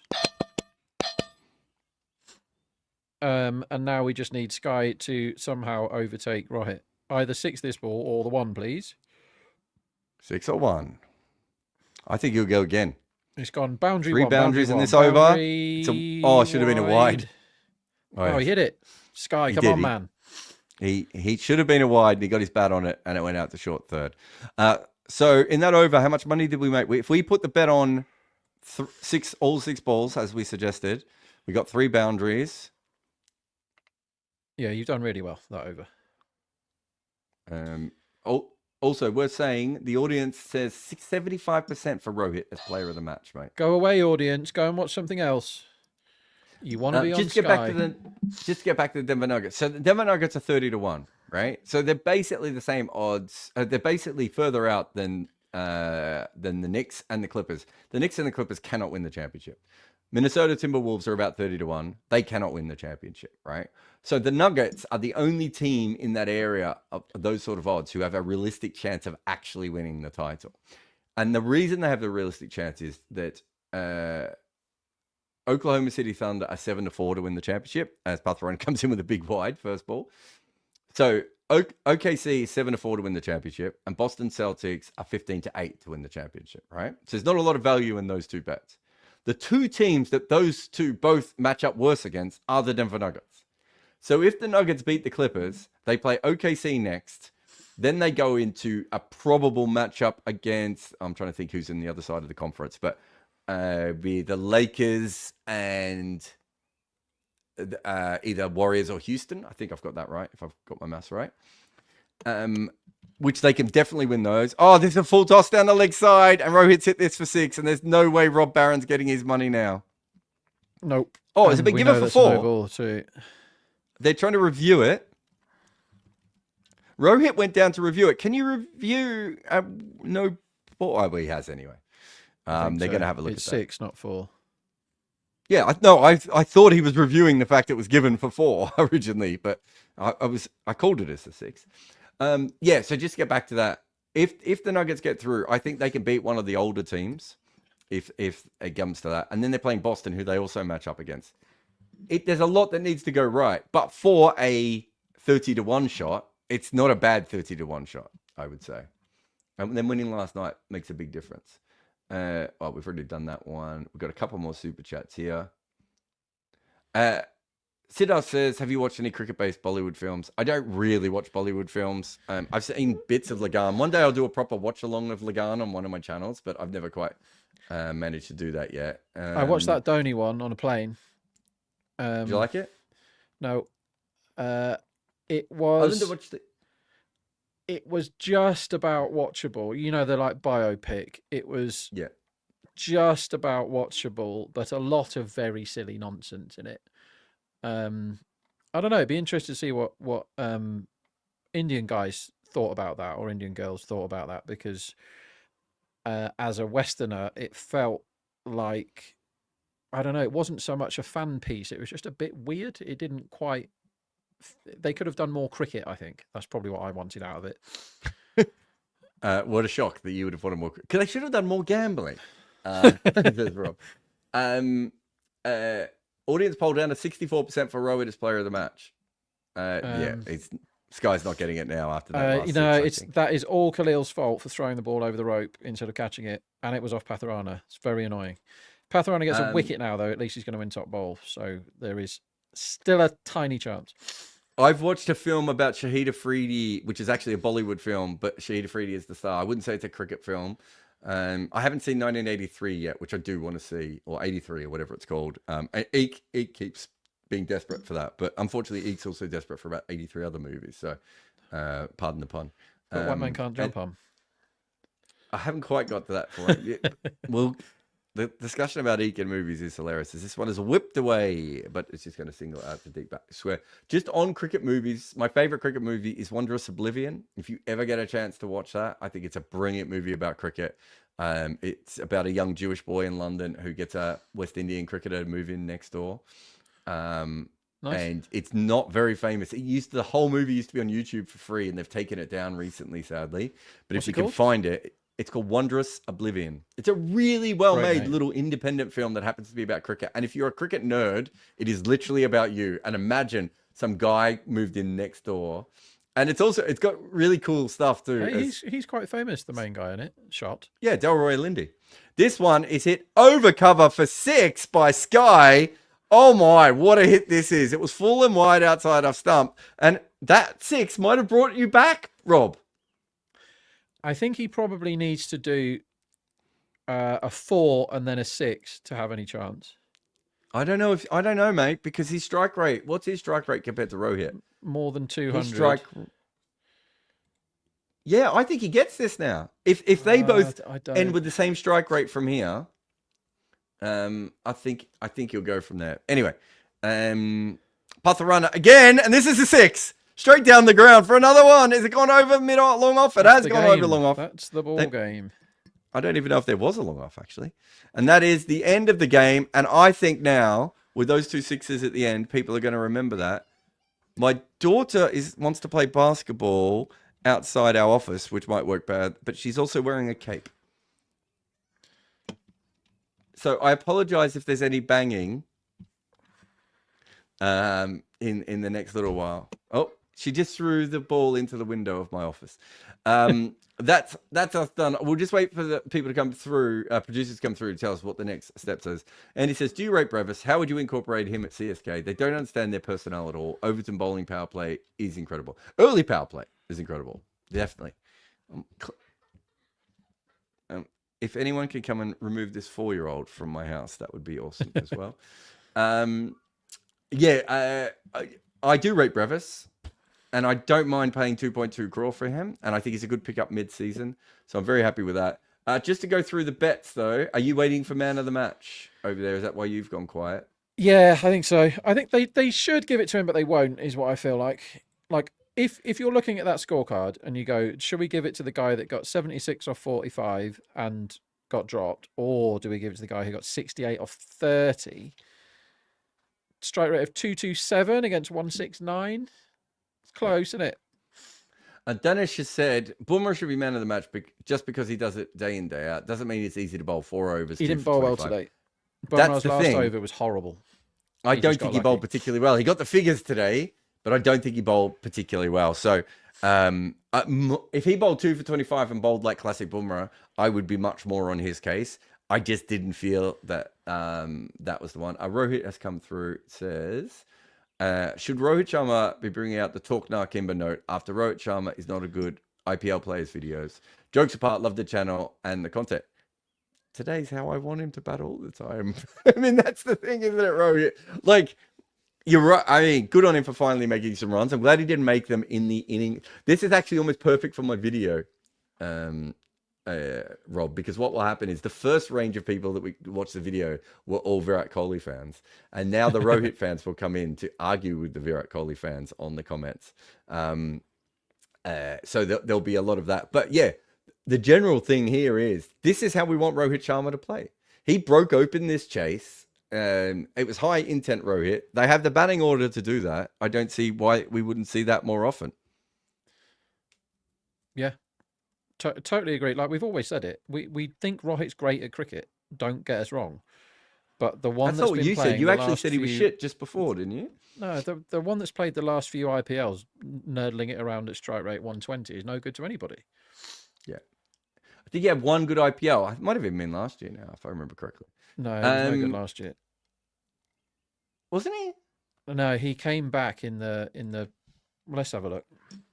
It's fine. You have a look at this. Prudvi says, so me and my partner have a bet on if Sunrisers will finish in the bottom 3. What do you reckon? Ooh. So let me just get, I had the points table up a minute ago, which should now be updated. I think the big faller for me is still potentially Lucknow, because I think they've overperformed their talent so far. He got 100 last year, Rohit. Sorry. Totally forgot about that. When did that happen? In an IPL game. He got 400 runs. He beat Tilak top bat for the tournament by 1 run. Oh. 4-1-7, played 4-1-6. Don't remember that at all. So, yeah. So, looking at the points table, Rajasthan and CSK are going to finish in the bottom 3. I still think we will see better cricket from... I still think we'll see match-winning cricket from Chennai coming through. Sorry, not from Chennai, from Sunrisers coming through. So they can win some games. The issue is that Lucknow is 5-3. I can't see Sunrisers winning 6 games as it's currently being played. Can you? I mean, Sunrisers can do anything with the side they've got. They can do anything. Like Chennai, to me, look like they could easily just throw the towel in now and lose out. So I think Chennai are going to finish in the bottom 3. Mumbai are now look like they might go the other way and start rocketing up the table. I mean, they're down there, aren't they? SRH. They've not been very good. They've only won 2 out of 7. And their net run rate is very bad. That's another thing to remember. They've got a bad net run rate. So if they're level on points with one of those teams like KKR or Rajasthan, or if Lucknow get dragged into it, unless they can thrash somebody, and obviously with their batting they can thrash somebody. They need to really whip their net run rate is minus 1.2, which is huge. Like that's a big deficit, because KKR have got a losing record and theirs is plus. Well, here's my thing. You look at that. I think Mumbai and Kolkata are going to... I'm not saying they're both going to make it to the playoffs, but I think they're both going to have pretty good seasons now from here. As in, they could win 50% of their games from here on in, which may not be enough to make the playoffs, but I don't think they're going to sink. The only team I could see who could sink is Lucknow, but they have already won 5 out of 8. So I think Sunrisers have to finish in the bottom 3 unless they just go on a mad tear. Right? And I just don't see them about to go on a mad tear. I mean, they might. Do you know what I mean? They might. Have we had player of the match yet? No, they've got to give the super legend hero of the day and the 4s and the brightest shoelaces and the Dhoni super fan of the day and all that stuff. There's plenty of awards to be given out yet, my friend, before we get to man of the match. Okay, we're going to close up this live watch along. So if you want to know if Rob won his bet and how he feels about it, we will see that in the podcast in a moment's time. That will be on a different video feed. But thank you to everyone that has been here. If you've enjoyed, and I don't know why, you can't even see Rakim's face there. If you've enjoyed this show, firstly, obviously subscribe to Cricket8. If you're watching it on the Good Areas live channel, definitely come over to Cricket8 just to throw them a subscribe in future. They won't all be shown on Good Areas. The other thing that I would say is that on your way out, just throw us a like or a comment, because it helps us with the algorithm for the future. We want to keep doing those. At this stage, we will be back on next Sunday as well. That man over there is Rob Barron, one of the world's least trusted and least liked individuals, but very popular within the gambling community. I am Jarrod Kimber. I do lots of these sorts of things. We'll see you again very soon. And by that, I mean, we'll see you in about 2 to 3 minutes time on the other stream to do a quick podcast to have a look at this game. Remember to support us by subscribing and sharing, but also signing up at cricket8.com, where live scorecards cover 8,000 matches a year with advanced visual details that tell you who is actually in front in the game.